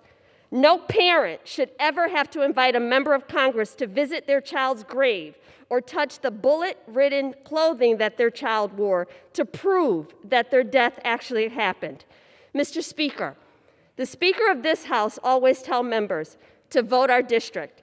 Today, I vote as an act of conscience in defense of my district. I vote for the babies who left for school 8 years ago and never returned home, and the teachers who died trying to protect them. I will vote for millions of educators. The gentlewoman is recognized for an extra 15 seconds. Today, I will vote for millions of educators who stand bravely before students while they lead lockdown drills and whisper quietly to them while sheltering in place that school is still safe. I will vote yes on this resolution for the parents and the communities who want real debate that produces real solutions for keeping schools and communities safe. Mr. Speaker, I yield back. Gentleman from Florida reserves. Gentlewoman from Indiana is recognized. Mr. Speaker, I yield 1 minute to my new colleague from Indiana, Ms. Sparks. Gentlewoman from Indiana is recognized for 1 minute. Mr. Speaker, as someone who grew up in a communist country where people were punished for expressing their opinions, I have an enormous appreciation for our First Amendment rights. This is a core principle our nation was founded on. I might not like many things that my colleagues from both parties have to say. Sometimes I think these crazy things, but I still will vigorously defend their First Amendment rights and rights of free speech, especially what they've said as private individuals before. And voters will decide if they're right representatives for them. It's a slippery slope to start policing people's opinion, and our Congress will start resembling a communist politburo if we're not careful. I would really like my colleagues to think before they make this vote. I yield back. Gentleman yields back. Gentlewoman from Indiana reserves. Gentleman from Florida is recognized. Mr. Speaker, I yield 1 minute to my friend and neighbor from Florida, Ms. Wasserman Schultz. Gentlewoman from Florida is recognized for 1 minute. Thank you, Mr. Speaker. You know, we've heard a lot here today. So in closing, let me remind my colleagues that we were sent here not only to uphold the Constitution, but to uphold a standard of conduct. Let me share with you what should have happened. What should have happened is some remorse for the pain that the gentlewoman from Georgia has caused, and acknowledged that pain, the damage that she has caused, the violence she has advocated. I would have hoped that she would have realized, like so many of us have, the awe and gravity of serving in this institution, and that despite all the harm that the words and actions she's taken have caused, that now that she's a member of this body, she truly understands and is sorry she stalked a teenager who was a victim of a mass shooting. Sorry that she actually suggested that our leader of the House of Representatives should meet a bullet as her end. Sorry that she suggested that President Obama should have his life snuffed out. But none of that happened. And that is why She has forfeited the right to serve on committees in this House of Representatives. I yield back. Gentleman from Florida reserves. Gentlewoman from Indiana is recognized. Mr. Speaker, I yield 1 minute to the gentleman from Georgia, Mr. Clyde. Mr. Speaker, I rise today to oppose this unprecedented power grab orchestrated by the Democrats. Much has been said about what my colleague from Georgia has spoken of in her past, but the past is past. I do not believe Congress has jurisdiction to relitigate what a member of this body said before they took their solemn oath of office. That is an issue to be adjudicated by her constituents at the ballot box in the 14th District of Georgia, not here in Congress. Without question, this body is putting itself on an extremely dangerous path, a path that opens the door to allowing the majority party to strip the minority party members of their committees based on statements made or beliefs held before holding office. It is clear the resolution before us is not about my colleague. It is about Democrats seizing upon an opportunity to further suppress the rights of the minority party, to silence a bold member of the opposition, and to thereby further their socialist agenda. Members of Congress have a duty to uphold themselves to the highest standards, and I know Marjorie is doing just that. I expect no less from my Democratic colleagues, which is why this resolution must not pass. Thank you. I yield back. Gentleman yields back. Gentleman from Indiana reserves. Gentleman from Florida is recognized. Mr. Speaker, I am pleased to yield 1 minute to the distinguished majority leader of the House of Representatives, Mr. Hoyer. Gentleman is recognized for 1 minute.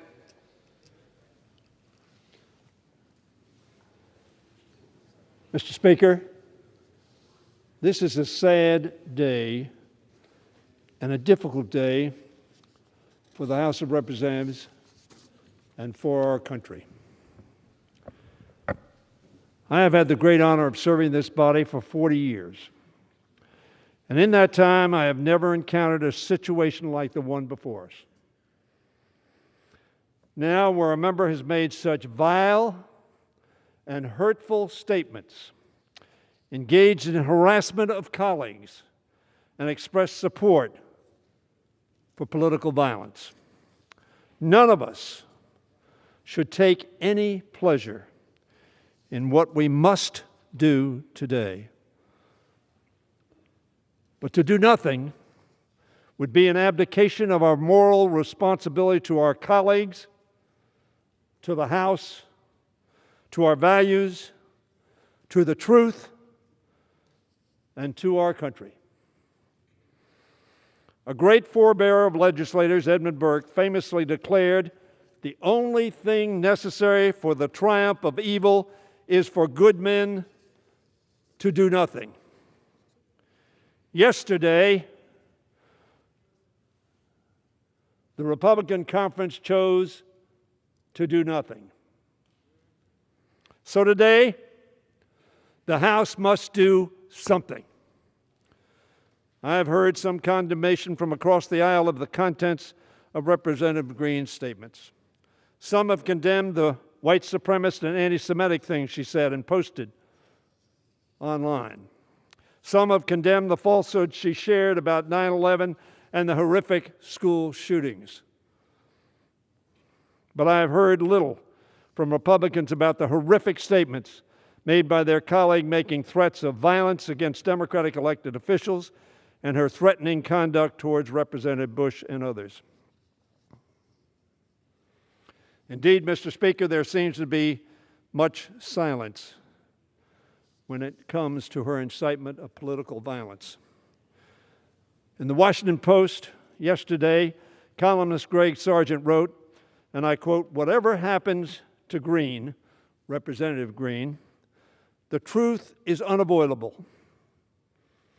Republicans have yet to offer a clear and unambiguous declaration that political violence is unacceptable and has no place in their ranks."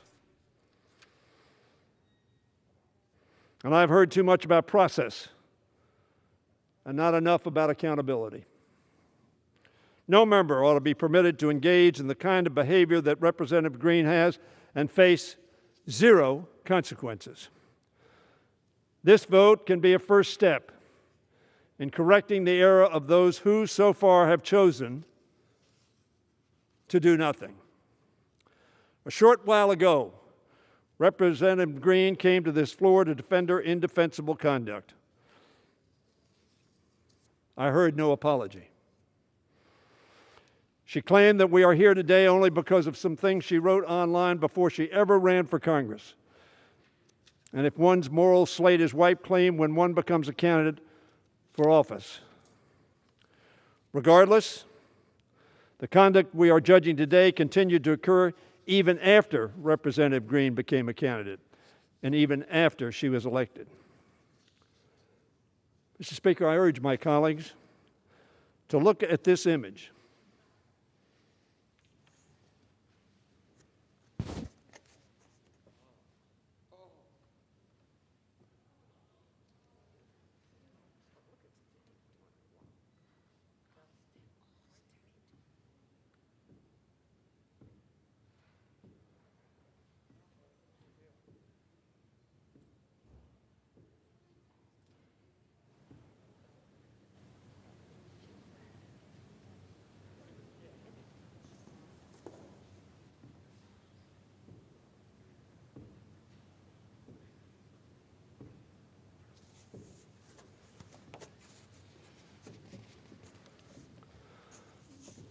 I heard about motherhood today.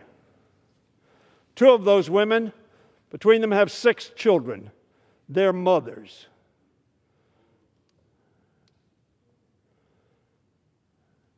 One of them does not have children.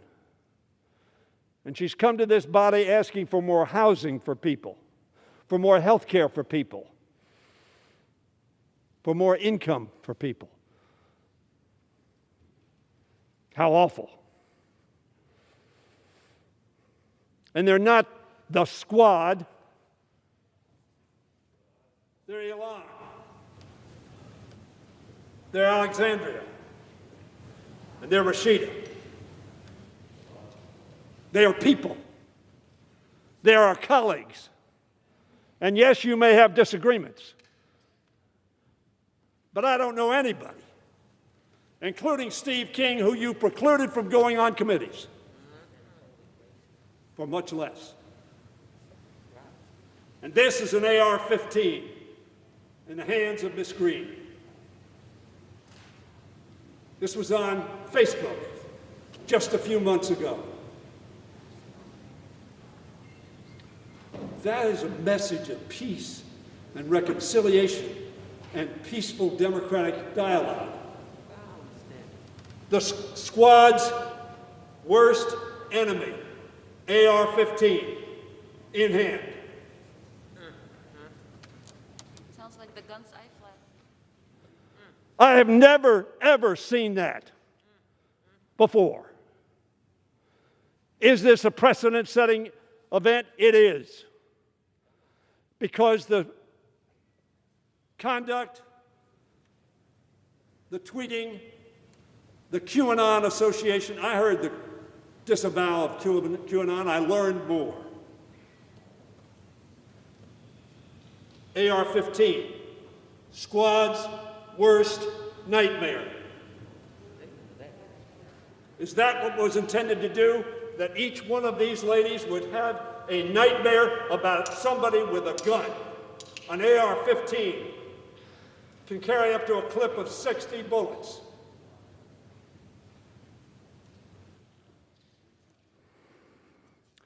I urge my colleagues to look at that image and tell me what message you think it sends. Here she is, armed with a deadly assault rifle, pointing it toward 3 Democratic members. Now, the pictures are put together, you understand. They were not present. I understand that.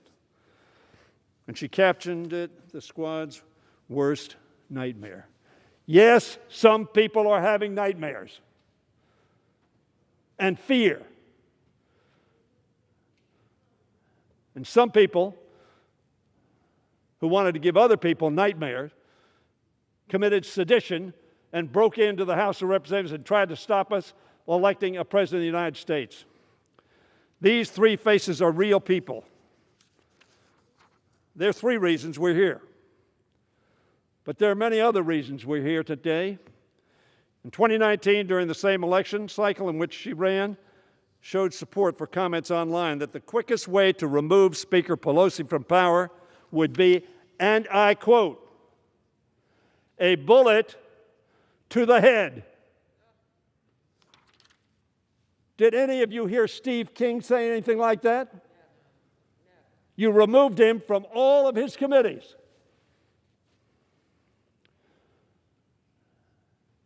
But as I said, you did nothing. As a matter of fact, gave a standing ovation, as I understand. I wasn't there. What message does that send? What message does it send us? Have a standing ovation to give these three women nightmares.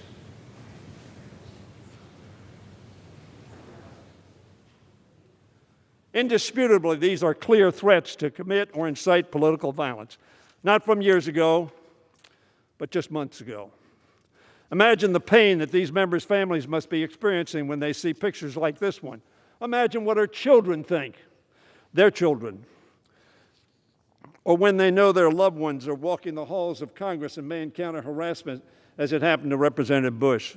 So I ask my colleagues on the other side of the aisle, when they take this vote, imagine your faces on this poster. Imagine it's a Democrat with the 8 or 15. Imagine what your response would be, and would you think that that person ought to be held accountable?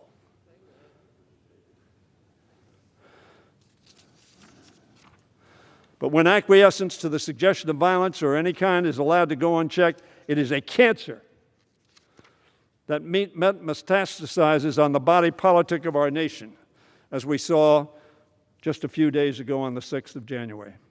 A cancer. That's how Senate Republican leader McConnell described it. He said, loony lies and conspiracy theories are a cancer for the Republican Party and our country. McConnell, should we stand silent in the face of that kind of activity? He continued, somebody who suggested that perhaps no airplane hit the Pentagon on 9/11, that horrifying school shootings were pre-staged, and that the Clintons crashed JFK Jr.'s airplane is not living in reality. It's not me talking. It's not a Democrat talking. It's Senator McConnell. This has nothing to do with the challenges facing American families or the robust debates on substance that can strengthen our parties. My colleagues across the aisle have an opportunity today to reclaim their party from the dangerous cancer of QAnon and violent conspiracy theories that promote and have demonstrably resulted in sedition and insurrection. Senator Romney, you remember Senator Romney? He was candidate for President of the United States on the Republican ticket, nominated in the Republican convention. He said of his party this week, I think we should have nothing to do with Marjorie Taylor Greene and think we should repudiate the things she said and move away from her. Our big tent is not large enough to both accommodate conservatives and kooks. Not my word, his words. A Republican member of the United States Senate. Now, he's not a big buddy of Trump's, so apparently he didn't have to do what Trump suggested he do. And Senator Ernst, conservative woman from Iowa, she doesn't represent the party. I don't want her to be the face of our party. I think this is a great time for us to really talk about what we want to see in the upcoming years and continue to build. We don't need people that are promoting violence or anything like that. That's a Republican conservative senator. Republican senator and former governor of Florida, Rick Scott, said, a conservative Republican senator. That's not what the Republican Party stands for. Let me suggest to you, if it's not, vote with us. Vote with the House, not Democrats. Vote with the House of Representatives. Vote with good order and peace.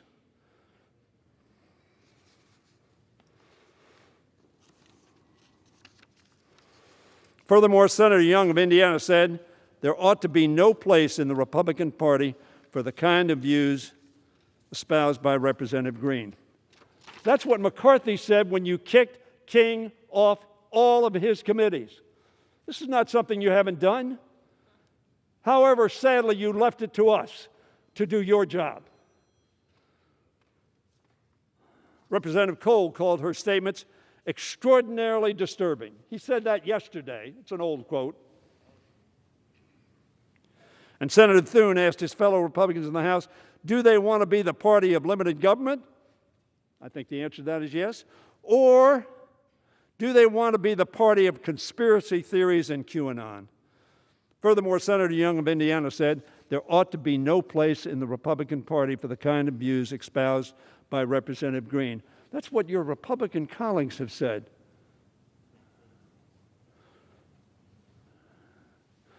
This is not partisan.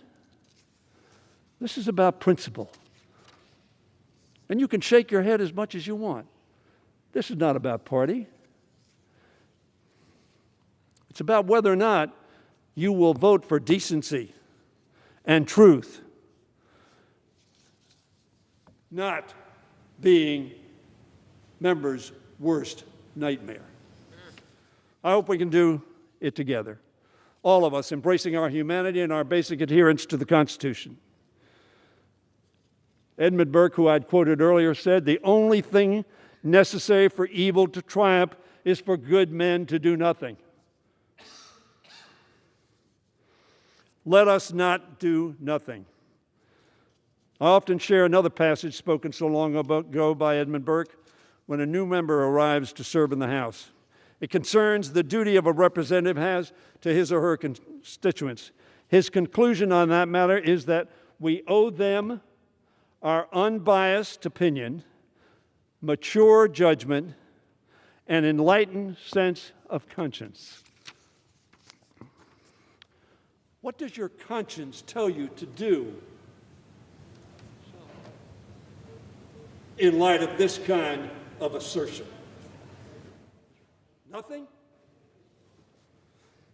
Burke told his own constituents that these virtues a representative does not derive from your pleasure, nor from the law and the Constitution.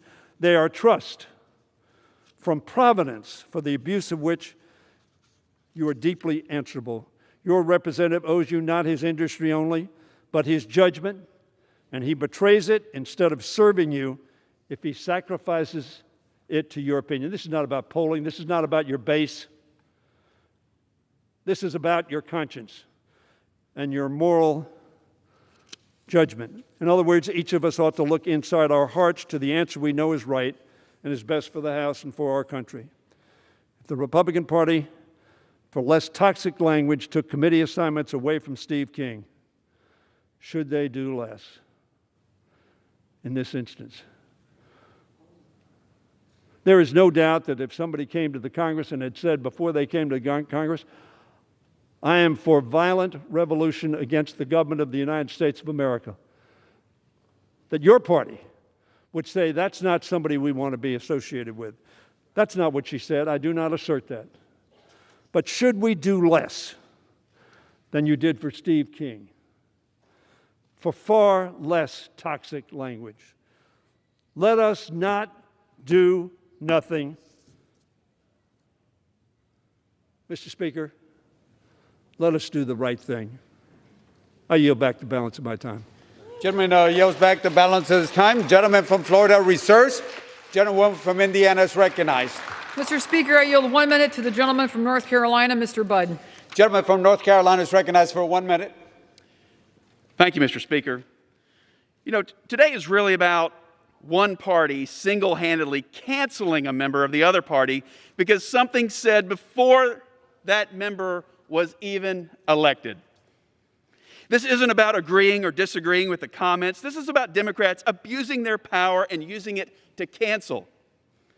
This sets a very dangerous precedent. There are members across the aisle who have said alarming things recently. They've made anti-Semitic comments repeatedly. They've made anti-American comments repeatedly. And they've made comments threatening violence repeatedly. Cancel culture should not take over our country. Cancel culture should not take over our tech platforms. And cancel culture certainly should not take over the House of Representatives. We need to let the gentlelady from Georgia serve and to allow her constituents to judge her performance at the ballot box. And I yield back. Gentlewoman from Indiana reserves. Gentleman from Florida is recognized. Gentlewoman, yeah, I'll reserve. I'm prepared to close as well. Gentlewoman from Indiana is recognized. Thank you, Mr. Speaker. I absolutely reject racism, anti-Semitism, and bigotry, as I said earlier. I condemn conspiracy theories and calls for violence. I do not in any way condone these reprehensible views. Sadly, though, here we are today to effectuate another partisan power grab. The Democrat majority has taken unprecedented steps to marginalize Republicans just because we have not done what they want us to do, and that's wrong. There's a reason that neither party holds a majority on the Ethics Committee, and the reason is to avoid one party or the other weaponizing the committee's purpose for use in political and partisan fashion. The majority should withdraw this resolution, and if it chooses, pursue this matter properly through the Ethics Committee. If the resolution is not withdrawn, then I'll vote no and hope at some point the Ethics Committee will again be used to serve this body as intended. Our colleagues deserve better, and the House as an institution deserves better. I ask my colleagues to vote no, and I yield back. Gentleman from Indiana yields back. Gentleman from Florida is recognized. Thank you, Mr. Speaker. Let me just address some of what we've heard today. First, we've heard the argument made by our colleagues that this is something that should go to the Ethics Committee, despite the fact that we have the authority to be here today to tackle something that our friends should have tackled. But then they turn around and say that the Ethics Committee doesn't have jurisdiction for anything that's been said before a member is elected, thereby creating a loop that will result in no accountability, zero accountability for any of the horrific sayings, any of the horrific actions that have been promoted by Representative Greene on social media and in her words. We also heard that this would deepen, what we're doing here risks deepening dangerous divisions. The dangerous divisions that exist in our country resulted in an attack on this Capitol, putting all of our lives at risk. We're trying to stop the divisions in our country by not giving a platform to the kinds of conspiracy theories that help to inflame them.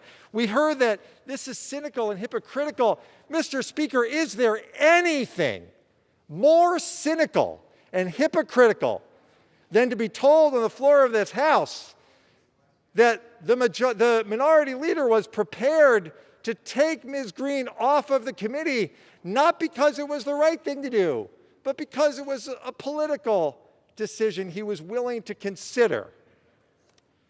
And finally, we heard that Ms. Taylor Greene, that Representative Greene has apologized for this.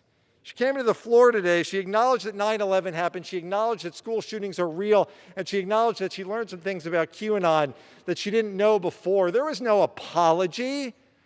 There was nothing to address any of the pain and hurt that she's done to my constituents and gun violence survivors in every part of this country and the families who lost loved ones.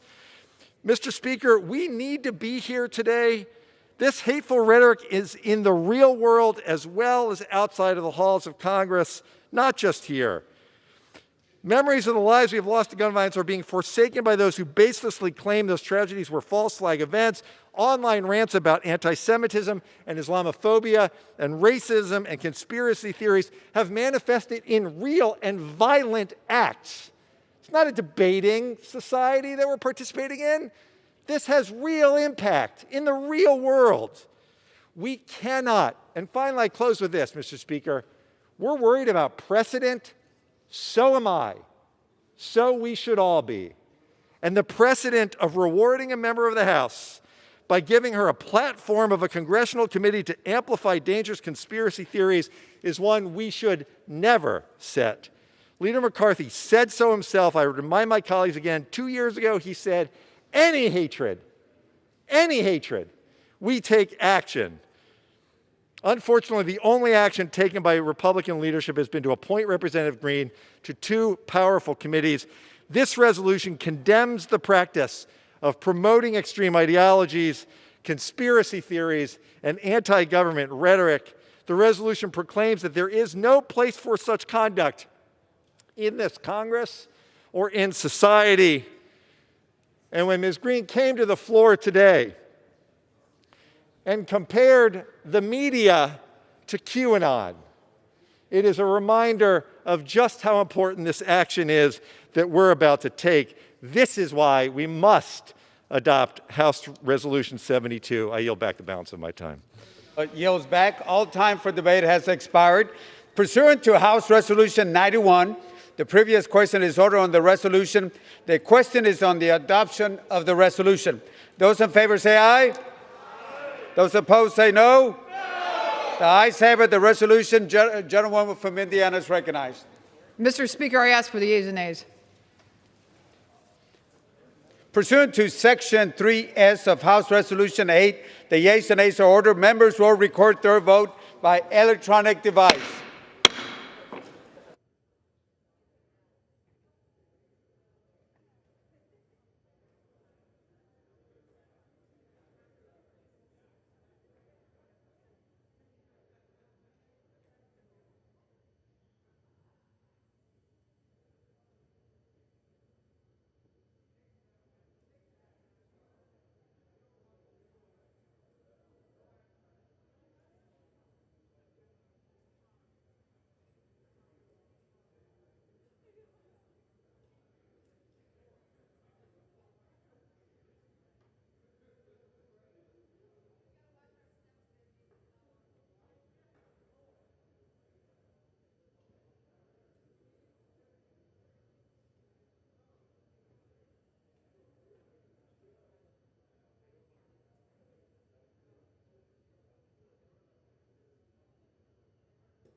Recognition. Chairwoman Zoe Lofgren. Pursuant to HRes 8, I inform the House that Chairwoman Lofgren will vote yea on HRes 72. As the member designated by Chairwoman Carolyn Maloney, pursuant to HRes 8, I inform the House that Chairwoman Maloney will vote yea on HRes 72.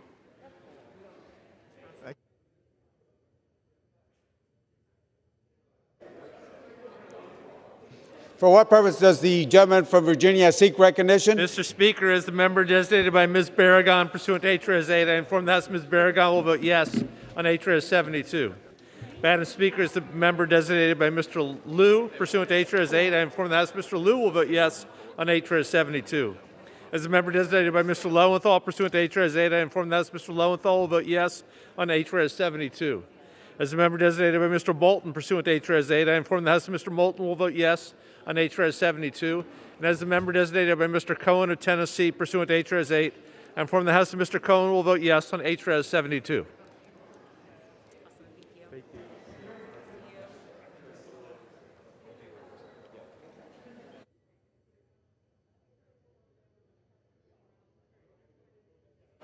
For what purpose does the gentlewoman from Virginia seek recognition? Thank you, Madam Speaker. As the member designated by Mr. McEachin pursuant to HRes 8, I inform the House that Mr. McEachin will vote yes on HRes 72. And as the member designated by Ms. Porter pursuant to HRes 8, I inform the House that Ms. Porter will vote yes on HRes 72.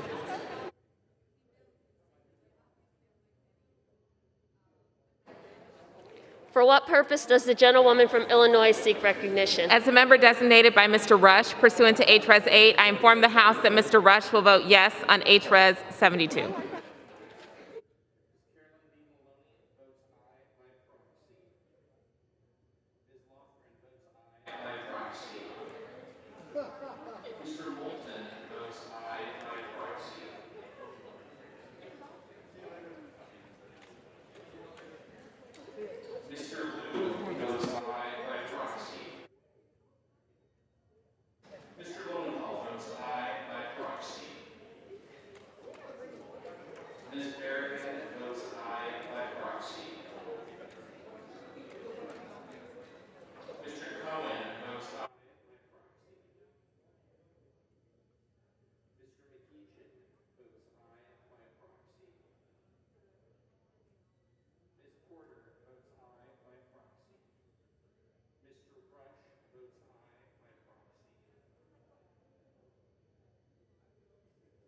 For what purpose does the gentlewoman from Florida seek recognition?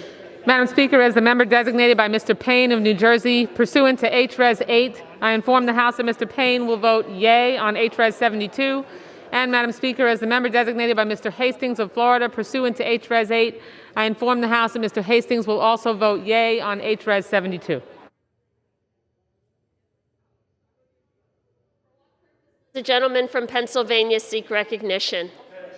Member designated by Mr. Amadei, pursuant to House Resolution 8, I inform the House that Mr. Amadei will vote nay on HRes 72. For what purpose does the gentleman from Maryland seek recognition? Madam Speaker, as the member designated by Mr. Mfume of Maryland, pursuant to HRes 8, I inform the House that Mr. Mfume will vote yes on HRes 72.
For what purpose does the gentleman from Connecticut seek recognition? Thank you, Madam Speaker. Madam Speaker, as the member designated by Mr. John Larson of Connecticut, pursuant to House Resolution 8, I inform the House that Mr. Larson will vote yes on House Resolution 72. Madam Speaker, as the member designated by Mr. Langevin of Rhode Island, pursuant to HRes 8, I inform the House that Mr. Langevin will vote yes on HRes 72.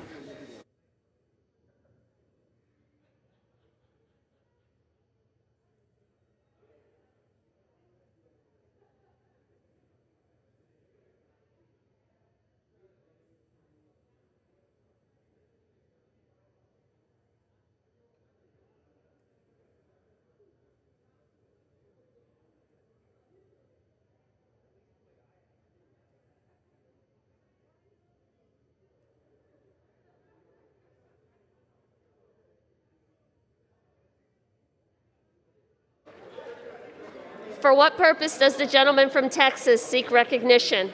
Madam Speaker, as a member designated by Mr. Fallon, the great state of Texas, pursuant to House Resolution 8, I inform the House that Mr. Fallon will vote no on House Resolution 72.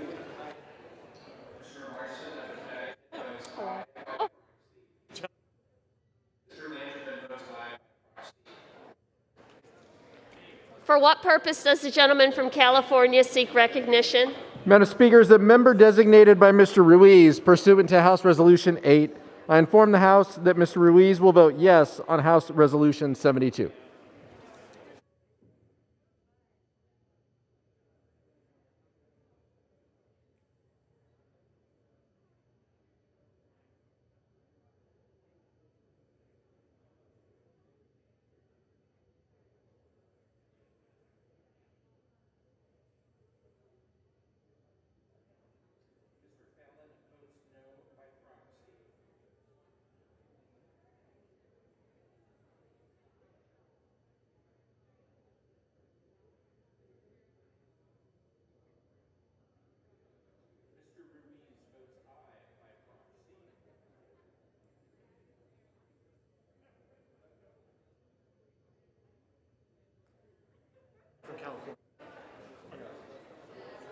For what purpose does the gentleman from California seek recognition?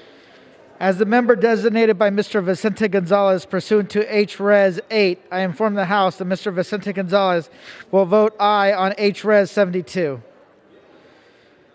As the member designated by Mr. Vela pursuant to H-Res 8, I inform the House that Mr. Vela will vote aye on H-Res 72.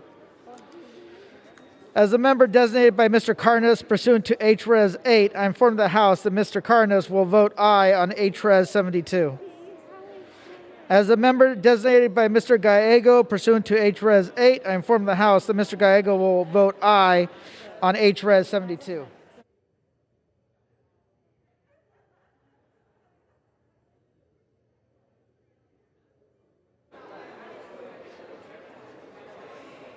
For what purpose does the gentlewoman from Massachusetts seek recognition? On behalf of Congressman Chuy Garcia, pursuant to H-Res 8, I inform the House that Congressman Garcia will be voting yes on H-Res 72.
Good.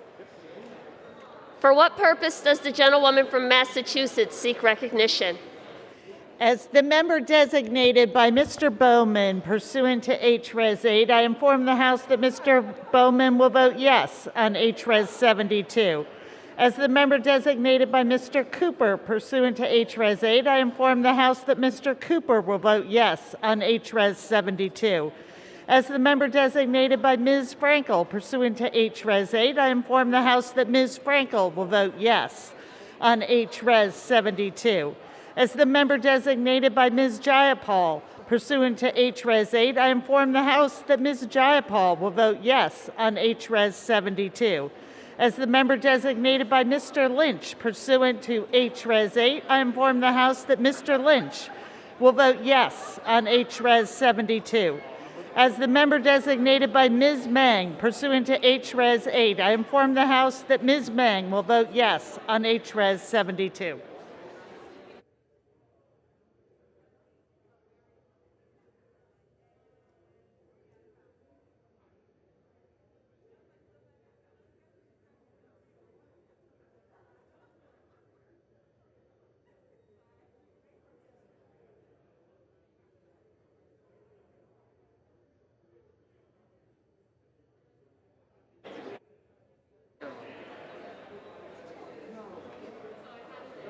For what purpose does the gentlewoman from North Carolina seek recognition? Madam Speaker, as the member designated by Ms. Wilson, pursuant to H-Res 8, I inform the House that Ms. Wilson will vote yes on H-Res 72.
seek recognition.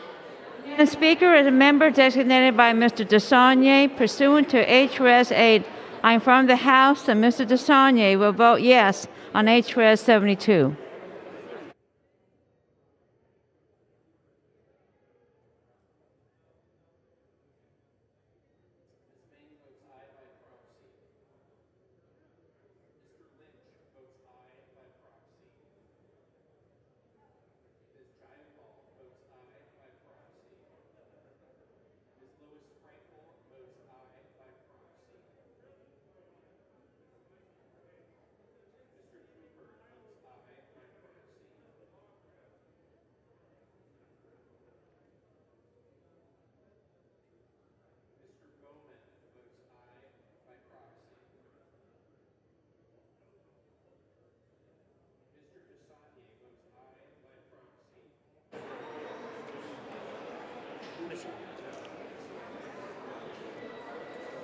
For what purpose does the gentleman from Michigan seek recognition? Madam Speaker, as the member designated by Ms. Lawrence of Michigan pursuant to HRES 8, I inform the House that Ms. Lawrence will vote yes on HRES 72.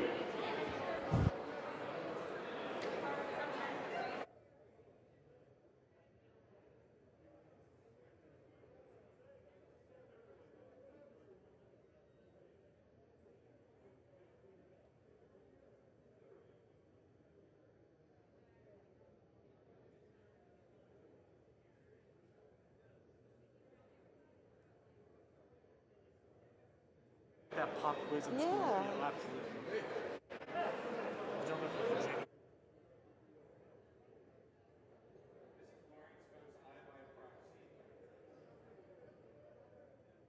For what purpose does the gentleman from Virginia seek recognition? Madam Speaker, as the member designated by Ms. Titus of Nevada, pursuant to HRES 8, I inform the House that Ms. Titus will vote yes on HRES 72.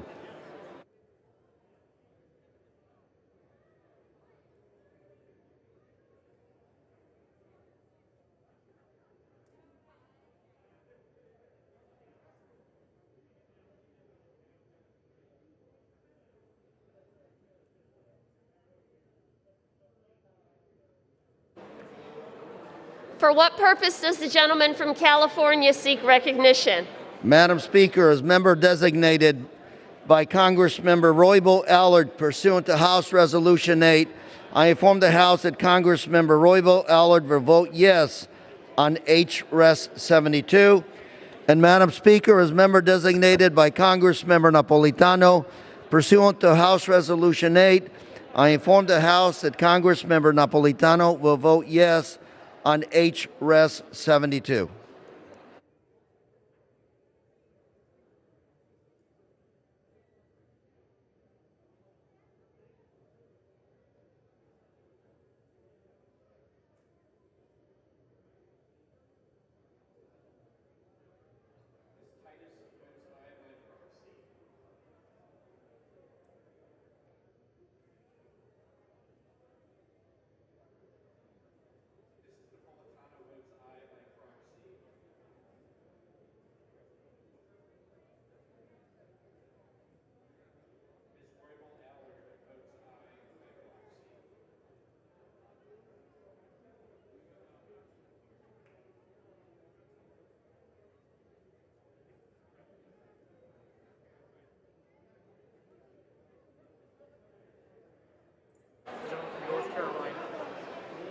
For what purpose does the gentleman from North Carolina seek recognition? As the member designated by Mr. Carson of Indiana pursuant to HRES 8, I inform the House that Mr. Carson will vote yes. He will vote yes on HRES 72. As the member designated by Mr. Price of North Carolina pursuant to HRES 8, I inform the House that Mr. Price will vote yes. He will vote yes on HRES 72.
For what purpose does the gentleman from Arizona seek recognition? Madam Chair, as the member designated by Ms. Kirkpatrick pursuant to HRes 8, I inform the House that Ms. Kirkpatrick will vote yes on HRes 72.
For what purpose does the gentleman from Pennsylvania seek recognition?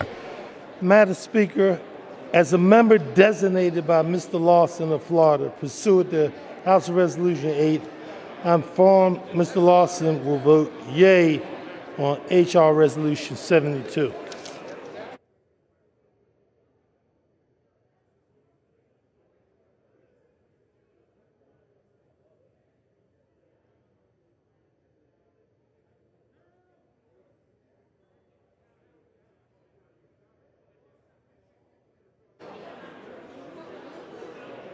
For what purpose does the gentleman from Indiana seek recognition? Madam Speaker, as the member designated by Mr. McHenry of North Carolina pursuant to House Resolution 8, I inform the House that Mr. McHenry will vote nay on House Resolution 72.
from Missouri. For what purpose does the gentlewoman from Missouri seek recognition? Madam Speaker, as a member designated by Mr. Long of Missouri, pursuant to House Resolution 8, I inform the House that Mr. Long will vote nay on HRES 72. And as a member designated by Mr. Gosar of Arizona, pursuant to House Resolution 8, I inform the House that Mr. Gosar will vote nay on HRES 72.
For what purpose does the gentleman from Texas seek recognition? Madam Speaker, as the member designated by Mr. Buchanan of the great state of Florida, pursuant to House Resolution 8, I inform the House that Mr. Buchanan will be a no vote on the adoption of House Resolution 72.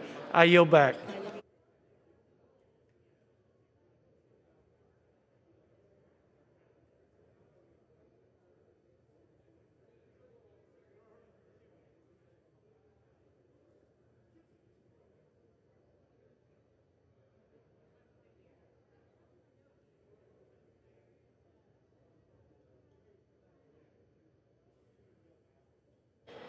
For what purpose does the gentleman from New Jersey seek recognition? Madam Speaker, as the member designated by Ms. Bonnie Watson Coleman, pursuant to HRES 8, I inform the House that Ms. Watson Coleman will vote yes on HRES 72.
For what purpose does the gentleman from Massachusetts seek recognition? Madam Speaker, as the member designated by Ms. Trahan of Massachusetts, pursuant to H-Res 8, I will inform the House that Ms. Trahan will vote yes on H-Res 72.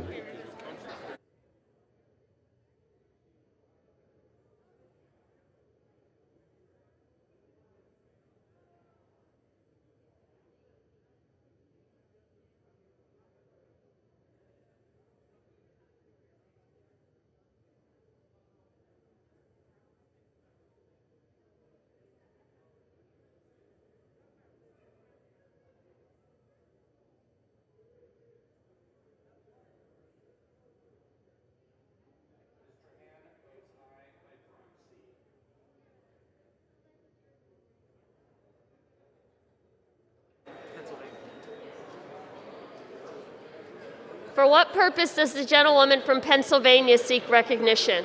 As the member designated by Ms. Spear pursuant to H-Res 8, I inform the House that Ms. Spear will vote yes on H-Res 72.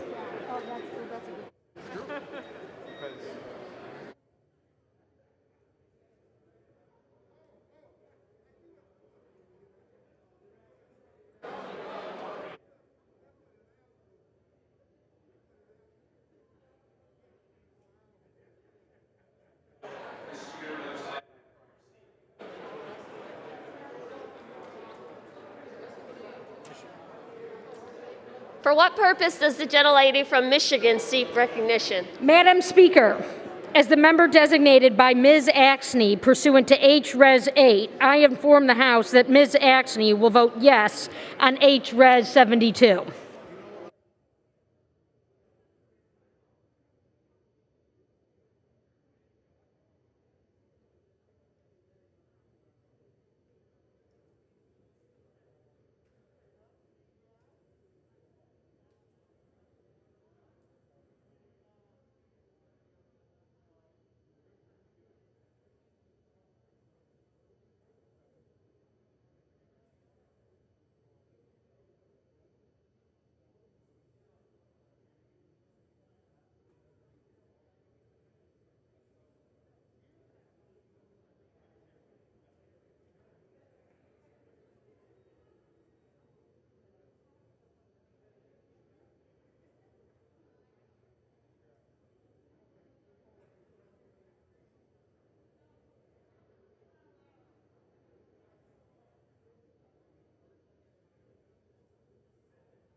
On this vote, the yeas are 230 and the nays are 199. The resolution is adopted. Without objection, the motion to reconsider is laid on the table.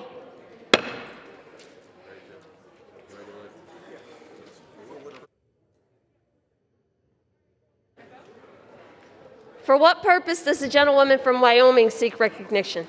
Madam Speaker, by direction of the House Republican Conference, I send to the desk a privileged resolution and ask for its immediate consideration.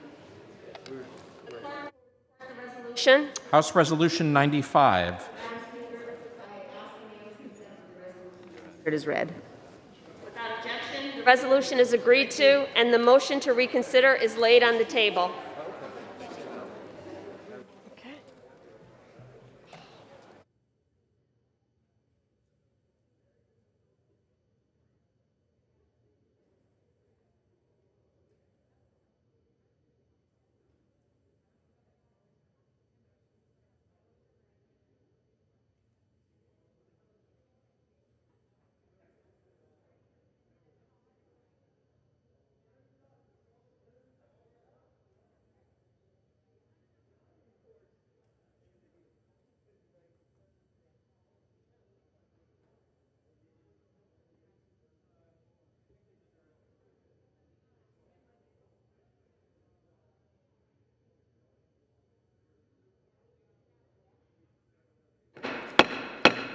The House will now be in order.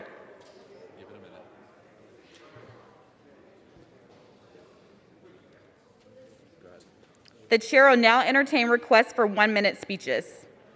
For what purpose does the gentlewoman from Florida seek recognition? Madam Speaker, I ask unanimous consent to address the House for 1 minute and revise and extend my remarks. Without objection, the gentlewoman is recognized for 1 minute. Madam Speaker, it is with a heavy heart that, Madam Speaker, can I ask for the House to be brought into order? The House is not in order. Madam Speaker, it is with a heavy heart that I rise to honor the lives of two fallen FBI agents, Daniel Alfin and Laura Schwarzenberger. On Tuesday morning, while executing a federal warrant in a child exploitation investigation, Special Agents Daniel Alfin and Laura Schwarzenberger were shot and killed in the line of duty in Sunrise, Florida. This was sadly the FBI's deadliest day since the tragic events on 9/11. It has also been more than 30 years since two agents were gunned down together in the line of duty. They died protecting our most vulnerable citizens and the community they loved. Laura Schwarzenberger's specialty was pursuing crimes against children. Her work with the FBI Miami Field Office's Innocent Images National Initiative led to the arrests of those involved in the exploitation of children and sextortion. She leaves behind a husband and 2 children. Daniel Alfin was a veteran agent who led the investigation into a dark website called Playpen, one of the country's largest child pornography operations. He leaves behind a wife and 1 child. These were 2 heroes taken from us way too soon while trying to make our community a safer place to raise our families. We grieve their loss not only to the community they served, but to the families and loved ones they leave behind. They made the ultimate sacrifice, and we will be forever grateful. Madam Speaker, I ask the House to please pause for a moment of silence in memory and honor of these heroes who gave their lives protecting our children.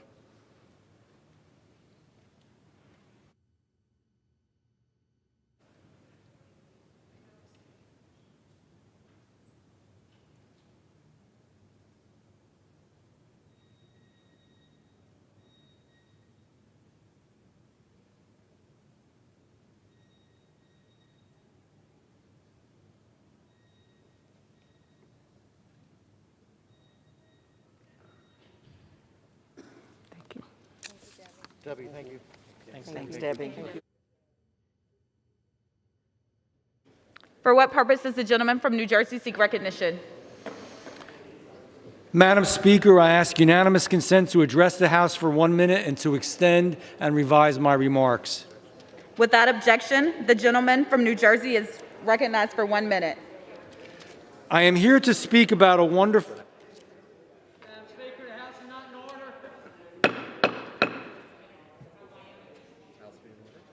The House will be in order.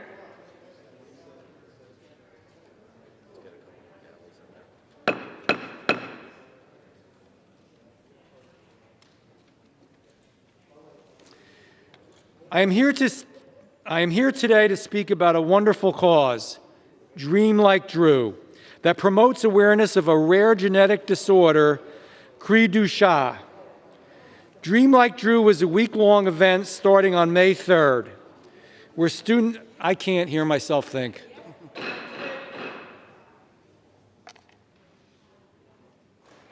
Their conversations off the floor. Thank you, Madam Speaker. I'm here today to speak about a wonderful cause, Dream Like Drew, that promotes awareness of a rare genetic disorder, Cri du Chat.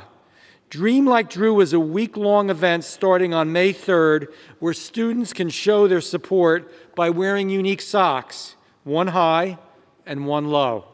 Cri du Chat is caused by the deletion of genetic material on the 5th chromosome that can cause delays in motor functions.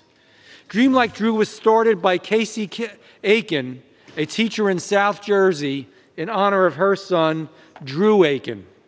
Drew is an 8-year-old little boy who was diagnosed with Cri du Chat shortly after he was born. He lives life with a positive outlook and mindset that will allow him to achieve his dreams always. Drew is an inspiration to all, and Dream Like Drew is an amazing cause that encourages a discussion on how important acceptance and inclusion is for those with disabilities. God bless him forever. Thank you, Madam Speaker. For what purpose does the gentlewoman from Texas seek recognition? Madam Speaker, I ask to address the House for 1 minute and revise and extend. Without objection, the gentlewoman is recognized for 1 minute. Madam Speaker, I rise with a somber spirit and a heavy heart to be able to celebrate the law officers, the police officers, who stood their ground on behalf of this citadel of democracy on January 6th. Police officers were beaten, sprayed with mace, hit with stun guns, and beaten with the United States flag and symbols of Nazism. You could see their valiant efforts, the Washington, D.C. Metropolitan Police with our own Capitol Police. They stood their ground, being beat continuously by insurrectionists and, of course, domestic terrorists. I want to offer today my deepest appreciation for them and the sympathy for their brothers who were lost in the fight to preserve democracy. Yes, it was a fight because it was an attack on the United States Capitol. We owe them a great deal of gratitude and as well admiration. And I intend to introduce a resolution that will honor all of those who stood their ground and protected this place, members of Congress and others, and were in the midst of a battle where so many were hurt. I express my sympathy and concern for those still hospitalized, and I do say that it is important for us to say the simple words, thank you to the men and women of the United States Capitol Police, the Metropolitan Police, and of course, our National Guard and others. Thank you so very much. I yield back. For what purpose does the gentleman from Kentucky seek recognition? I rise to address the House for 1 minute and revise and extend my remarks. Without objection, the gentleman is recognized for 1 minute. Thank you, Madam Speaker. This week, we had a hero lie in honor under the dome of the United States Capitol. United States Capitol Police Officer Brian Sicknick gave his life to protect the U.S. Capitol, one of our greatest symbols of democracy. I had the opportunity to pay respects to Officer Sicknick in the Capitol Rotunda, which is safe and secure because of his sacrifice, and also the bravery of his fellow Capitol Police officers and other law enforcement. I'm devastated by the loss of Officer Sicknick, and I want to provide my deepest condolences to Officer Sicknick's family and fellow officers. I want each and every Capitol Police officer to know that I am grateful and appreciative of your work here, that you do each and every day to protect democracy, all who work here, and you protect all of our constituents who visit. Thank you, Madam Speaker, and I yield back. For what purpose does the gentlewoman from Nevada seek recognition? Madam Speaker, I rise to address the House for 1 minute and extend and revise my remarks. Without objection, the gentlewoman is recognized for 1 minute. Thank you, Madam Speaker. I rise today on behalf of the people of Nevada's 3rd District. The pandemic has ravished our economy, especially in Nevada, where the travel and tourism industry is the bedrock of our economy. Nevada is one of the hardest hit states by this pandemic. Currently, we have one of the highest unemployment rates in the country at 9.2%. But we have an opportunity to put this pandemic behind us and to begin to rebuild our economy. And that answer lies in vaccine distribution. We're doing everything we can to get vaccines to those who are eligible, but with limited resources, we're not able to get them out quickly enough. This week, we were able to work with Clark County Commissioner Michael Naft to establish a temporary vaccine site for the residents of Laughlin, a rural community on the border of Arizona, California, and Nevada. Before this site was established, these Nevadans had no vaccination options within an hour's drive of their community. This pandemic needs to be treated like the crisis it is. We need to act swiftly and get states more funding for distribution. I'm urging my colleagues, we must act quickly. We cannot let partisan games get in the way. I yield the balance of my time. For what purpose does the gentleman from Florida seek recognition? Thank you, Madam Speaker. I ask unanimous consent to address the House for 1 minute and to revise and extend my remarks. Without objection, the gentleman is recognized for 1 minute. Thank you, Madam Speaker. I rise today to recognize Lakeland Fire Chief Doug Riley for being named the 2020 Florida Fire Chief of the Year by the Florida Fire Chiefs Association. Riley was appointed as Fire Chief in December 2017. He served more than 30 years with the Lakeland Fire Department, holding just about every position there is during his tenure. I was privileged to serve alongside Chief Riley as a Lakeland City Commissioner and as a fellow Rotarian. I've seen firsthand his efforts to build better relationships with his employees, his staff, and the community. Doug Riley continues to go above and beyond to strengthen the fire department and its employees. On behalf of the 15th District of Florida, congratulations to Chief Doug Riley for earning this distinguished honor. The Lakeland community thanks you for your efforts to protect and serve us every day. Well done, Chief, and thank you, Madam. I yield back. For what purpose does the gentlewoman from Ohio seek recognition? I ask unanimous consent to address the House for 1 minute. Without objection, the gentlewoman is recognized for 1 minute. Thank you, Madam Speaker. I rise to introduce the bipartisan Restoring Communities Left Behind Act.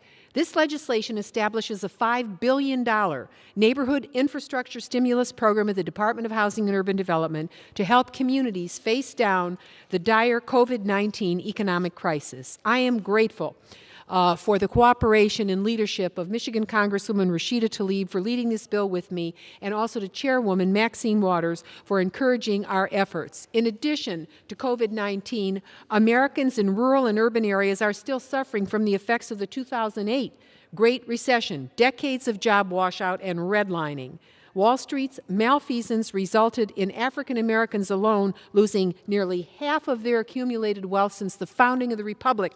Nothing is more important for wealth creation than owning a home.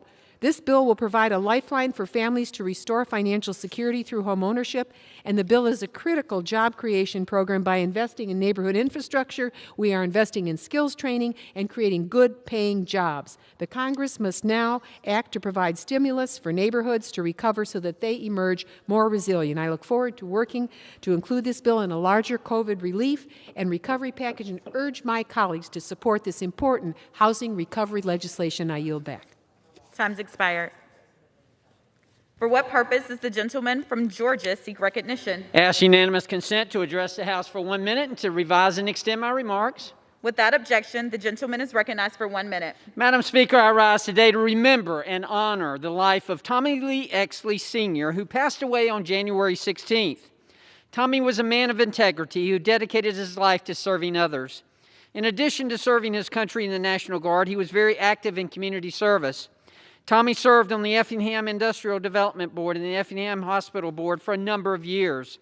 He was also an active member of the Lions Club, American Legion, Sunrise Rotary Club, and was even president of the Springfield JCs, which is an organization that identifies community needs and provides solutions by planning and facilitating service projects and funding. Tommy graduated from the University of Georgia, and he was an avid Georgia Bulldogs fan. My thoughts and prayers are with his wonderful family, including the love of his life, Bibi, as well as his friends during this most difficult time. Thank you, Madam Speaker, and I yield back. Are there any further 1-minute speeches?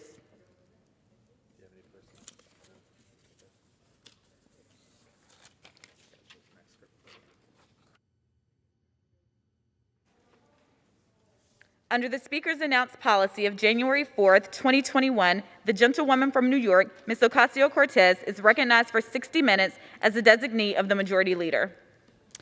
Thank you, Madam Speaker. I ask unanimous consent that all members have 5 legislative days to revise and extend their remarks and include extraneous material on the subject of my special order.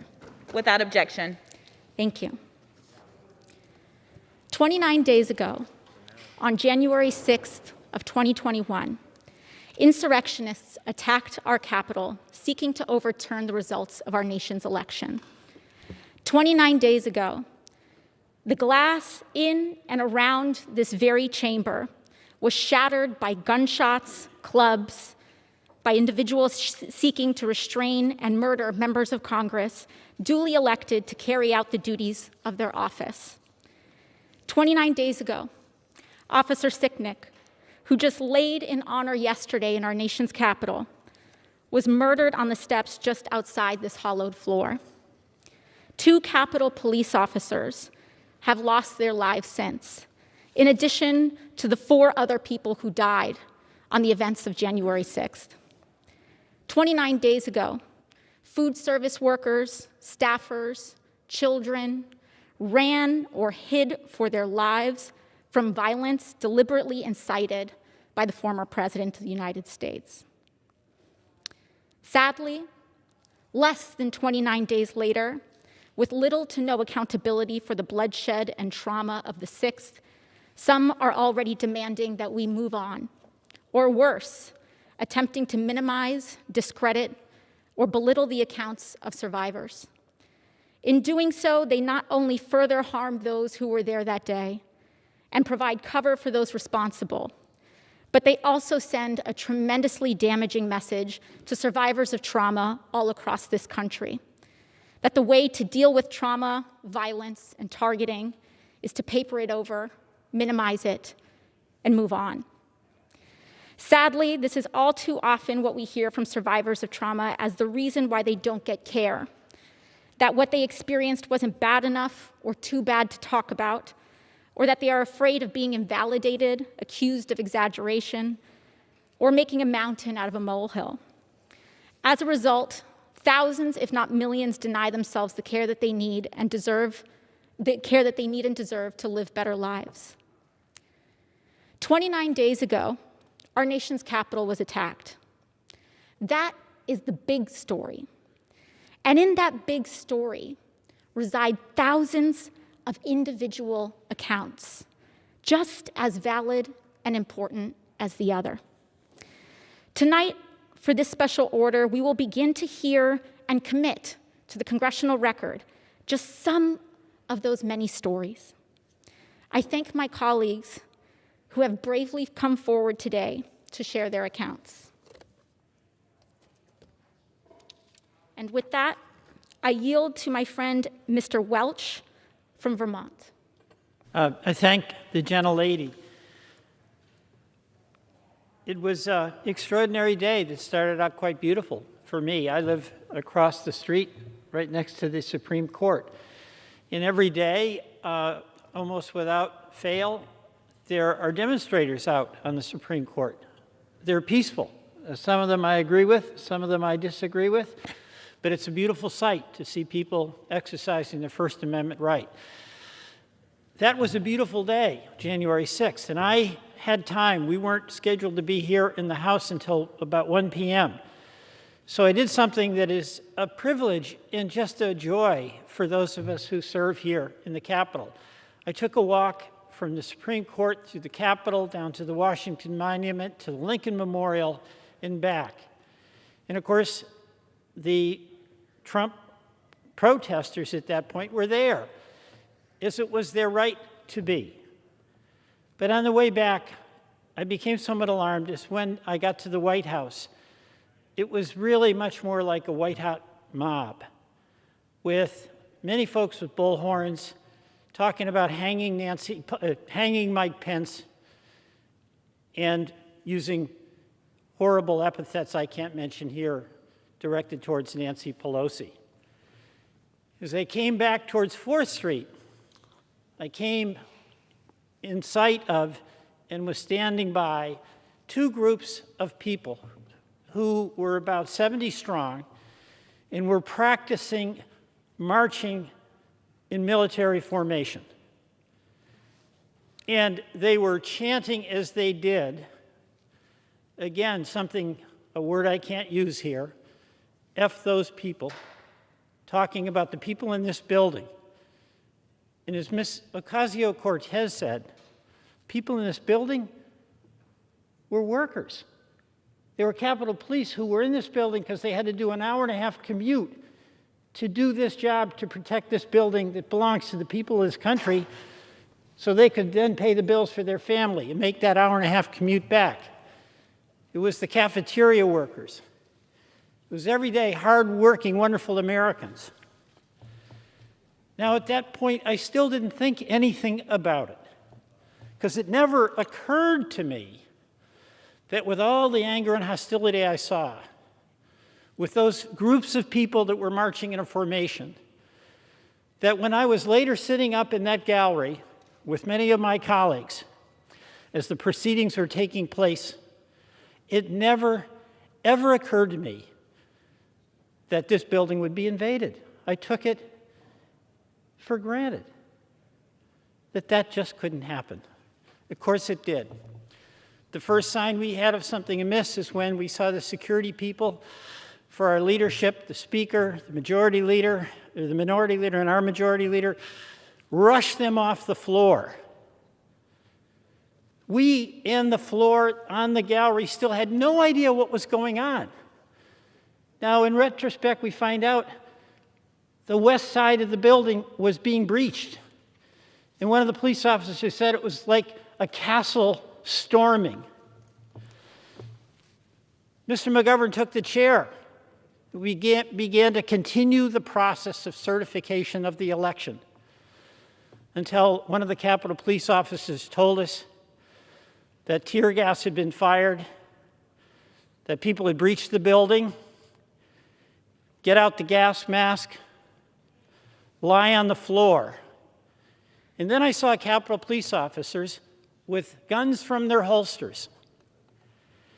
And I looked at these men and women, and I tried at that moment to imagine, what was it like for them that they actually had to have a weapon out? They had families. They had responsibility, and whatever fear they may have felt, their duty was to protect us. And they were going to do it, no matter what.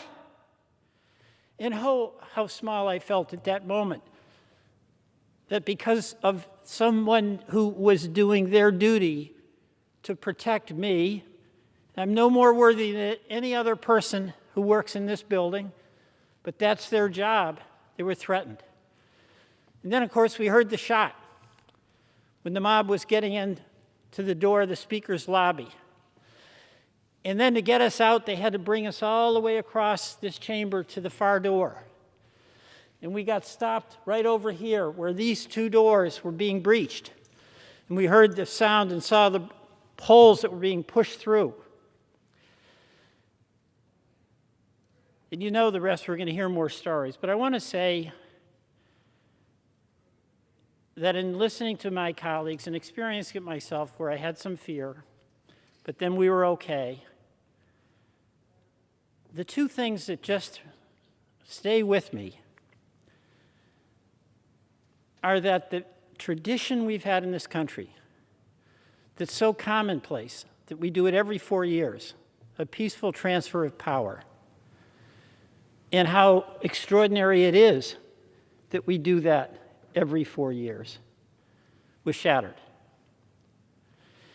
And the second thing is that we saw something that allowed Jim Crow to thrive for over 100 years after the Civil War, and that was the use of violence as a political tactic. And we now have a Capitol ringed by these 7-foot fences with concertina wire.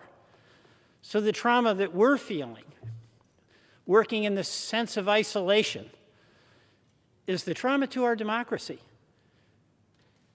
Our goal, our responsibility, is to restore that and not be defeated. I yield back. I now yield to my friend from New York, Mr. Adriano Espaillat.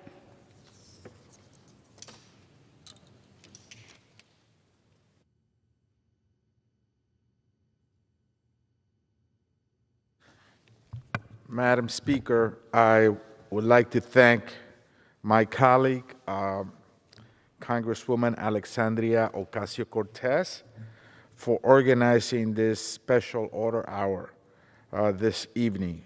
As the events of January 6th are still burning in the memories of all of us, as well as millions and millions of Americans across the nation. Although some people would like to deny that it never happened or sweep it under the rug, it continues to burn in everybody. The images are so aggressive that they still burn in the memories of millions upon millions of Americans. I started that day, as I start every day. I came to my office at 8:30 in the morning. I couldn't get through Independence Avenue because it was shut down, so I came through the back of my office building. And I noticed that I was walking on the sidewalk with some of the protesters, unimpeded. I felt as though security was very lax. No one stopped them.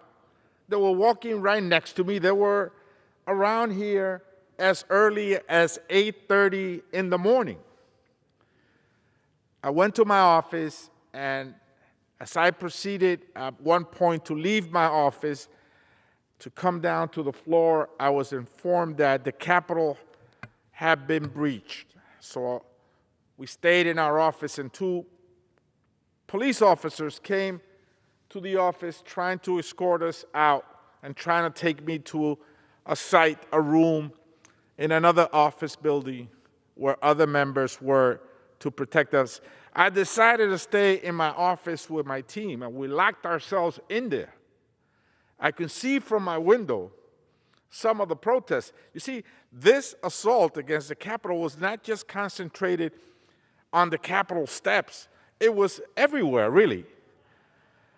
And of course, at about 8 o'clock at night, a little bit before that, I came here to conclude the proceedings. I felt it was very important that we completed our work for the night and not be intimidated by that mob. Democracy could never be intimidated. And so I came here very early. I walked around as agents went around the Capitol and this floor securing evidence. And the scene was pretty horrifying, of furniture stuck up against the walls and blood stains right outside where someone was shot, was being mopped. And so this is a traumatic experience for all of us on both sides of the aisle and for our nation. It cannot be swept under the rug. We must get to the bottom of this. We must find out if there was members of this body who aided and abetted that angry mob, who instructed them of the whereabouts of Speaker Pelosi. You see, that mob came here saying they wanted to assassinate her, and they wanted to hang the vice president. So if anybody in this body assisted someone that clearly had an intent to attempt to murder someone, they're an accessory to that crime. And we must look at that evidence. Ultimately, we need to have the truth. And if we want unity in this body, we need the truth. If we want unity in America, we need the truth. That is what will unite us. We must have a deep dive, a deep investigation into what occurred. Did any of our colleagues text, email, or tweet the whereabouts of Speaker Pelosi? Did anybody tweet or share information about the labyrinth of tunnels and hallways in this Capitol building? They seem to know their way around. So the truth is important for the unity of our nation. This is a beautiful building and a temple of democracy. But Congress is not this building. It is each and every one of us, and by extension, the people that we represent. So an attack against us was an attack against our constituents. We are their voices here. And we must take a good look at what occurred. We must not sweep this under the rug. We must continue to ascertain and get all the facts and evidence to determine who played a pivotal role in perpetrating this crime. Only then we will have unity. Only then, through truth, we will have peace. Thank you, Madam Speaker. I yield back my time. Thank you. I now yield to my colleague from Texas, Representative Sheila Jackson Lee.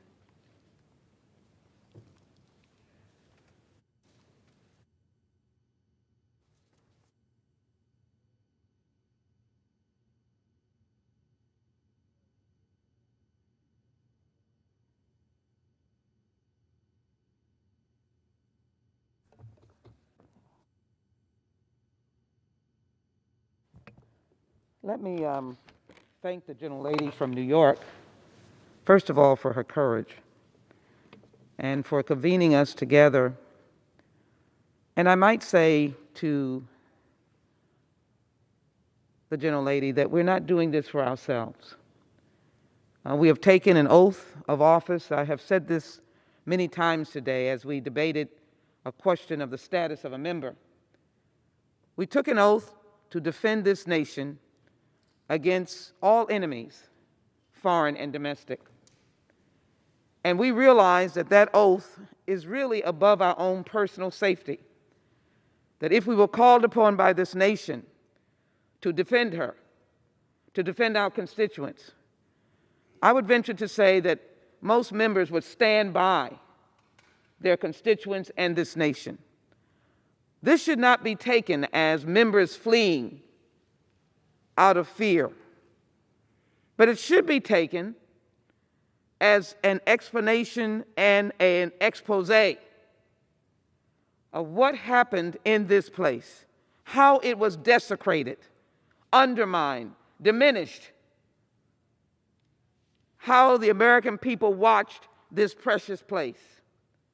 For those of us who've been here, I fled this place on 9/11.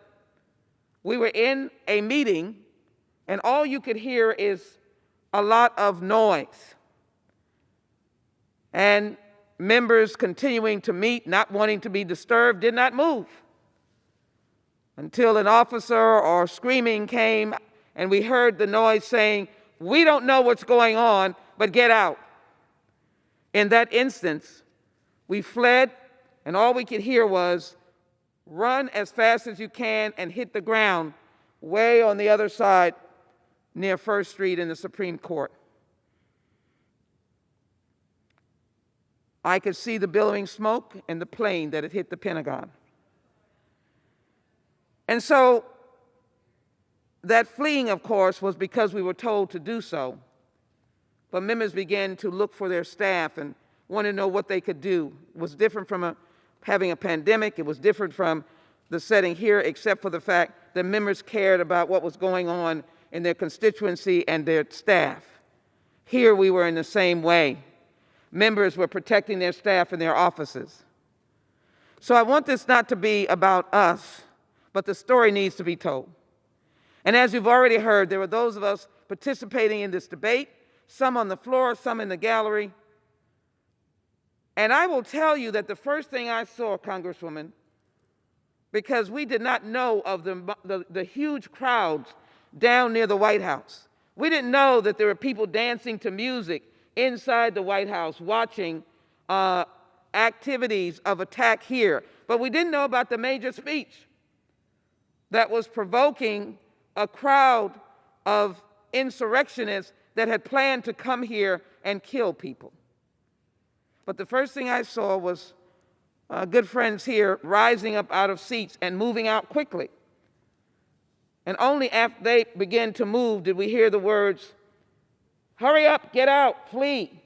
Not necessarily flee, but first words I heard was our good leadership telling the doors to be closed. Thank them for that, our Sergeant of Arms who are here in this place. As we fled, we could hear the attack coming from the Senate side, and then we could hear the shooting that occurred right outside in the cloakroom area. And we crouched there, and some of my good colleagues and I began to pray. I started out by saying this is not about us, but it's about truth. And as I mourned and honored Officer Sicknick, as he was honored by being in a state of honor in this House, I was reminded of the many officers, Capitol Hill and Metro Police, that are in hospitals, that are still hurting, and that are still suffering. And I said earlier this evening that I offer to them my deepest concern and sympathy and respect, and I'll be introducing a resolution to honor them. But I think the importance of this reliving what we went through is, as I've heard from my colleagues, we must get to the bottom of this. We cannot let white supremacy, which is now the #1 terrorist activity or terrorist group in America, more so than foreign terrorists, dominate the goodness of what this democracy and this Constitution stands for. We can't let the idea of free speech be the source of the fueling of hatred and anger that turns to violence. We can't let individuals storm this building and call for the killing of the Vice President or the killing of the Speaker of the House or the putting on plastic cuffs on members of Congress. We can't frighten members of Congress in their offices. We cannot allow this kind of attack on voices like the gentlelady from New York who simply wants to tell truth. She has freedoms. So I'm here on the floor to say that we shall not be denied. We're never going to give up our love for democracy, nor its vitality. Nor are we going to let this country be dominated by the insurrectionists who came to this place to do nothing but act in a bloodthirsty manner. We're not afraid of you. And yes, on behalf of all of those officers that the video showed us that were beaten by American flags, beaten with signs of Nazism, we're going to get to the bottom of this for you. We're going to find out what happened. We're going to find out why the information came from the FBI to the city of Washington, D.C. and their police, and it was evidence that it was given to the brass here, but that there was no response in terms of the kind of equipment or the numbers of officers that were there, or why wasn't permission given to the mayor of the city of Washington to call up the National Guard? Why did this president deny access to the National Guard to protect not us, but this place of democracy?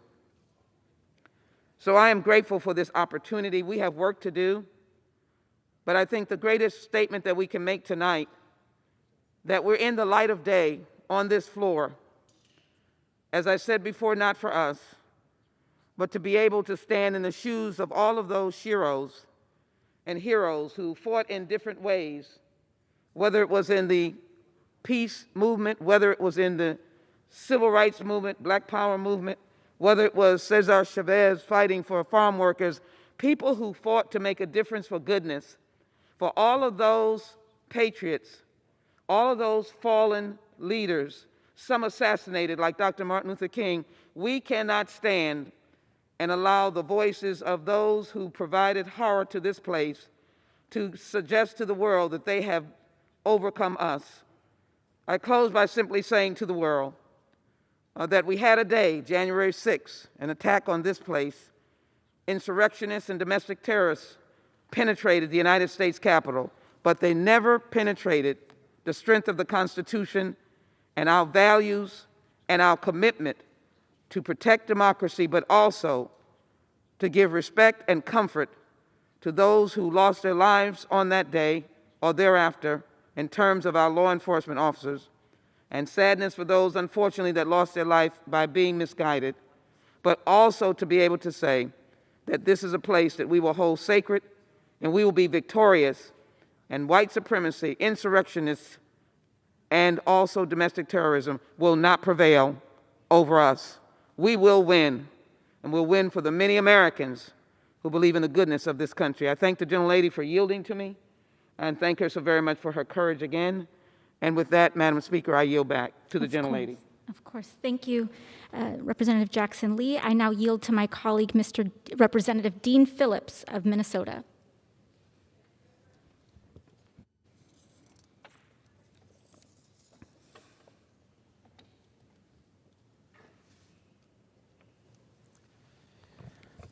I want to thank you, my friend, the gentlelady from New York, for organizing tonight and for inspiring rising generations of Americans, including my own daughters, to dream bigger and to do better.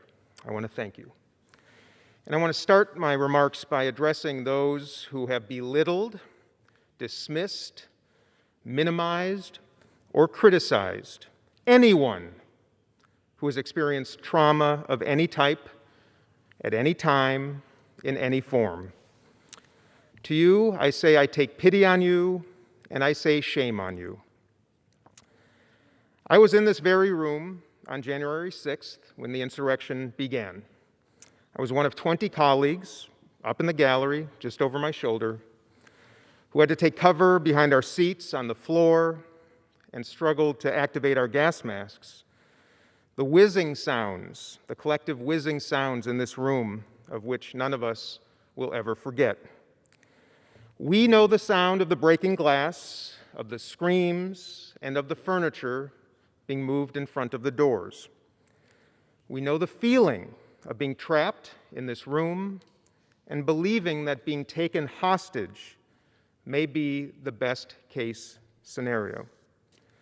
We know what it feels like searching for something, anything, with which to defend ourselves, and realizing a pencil is about all we had. And we know what it feels like thinking that it's a real possibility that we would not see our families and loved ones again. We won't forget. We won't forget. But I'm not here this evening to seek sympathy or just to tell my story, rather to make a public apology for recognizing that we were sitting ducks in this room as the chamber was about to be breached. I screamed to my colleagues to follow me across the aisle to the Republican side of the chamber so that we could blend in,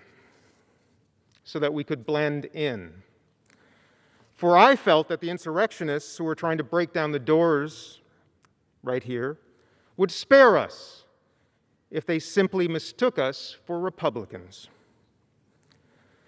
But within moments, I recognized that blending in was not an option available to my colleagues of color. So I'm here tonight to say to my brothers and sisters in Congress and all around our country, I'm sorry. I'm sorry. For I had never understood, really understood, what privilege really means. It took a violent mob of insurrectionists and a lightning bolt moment in this very room. But now I know Believe me, I really know. But I want to close with an invitation, a hopeful invitation at that, to everybody watching or listening. Whether you experienced January 6th right here in this room, whether you were barricaded in an office across the street, or whether, like most Americans, you experienced it through a television screen. Please do not allow that day to change you for the worse. Rather, please find something in it to improve yourself, to improve our country, and to improve our world.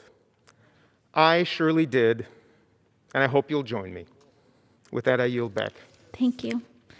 Thank you, Representative Phillips, for your extraordinarily powerful account. And I now yield to my friend from Pennsylvania, Representative Mary Gay Scanlon.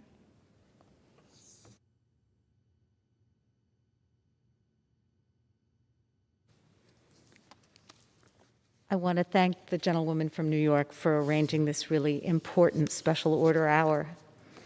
You know, every day we are so grateful for the hard work and support of our congressional staff. Many of them are young enough to be my children, but they serve Congress and our country with brilliance and honor every single day. So this evening, I want to read a letter signed by nearly 400 congressional staffers to their senators, because they don't often have a voice on this floor, but their words are so raw and so heart-wrenching. Here's their letter entitled An Open Letter to Members of the U.S. Senate. We are staff who work for members of the U.S. Senate and the U.S. House of Representatives, where it is our honor and privilege to serve our country and our fellow Americans. We write this letter to share our own views and experiences, not the views of our employers. But on January 6th, 2021, our workplace was attacked by a violent mob trying to stop the Electoral College vote count. That mob was incited by former President Donald J. Trump and his political allies, some of whom we pass every day in the hallways at work. Many of us attended school in the post-Columbine era and were trained to respond to active shooter situations in our classrooms. As the mob smashed through Capitol Police barricades, broke doors and windows, and charged into the Capitol with body armor and weapons, many of us hid behind chairs and under desks or barricaded ourselves in offices. Others watched on TV and frantically tried to reach our bosses and colleagues as they fled for their lives. On January 6th, the former president broke America's 230-year legacy of the peaceful transition of power when he incited a mob to disrupt the counting of Electoral College votes. 6 people died. A Capitol police officer, one of our co-workers who guards and greets us every day, was beaten to death. The attack on our workplace was inspired by lies told by the former president and others about the results of the election in a baseless, months-long effort to reject votes lawfully cast by the American people. Our Constitution only works when we believe in it and defend it. It's a shared commitment to equal justice, the rule of law, and the peaceful resolution of our differences. Any person who doesn't share these beliefs has no place representing the American people, now or in the future. The use of violence and lies to overturn an election is not worthy of debate. Either you stand with the Republic or against it. As congressional employees, we don't have a vote on whether to convict Donald J. Trump for his role in inciting the violent attack at the Capitol, but our senators do. And for our sake and the sake of our country, we ask that they vote to convict the former president and bar him from ever holding office again. And it's signed by nearly 400 congressional staff. Madam Speaker, I seek unanimous consent to enter their letter and their signatures into the congressional record. Without objection, so ordered. Thank you, and with that, I yield back. Thank you, Representative Scanlon. I now yield to my colleague from California, Representative Mark Takano. Thank you, Congresswoman Ocasio-Cortez, for leading this special order hour, and thank you for the bravery you've exhibited by sharing your story. Thank you so much. Well, January 6th was unlike any other day I lived through during my time in Congress.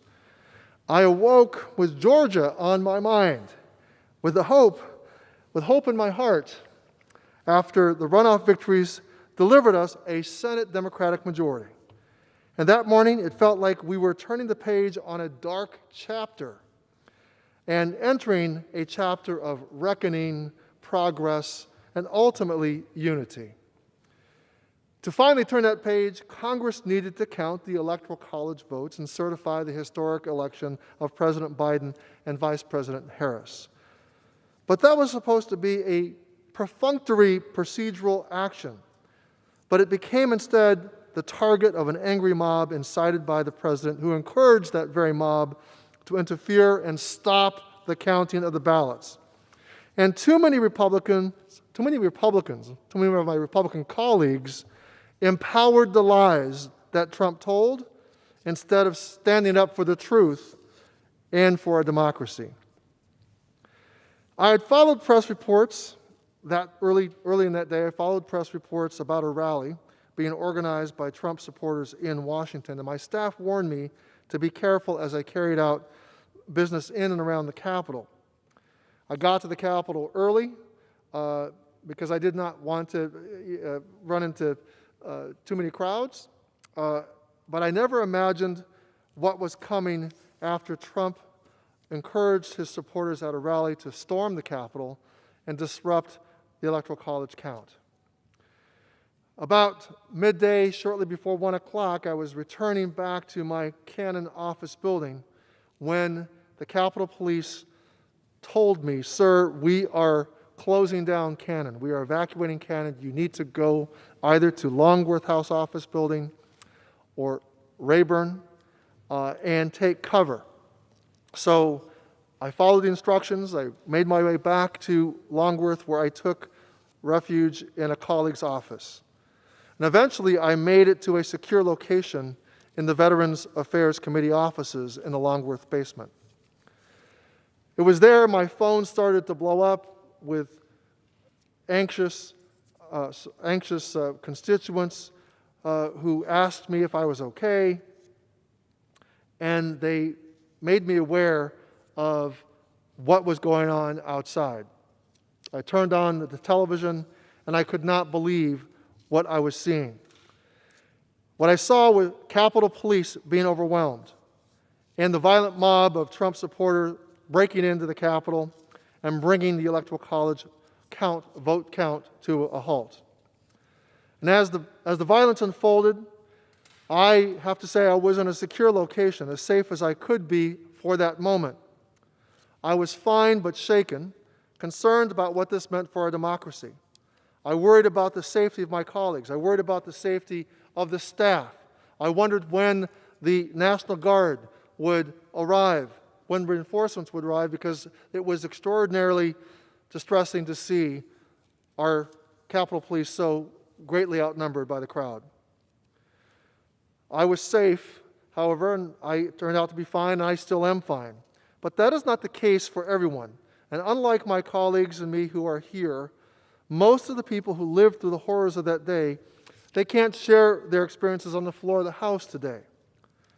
I'm here to give voice to and acknowledge the experience of hundreds of congressional staffers, Capitol support staff, maintenance workers, Capitol police officers who also lived through that deadly insurrection. They experienced and lived the trauma, and it is just as valid and real as the stories that are being shared here today. Staff barricaded themselves in office. They heard banging on the doors from insurrectionists who could harm them. Staff also evacuated the House chamber and gas masks, and they were alone, gathering any items they could use as weapons in case the insurrectionists broke into this very room they were sheltering in. They were in danger as well. This is their workplace. Hundreds of people who answer the phones and keep our buildings running and keep us safe every day. And when you run for office, you are confronted with the reality that you may be putting yourself in harm's way. Staff didn't ask for this. They didn't sign up for this particular job. They didn't sign up to be put up in harm's way, and they shouldn't have had to have dealt with an attack like this. They were just doing their jobs. And those who lived through that dangerous day or watched as the Capitol was attacked from home are also experiencing pain and trauma. And to them I say, what you're feeling is valid, and we're here to support you, and don't let anybody gaslight or diminish or belittle what happened on January 6th. It was a serious event. And over the past few weeks, I learned that following the insurrection, the Office of Employee Assistance has been overwhelmed with requests for counseling and support from our staff. And after my staff on the House Committee on Veterans Affairs and I were made aware of this overwhelm at the Office of Employee Assistance, we worked with the VA to bring mobile vet centers to the Capitol complex to provide mental health services and resources to Capitol Police, the National Guard deployed at the Capitol, congressional staff, journalists, and anyone who needs it. I visited one of the vet centers this morning, and they told me, vaguely, Congressman, the numbers are there. The numbers, out of confidentiality, we won't tell you how many, but people are using these centers, and they're asking for help.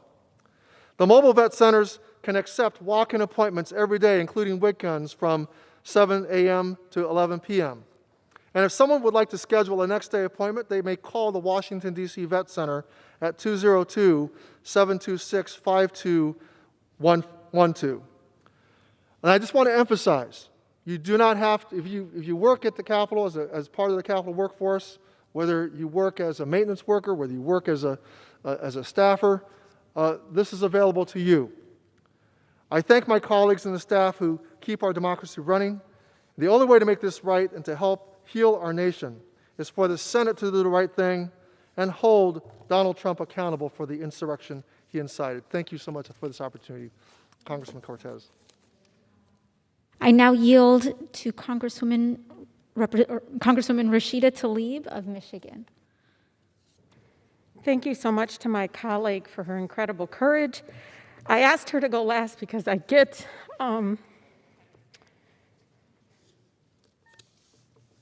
because this is so personal.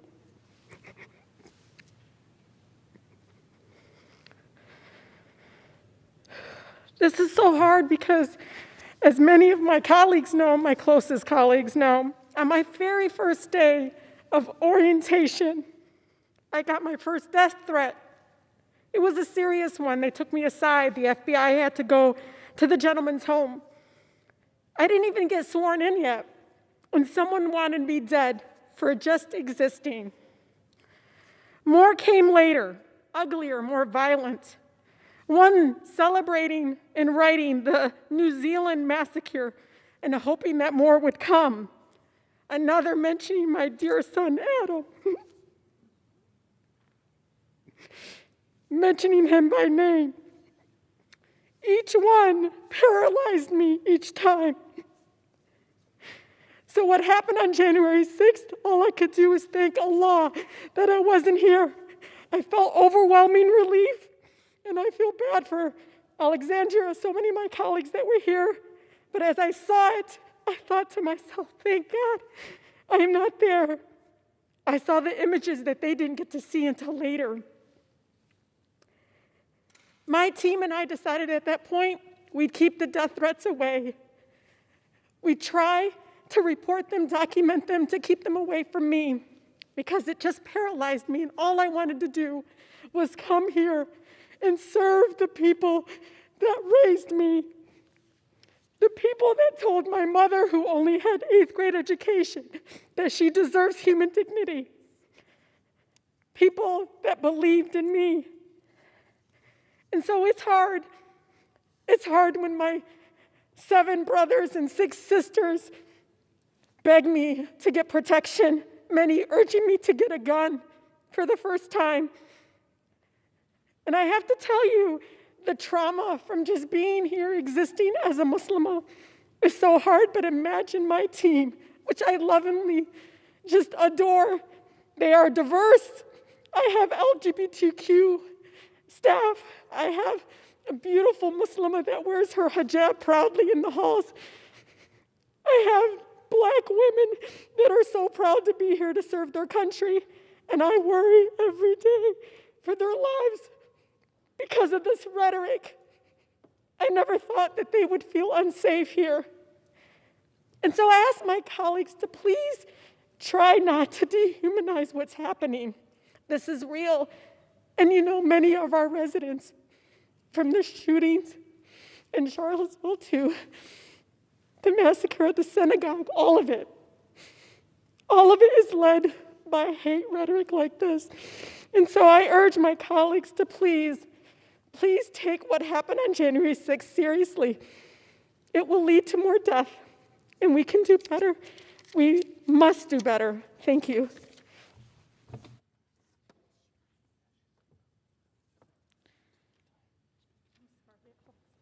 Thank you, Representative Tlaib.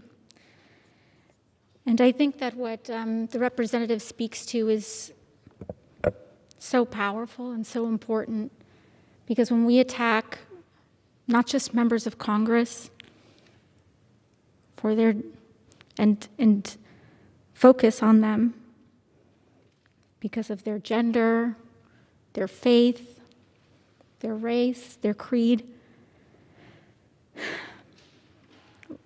we make everyone on this complex feel unsafe and feel less than safe, because our seats do not belong to us.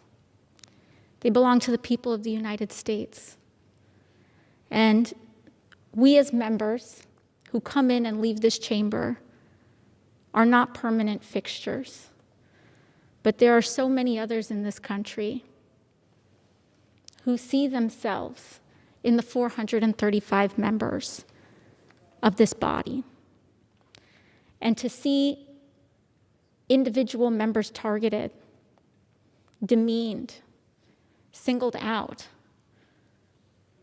by virtue of how they were born is to single out and demean so many people in this country who see themselves on this floor. And with that, I'm so incredibly proud to yield to another powerful woman and leader that so many in our country see themselves in, Representative Cori Bush of Missouri. Thank you.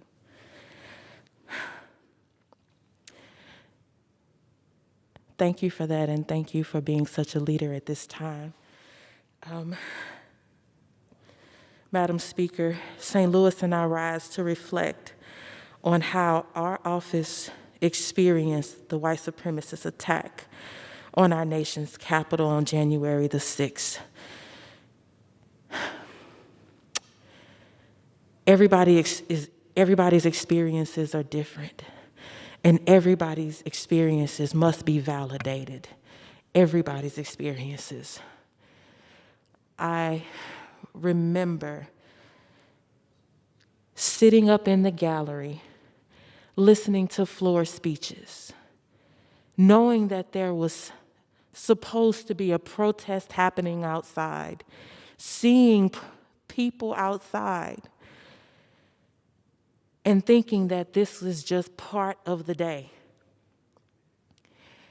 until something happened. And I just felt the need to stand up and walk out. I walked out and I walked over I went to the steps. I went down a flight and I went to the steps and I went to look to see what's happening outside. And I saw the tip top of flags. And then I saw more of the flags and I could read words. And then after I could read words, I could see people. And then I realized that people were approaching. So I hopped on the nearest elevator and left and made it back to my office safely. And when we came back into our office, we walked in and we started to see on our televisions people breaching doors. And I remember thinking, is this actually what's happening? The more I watched, and people were calling this a protest, Let me say this, that was not a protest. I've been to hundreds of protests in my life.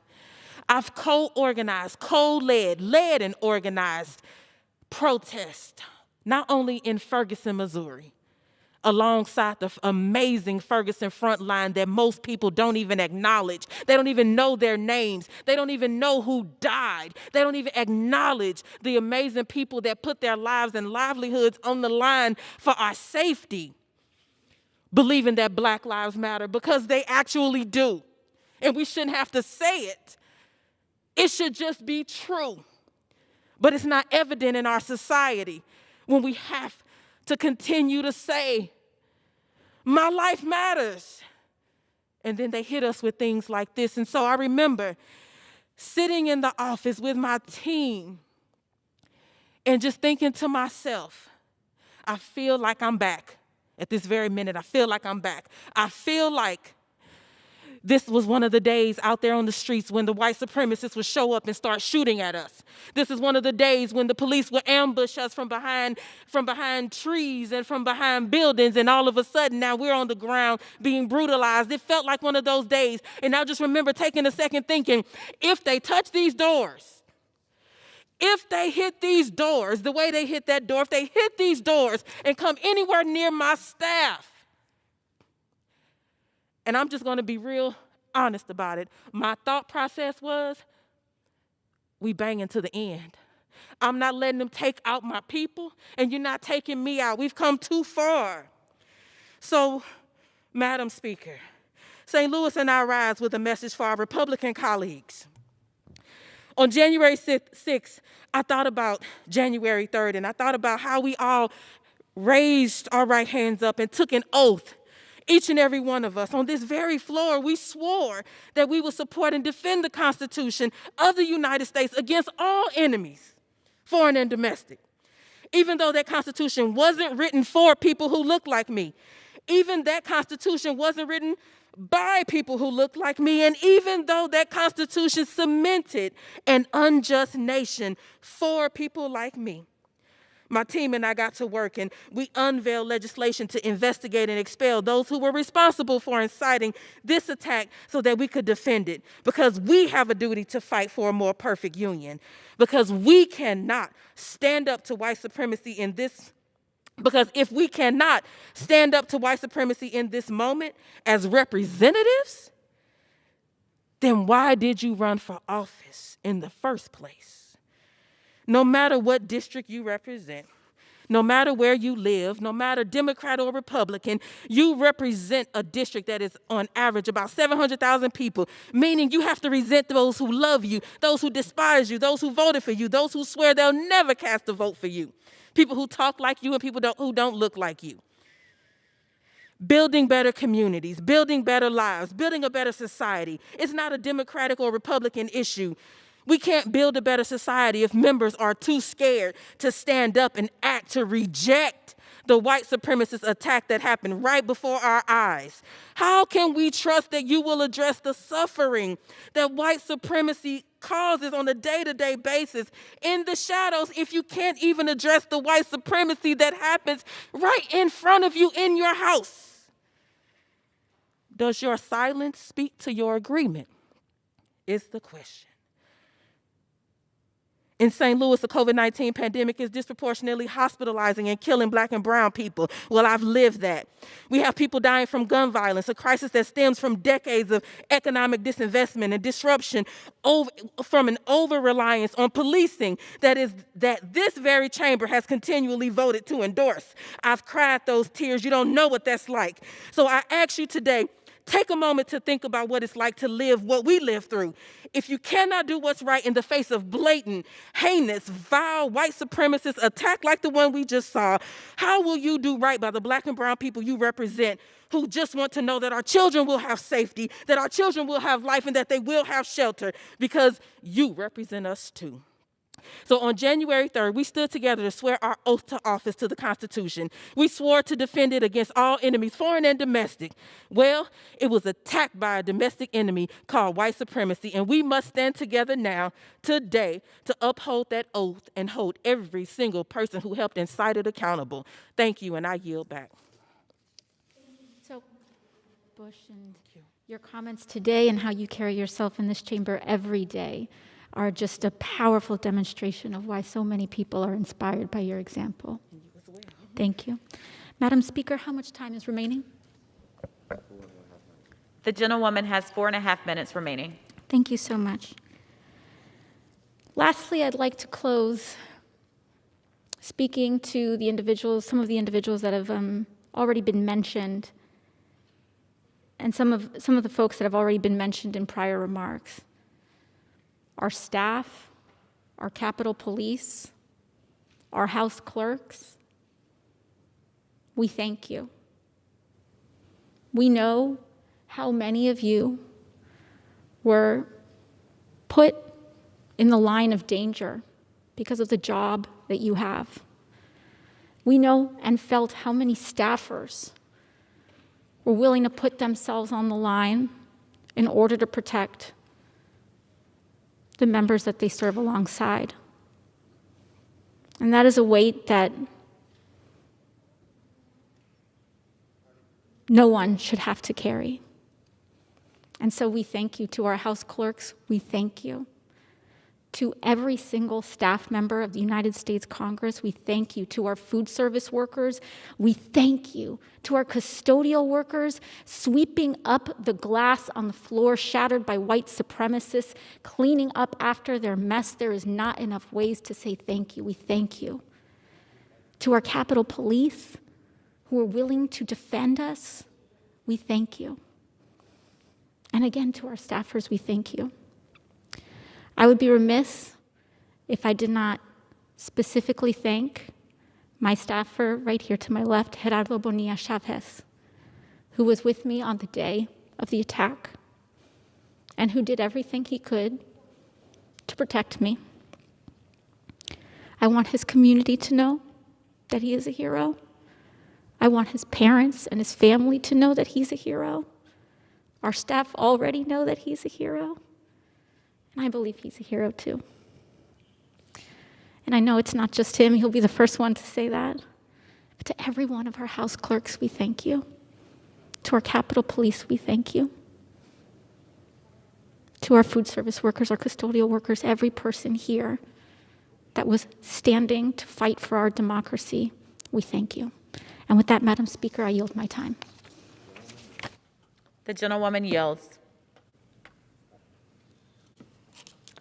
Under the Speaker's announced policy of January 4th, 2021, the gentleman from Washington, Mr. Newhouse, is recognized for 60 minutes as a designee of the Minority Leader. Thank you, Madam Speaker, and good evening. Before I begin, I'd like to ask unanimous consent that all members may have 5 legislative days in which to revise and extend their remarks and include extraneous materials on the topic of my special order. Without objection, so moved. Thank you very much. Madam Speaker, in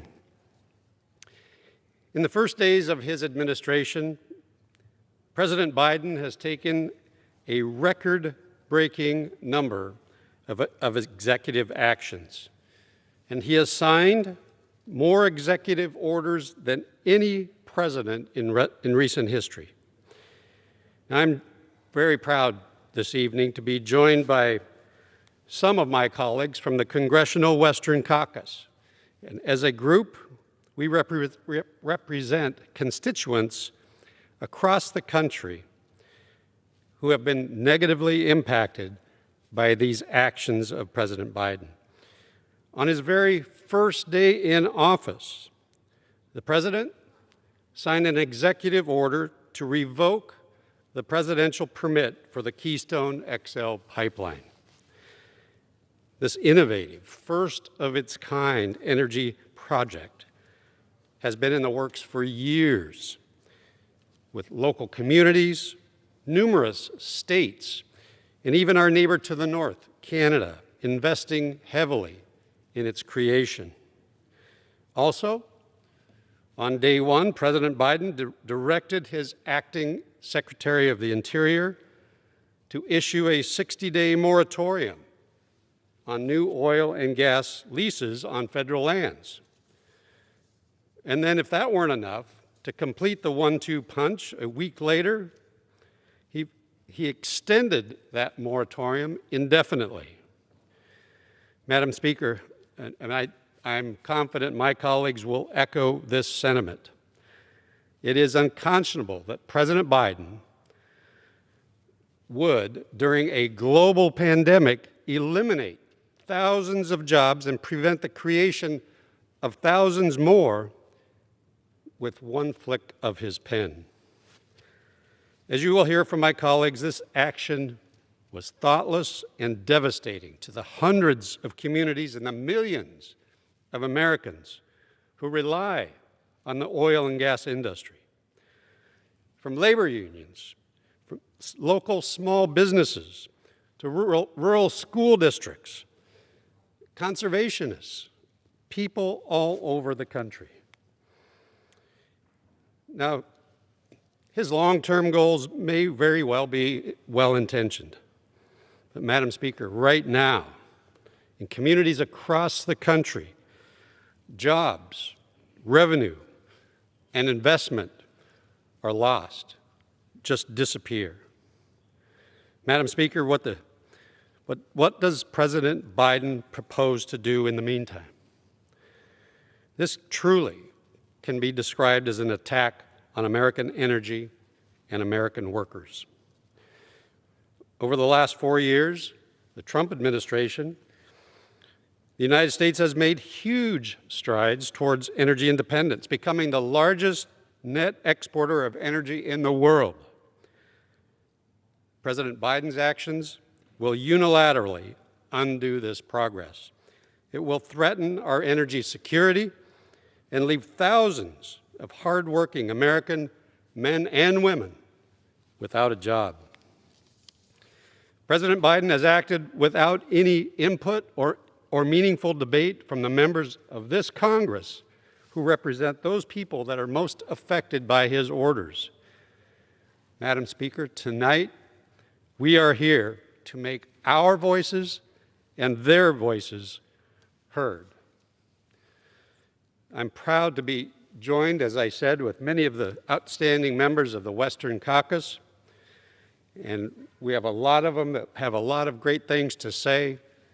And my first guest is a new member of our executive committee. He comes from the state of Minnesota, where at least 50,000 jobs are supported by mining in his home state, a tremendous amount of economic activity. So I'm very pleased to yield to the congressman from Minnesota, Mr. Pete Stauber. Thank you very much for this opportunity. I rise with my colleagues today out of serious concern for the well-being of America's workers and American energy independence. Under the Trump administration, America came first.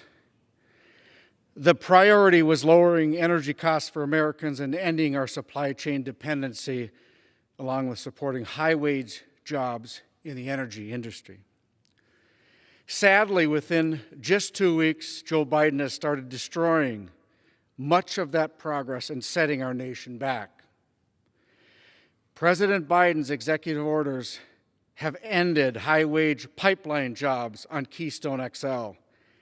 He has banned oil and gas development on federal lands and forced America to rejoin the unfair Paris Climate Agreement, which gives a free pass to polluters like India and communist China. His actions have serious consequences for my rural district and districts like mine. In my district, gas prices have started to dramatically increase as Joe Biden keeps punishing American families with executive order after executive order. In fact, since November 30th, gas prices have already risen 32 cents and counting. A 60-mile round trip for work is not uncommon in northern Minnesota. Already, that is a $244 a year increase per driver. Imagine what it will be like for middle-class families if these increases continue. Furthermore, Joe Biden's executive order canceling critical projects like the Keystone XL pipeline sends a chilling message to union members nationwide, including in my district, where many are currently working to replace the Line 3 pipeline. Many workers are asking themselves, will Joe Biden cancel their job next? And what about those individuals who were employed with a good-paying, high-quality job working on pipelines or oil fields on our federal lands? Because of Joe Biden's anti-jobs agenda, these individuals are not only being denied a living wage, but the dignity of work. Meanwhile, they will still need to put gas in their vehicles. Prices will keep rising, and the gas they use won't be produced by hardworking Americans any longer. Instead, they will be purchasing gas for their trucks from hostile countries like Russia, Venezuela, and China, all of which have signed the Paris Climate Agreement, but not one of these countries has met their obligation. Madam Speaker, Joe Biden's unilateral executive orders are harmful. It may not be understood here in the Beltway, but my constituents know that these executive orders means job loss and higher energy costs for the American family. It's been less than a month, and Joe Biden has already made his agenda very, very clear. American jobs, American families, and American energy independence are no longer first. At this time of economic uncertainty, I urge the Biden administration to change their reckless course. I urge the Biden administration to abandon the failed Obama-era policies and support an all-of-the-above energy strategy that will create jobs, keep energy costs low, and maintain our energy independence, which will enhance our national security. And by working together to support energy jobs and reduce dependence on foreign nations, we have the chance to create a tomorrow with unimaginable potential. And I yield back. Well, thank you, Congressman Stauber, for helping to put a human face onto the issue that we're speaking about and the real cost to American citizens. The loss of jobs cannot be understated, and the impact to our communities, to families across this country. So thank you very much. You know, Madam Speaker, a lot of states will be impacted. The whole country will be. But I want to turn to someone from the great state of Texas, that you probably know this already. That this ban from President Biden will eliminate 2 million jobs in the oil and gas industry in Texas alone, in one state, representing, I think, probably the epicenter of petroleum refining in this country. Brian Babin from the Houston area, another fine member of our Western Caucus. Congressman Babin, thank you for participating tonight. Thank you for having this. My good friend from Washington State and a classmate. Good to be here. I stand here today as a proud representative of Houston, Texas, the epicenter of American energy and the catalyst for this country's pursuit of energy independence. But unfortunately, our economic bedrock of oil and gas is under attack, severe attack, by an administration that is eliminating millions of jobs and leaving our national security wide open to the threats from adversaries. An oil and gas moratorium on federal lands is projected to cost America 1 million jobs. Revoking the Keystone XL pipeline permit will cost us 11,000 jobs in 2021 alone. and account for the loss of $1.6 billion in gross wages.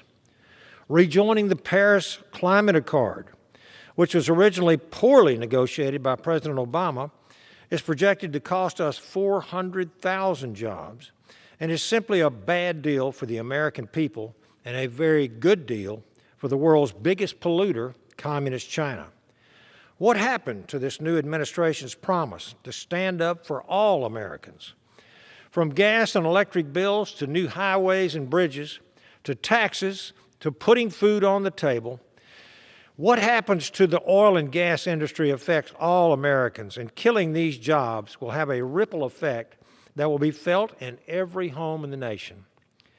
Additionally, if we destroy oil and natural gas production here by canceling these pipelines and forcing adherence to wildly burdensome red tape, we will then have to import oil and natural gas from overseas and burn much fuel to get it here. And that means that we'd be paying more for energy that was processed not using the same stringent, clean environmental regulations that we have here in America. No, if we want to stand here and talk about cleaner energy solutions, we have to acknowledge the fact that pipelines are by far the safest and most environmentally friendly way to transport energy. In fact, pipelines have a 99.9% safety record. When we kill energy jobs here in the United States, we are in turn killing clean energy jobs globally. I will yield back.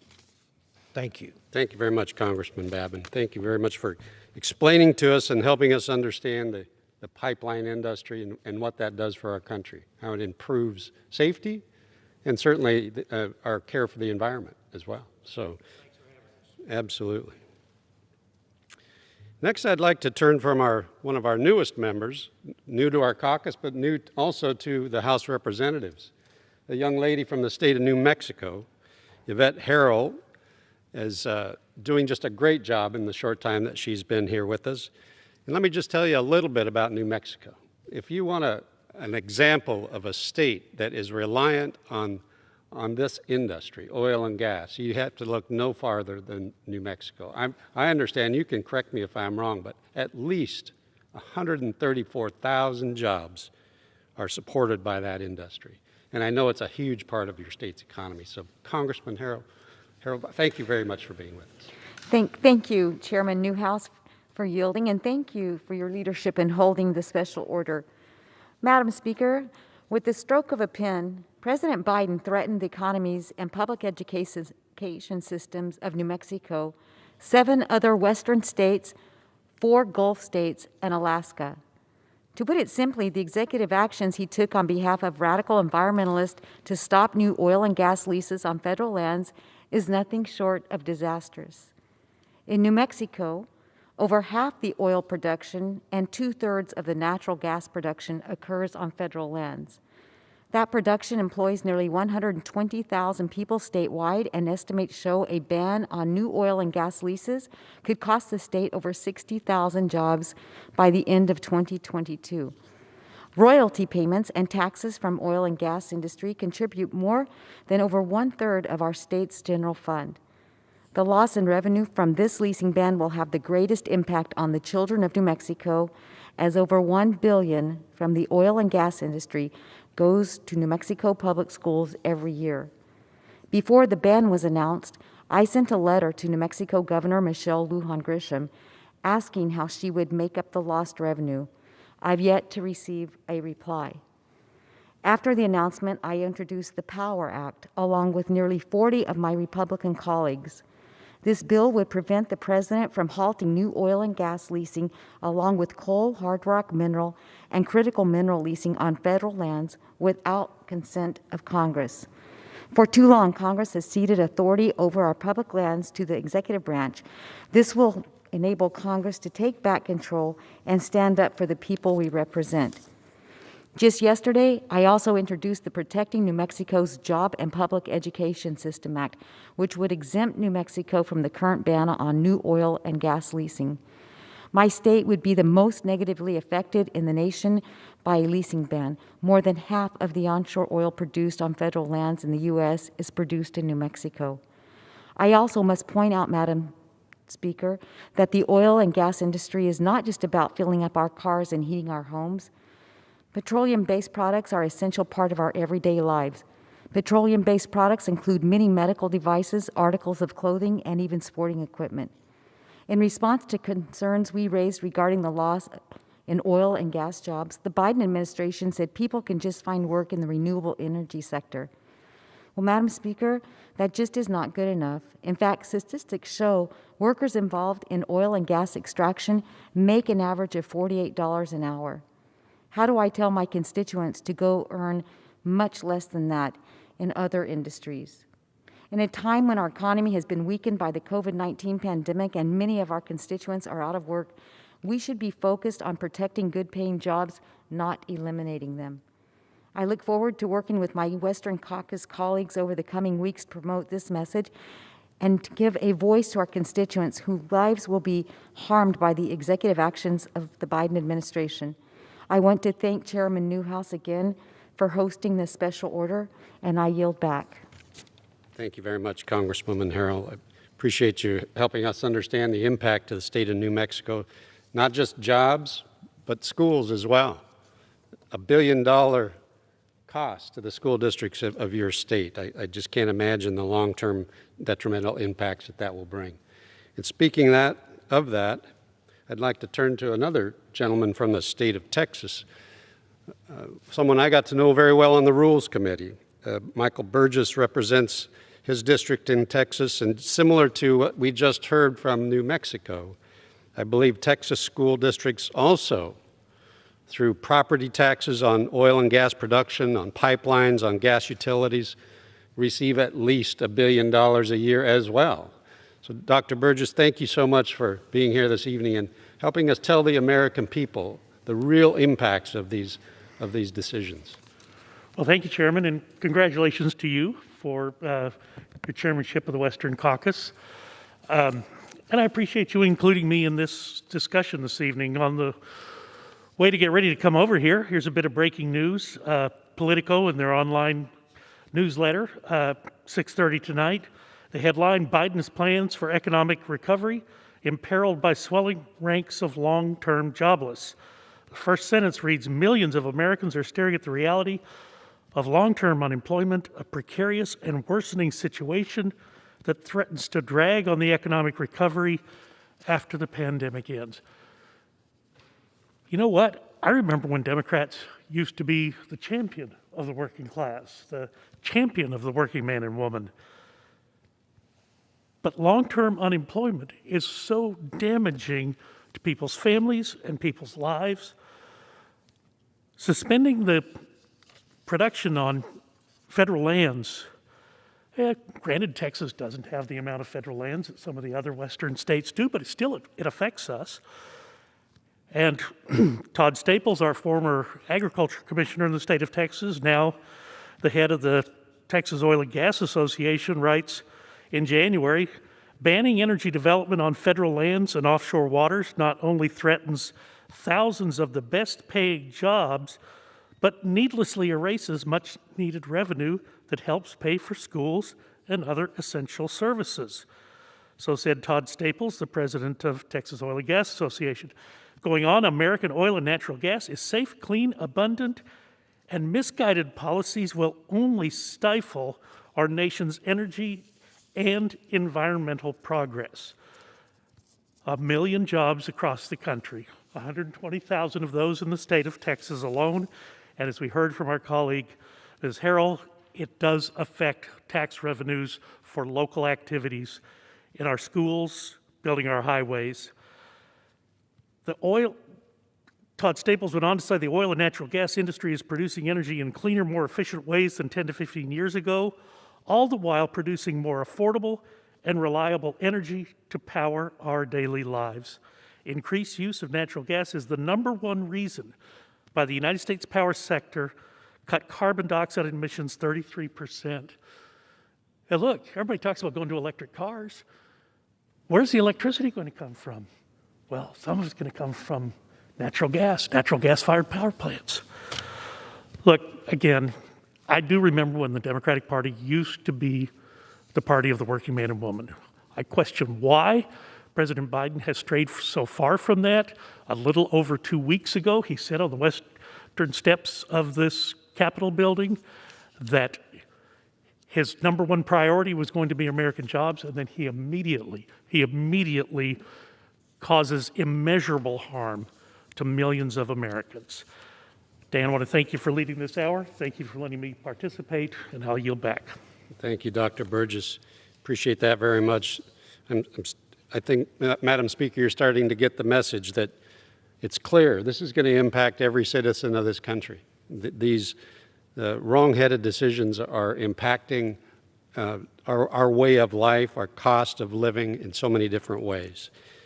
And I don't know what the next speaker is going to talk about for sure, but I'm guessing, I'll make a guess, that Bruce Westerman, who is our new ranking member of the Natural Resources Committee, hailing from the state of Arkansas, may talk about a tree. I'm not sure about that. But certainly the natural resources impacts here are going to be real. And I'll always say, people may not understand that, but you know, we're very, we passed a huge bill last Congress. I'm sure you remember the Land and Water Conservation Fund, which was part of a bigger piece of legislation.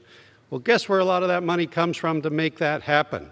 It's from oil and gas leases. And I think the great state of Arkansas is set to get a lot of money in 2021 from that fund, and this is going to have an impact there. So, Bruce Westerman, thank you very much for not only your partnership and your activity, your work on Western Caucus, but also on the Natural Resources Committee.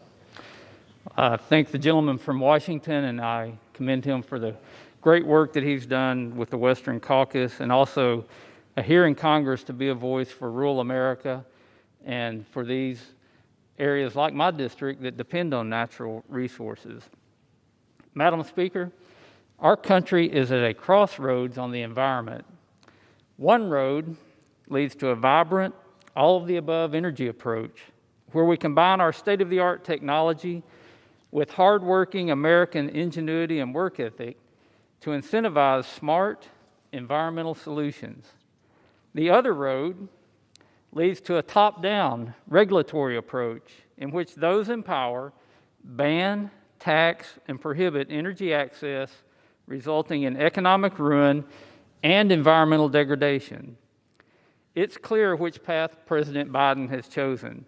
With the stroke of a pen, he eliminated thousands of American jobs, put many more into jeopardy, defunded bipartisan conservation programs, and eliminated some of the safest, most reliable forms of energy production and transportation we have.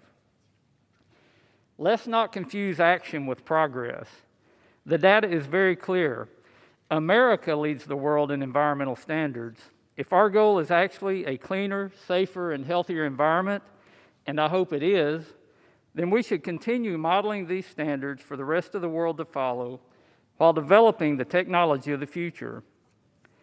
However, through his sweeping bans that killed the Keystone Pipeline and shut down new energy leases on federal lands and water, President Biden is merely shifting our current demand for energy overseas. Let me make that very clear.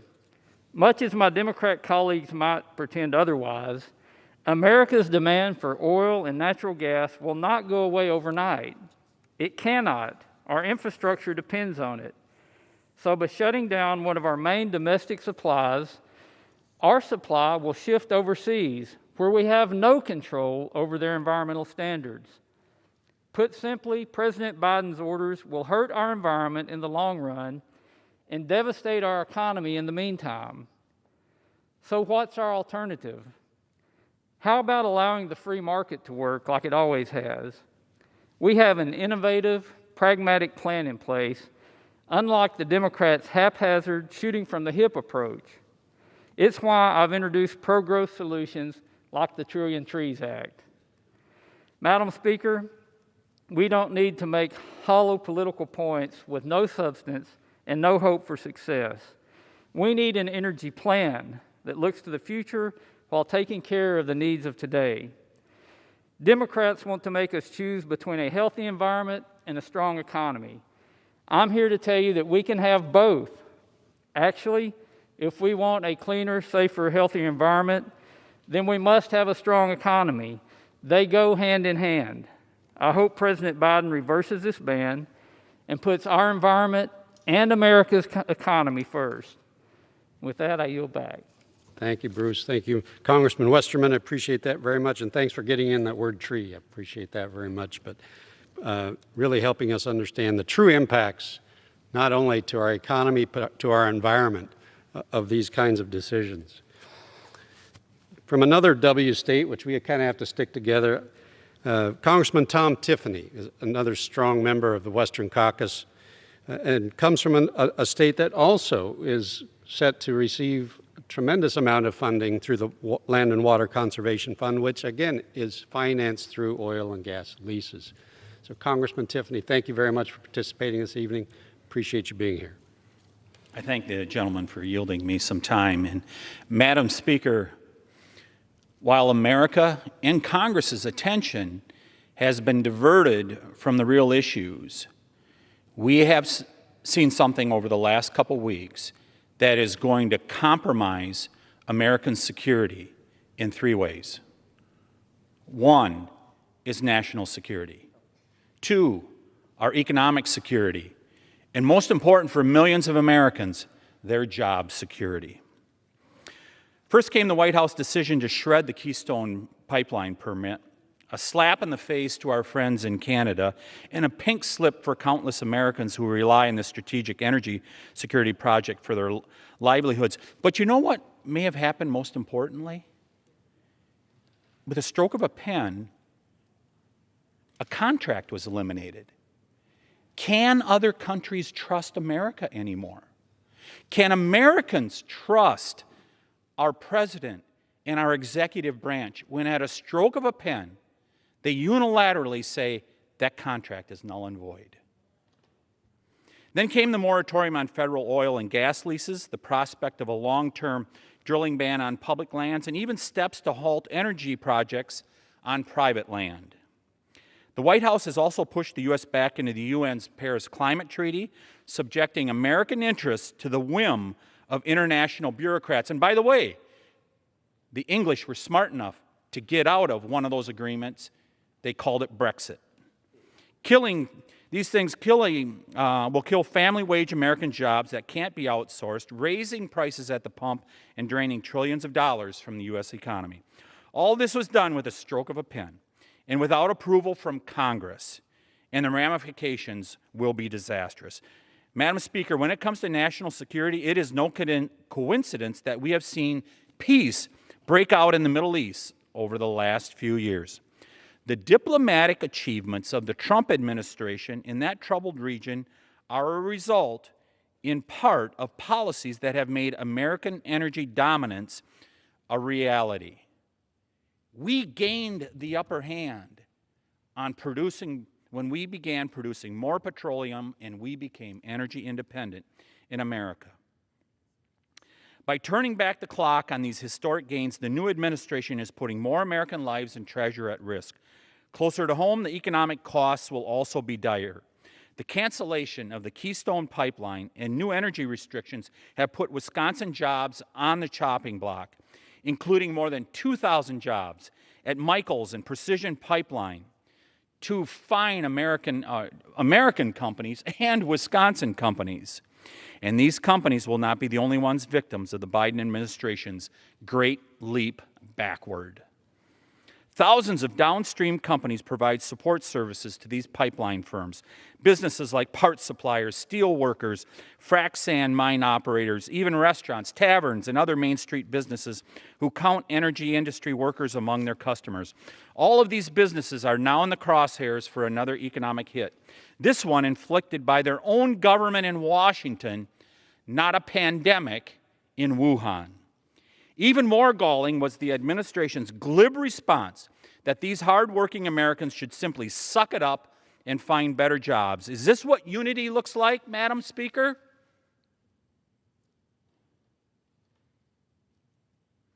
By taking aim at Americans who work in oil and gas, the Biden administration will cripple a key stream of revenues for state and local governments, funding that they rely on to pay for schools, road repairs, first responders, and public health services.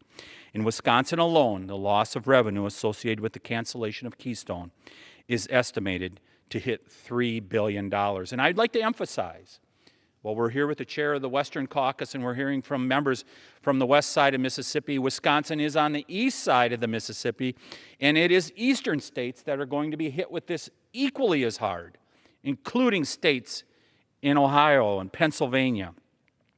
While people in our communities are struggling to pay their bills and find work, this administration is killing jobs and making their lives more expensive. While those on the other side are pushing a $350 billion state bailout, the White House is choking off their revenues.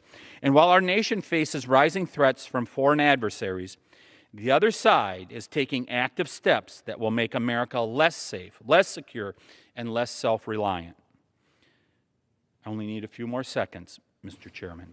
American workers are tired of being lectured about carbon emissions by people who fly around the world on private jets, like President Biden's climate czar, who admitted that even if U.S. emissions dropped to zero, it would make no difference because 90% of CO2 comes from other countries. In fact, a third of the total global emissions come from China. The bottom line is that access to affordable, abundant, and reliable energy is essential to a dynamic economy, supporting millions of good, made-in-the-USA jobs in American manufacturing. Madam Speaker, when the White House attacks homegrown energy jobs for purely political gain, China wins and America loses. Thank you. Thank you, Congressman Tiffany. Well spoken. The economy, jobs, the environment, schools, national security, the impacts of these decisions are far and wide across this country. You know, one of the great things about a citizen legislative body is that we are made up of individuals from all walks of life. And I'm very proud that we have on the Western Caucus a new member to the caucus and also a new member of our executive committee, but also someone whose family is one of these people that we're talking about whose jobs will be impacted by these decisions.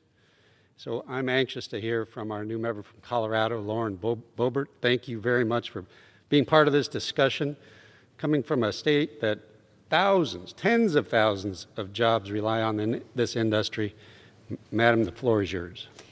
Thank you so much to the gentleman from Washington, and thank you to my chairman of the Western Caucus. It's an honor to serve with you, especially in a time like this where our energy needs are so dramatically threatened. Madam Speaker, I rise today as the proud representative of Colorado's 3rd Congressional District, one of the most beautiful districts in the entire nation, where waters like the Colorado, the Arkansas, and the Animas River flow, and snow falling along the Rocky Mountains provide outdoor recreation in towns like Durango, Telluride, Aspen, and Steamboat Springs. Colorado's 3rd District is also home to some of the nation's most abundant energy resources. We all win when American energy workers develop our resources responsibly at home. Yet this administration is laser focused on eliminating fossil fuels and the majority of jobs in the energy industry. It's not complicated. We are stronger and safer as a country when we remain energy independent, and dictators across the world can no longer fund their deadly terrorist activities on the backs of our energy needs. Madam Speaker, there is no reason the U.S. should be dependent on volatile foreign sources from countries like Russia, Iraq, and Saudi Arabia, when we can safely produce these resources right here in America, creating American jobs. American ingenuity and innovation have resulted in the U.S. becoming a global leader in carbon emissions reductions, protecting our environment while safely producing American energy is not mutually exclusive goals. Advancements associated with fracking and horizontal drilling are the main reasons the U.S. has become a world leader in protecting the earth. You heard me, fracking, demonized by the left without any merit, has proven to be one of the best energy solutions for our environment. I think it's becoming very clear that my colleagues on the left have become fracking liars. But these facts don't matter to the Biden administration. All they seem to care about is appeasing extremists, environmentalists, in order to get more campaign donations. With a stroke of his pen that sometimes takes him a while to find, President Joe Biden has unilaterally imposed job-killing executive orders and overreaching energy mandates that are going to crush my district and the people that live within it. From rejoining the Paris Agreement without asking the Senate to ratify this treaty, to unilaterally eliminating the Keystone XL pipeline, to banning all new federal oil and gas leases, the Biden administration has already taken actions that will eliminate thousands of Colorado's jobs, just as the gentleman mentioned, and send my people, the people I was sent to represent in my district, to the unemployment line. Madam Speaker, I have met with my constituents. They don't understand why this administration is targeting their livelihoods and telling them that they can simply find other jobs. The energy workers in Colorado's 3rd District like their jobs. They're good at them. They're the best at extracting these resources responsibly. They don't want to be unemployed during a pandemic and worried about how they're going to put food on the table or make ends meet for their family. Just last week, President Biden unveiled a Green New Deal-like environmental plan. While the price tag is astronomical and its goals unrealistic, the real tragedy associated with this $2 trillion charade will be the number of men and women in my district who have to come home and tell a spouse and their children that they were laid off and are unable to provide for their family. It's not big oil that's going to close their doors as a result of Biden's executive orders. It's the little guys in small rural communities that will be hit hardest by this administration's actions that seek to eliminate all coal, oil, and natural gas as its electricity sources by 2035. Joe Biden's team learned nothing from the American energy renaissance we saw under the Trump administration. Low gas prices, the lowest average unemployment rate ever until COVID, and the greatest economy the world has ever seen. Madam Speaker, energy dominance and America First policies have been replaced by climate change overkill and people like John Kerry flying around the world in their private jets, telling hardworking Americans to make better choices. We are the land of the free and will always be. I will never allow my 4 boys to live in a socialist nation. For all the people in the 3rd District that I so proudly represent, I will proudly fight the Green New Deal policies, Joe Biden's job-killing executive orders, with everything that I have. I will support freedom and prosperity at every opportunity, and I will oppose any effort that seeks to take the God-given freedom and rights away from the American people. And with that, I yield back my. Thank you, Congresswoman Boebert. Appreciate very much your strong voice on behalf of not only the people you represent, but people all over the country. And so thank you. Thank you for those very valuable comments. Madam Speaker, as you can already tell, we have a very strong class of new members this year. And I'd like to turn to another that comes from the state of Utah, a state that I don't think it's the highest with federal land ownership, but pretty darn close. 63%, I understand, of the land in Blake Moore's state is under federal ownership. And I know Mr. Moore has a great perspective on this issue, and I'm very anxious to welcome him and give him the floor so that he can share with us his thoughts. Thank you, Chairman. Appreciate it. And when you say perspective, the part I'd like to highlight is it's about balance. And I'm going to speak to that a little bit, but before my comments get drowned out in some of the prepared statements, Making sure there's balance benefits all, and it's something that I'm really passionate about and Utahns are passionate about. Madam Speaker, I rise today to call on the Biden administration to reverse its unilateral orders, including Executive Order 14008, pausing new oil and gas leases on federal land, Secretarial Order 3395, suspending mineral leasing and permits, and Executive Order 13990, revoking the Keystone XL pipeline permit. Utah, as you mentioned, has the second highest percentage of federally owned land at around 65%. Approximately 10,000 Utahns rely on the oil and gas industry for their employment and livelihoods. These orders will result in Utah families losing their jobs and will reduce crucial funding for, yes, conservation programs that protect the natural wonders of my home state and our great country. They will make our country more reliant on imported energy from other countries with lower environmental standards than our own and weaken our national security foothold.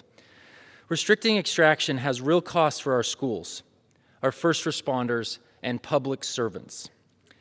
And public services. The Keystone Pipeline's MOU with North America's building trade unions will provide $10 million in renewable energy job training for union workers and invest a total of $1.7 billion in renewable energy infrastructure, proving that a productive balance of development and conservation can be achieved. Rushed executive actions do not allow for collaboration with the people who are directly impacted by these decisions. Utahns will feel the negative effects of these orders, and I encourage the administration to reverse these actions and work with a bipartisan group of legislators on solutions that both protect and develop our cherished lands. I ran on a sincere desire to work with the administration to promote productivity over partisanship, and I stand by that commitment today, and I yield back. Thank you. Thank you, Congressman Moore. Appreciate that very much. Continuing a theme of our strong freshman class, I'd like to turn from the gentleman from Kansas, who this is kind of news to me. I didn't realize that Kansas was such a major producer of energy. And I think of Kansas as wheat and corn. But energy is part of the economy, an important part. And I don't think a lot of Americans understand truly the impact of these decisions in other states. And so with great pleasure to turn to Congressman Tracy Mann from Kansas. Thank you very much for participating tonight. Allowing me to speak, and yeah, my district in Kansas has a lot of oil and gas, a lot of ethanol production as well, very important for the energy, the backstop for the country. So, Madam Speaker, I rise today to discuss President Biden's recent executive actions and their impacts on American energy. Kansas won the Big First as one of the most productive agriculture areas of the country and is also home to a flourishing energy industry. In a rural district like the Big First, communities shrink and grow with the oil and gas prices. My district is the 11th largest district in the country and has more than 83,000 miles of roads. We depend on energy every day to fuel agricultural equipment and to transport our products across the country and around the world. Crude oil and natural gas are the foundation that fuels the Big First. Whether it be diesel for a tractor, keeping our home and families warm, or filling up a gas tank to drive our kids 30 miles each way to school, my district needs energy. Additionally, the Big First also produces nearly 500 million gallons of ethanol last year. I'm gravely concerned with President Biden's mandates on oil and gas. In my first few weeks in Congress, President Biden issued 25 executive orders in his first 10 days as president. That is more than the last 7 presidents combined during their first 10 days. For example, President Biden delivered mixed messages claiming to support fossil fuels and American jobs, and then issued an executive order dismantling the Keystone XL pipeline. The United States has achieved energy independence over the last several years. That said, we cannot sit idle and watch executive orders dictate the direction of our country with no input from Congress. The administration will soon fundamentally impact our energy independence. The executive branch was not created to legislate, Congress was. Earlier this week, I introduced the More Accountability is Necessary Now Acts, 6 pieces of legislation promoting accountability and transparency to the administration's future executive orders. The Mann Acts require the executive branch notify the American public and Congress of its intent to issue any new executive orders pertaining to 6 specific topics that impact my district, including energy and the environment. We must hold our elected leaders accountable for the pipeline worker and the plant manager, for the farmer and rancher, for the millions of lives depending on agriculture and energy every day, and for the betterment of our democracy. I yield back the balance of my time. Thank you very much, Congressman Mann. I appreciate that. And thank you very much for your involvement in the Western Caucus, too. The voices we have are strong, and we will continue to speak loud and clearly about the impact of some of these decisions. So as you probably have guessed, people listening, that the state of Texas is impacted tremendously by these decisions, and I'm very pleased to have a gentleman from the state of Texas, Congressman Chip Roy, someone that I have come to know and respect for his clear-headed thinking on so many different issues, but I know can speak firsthand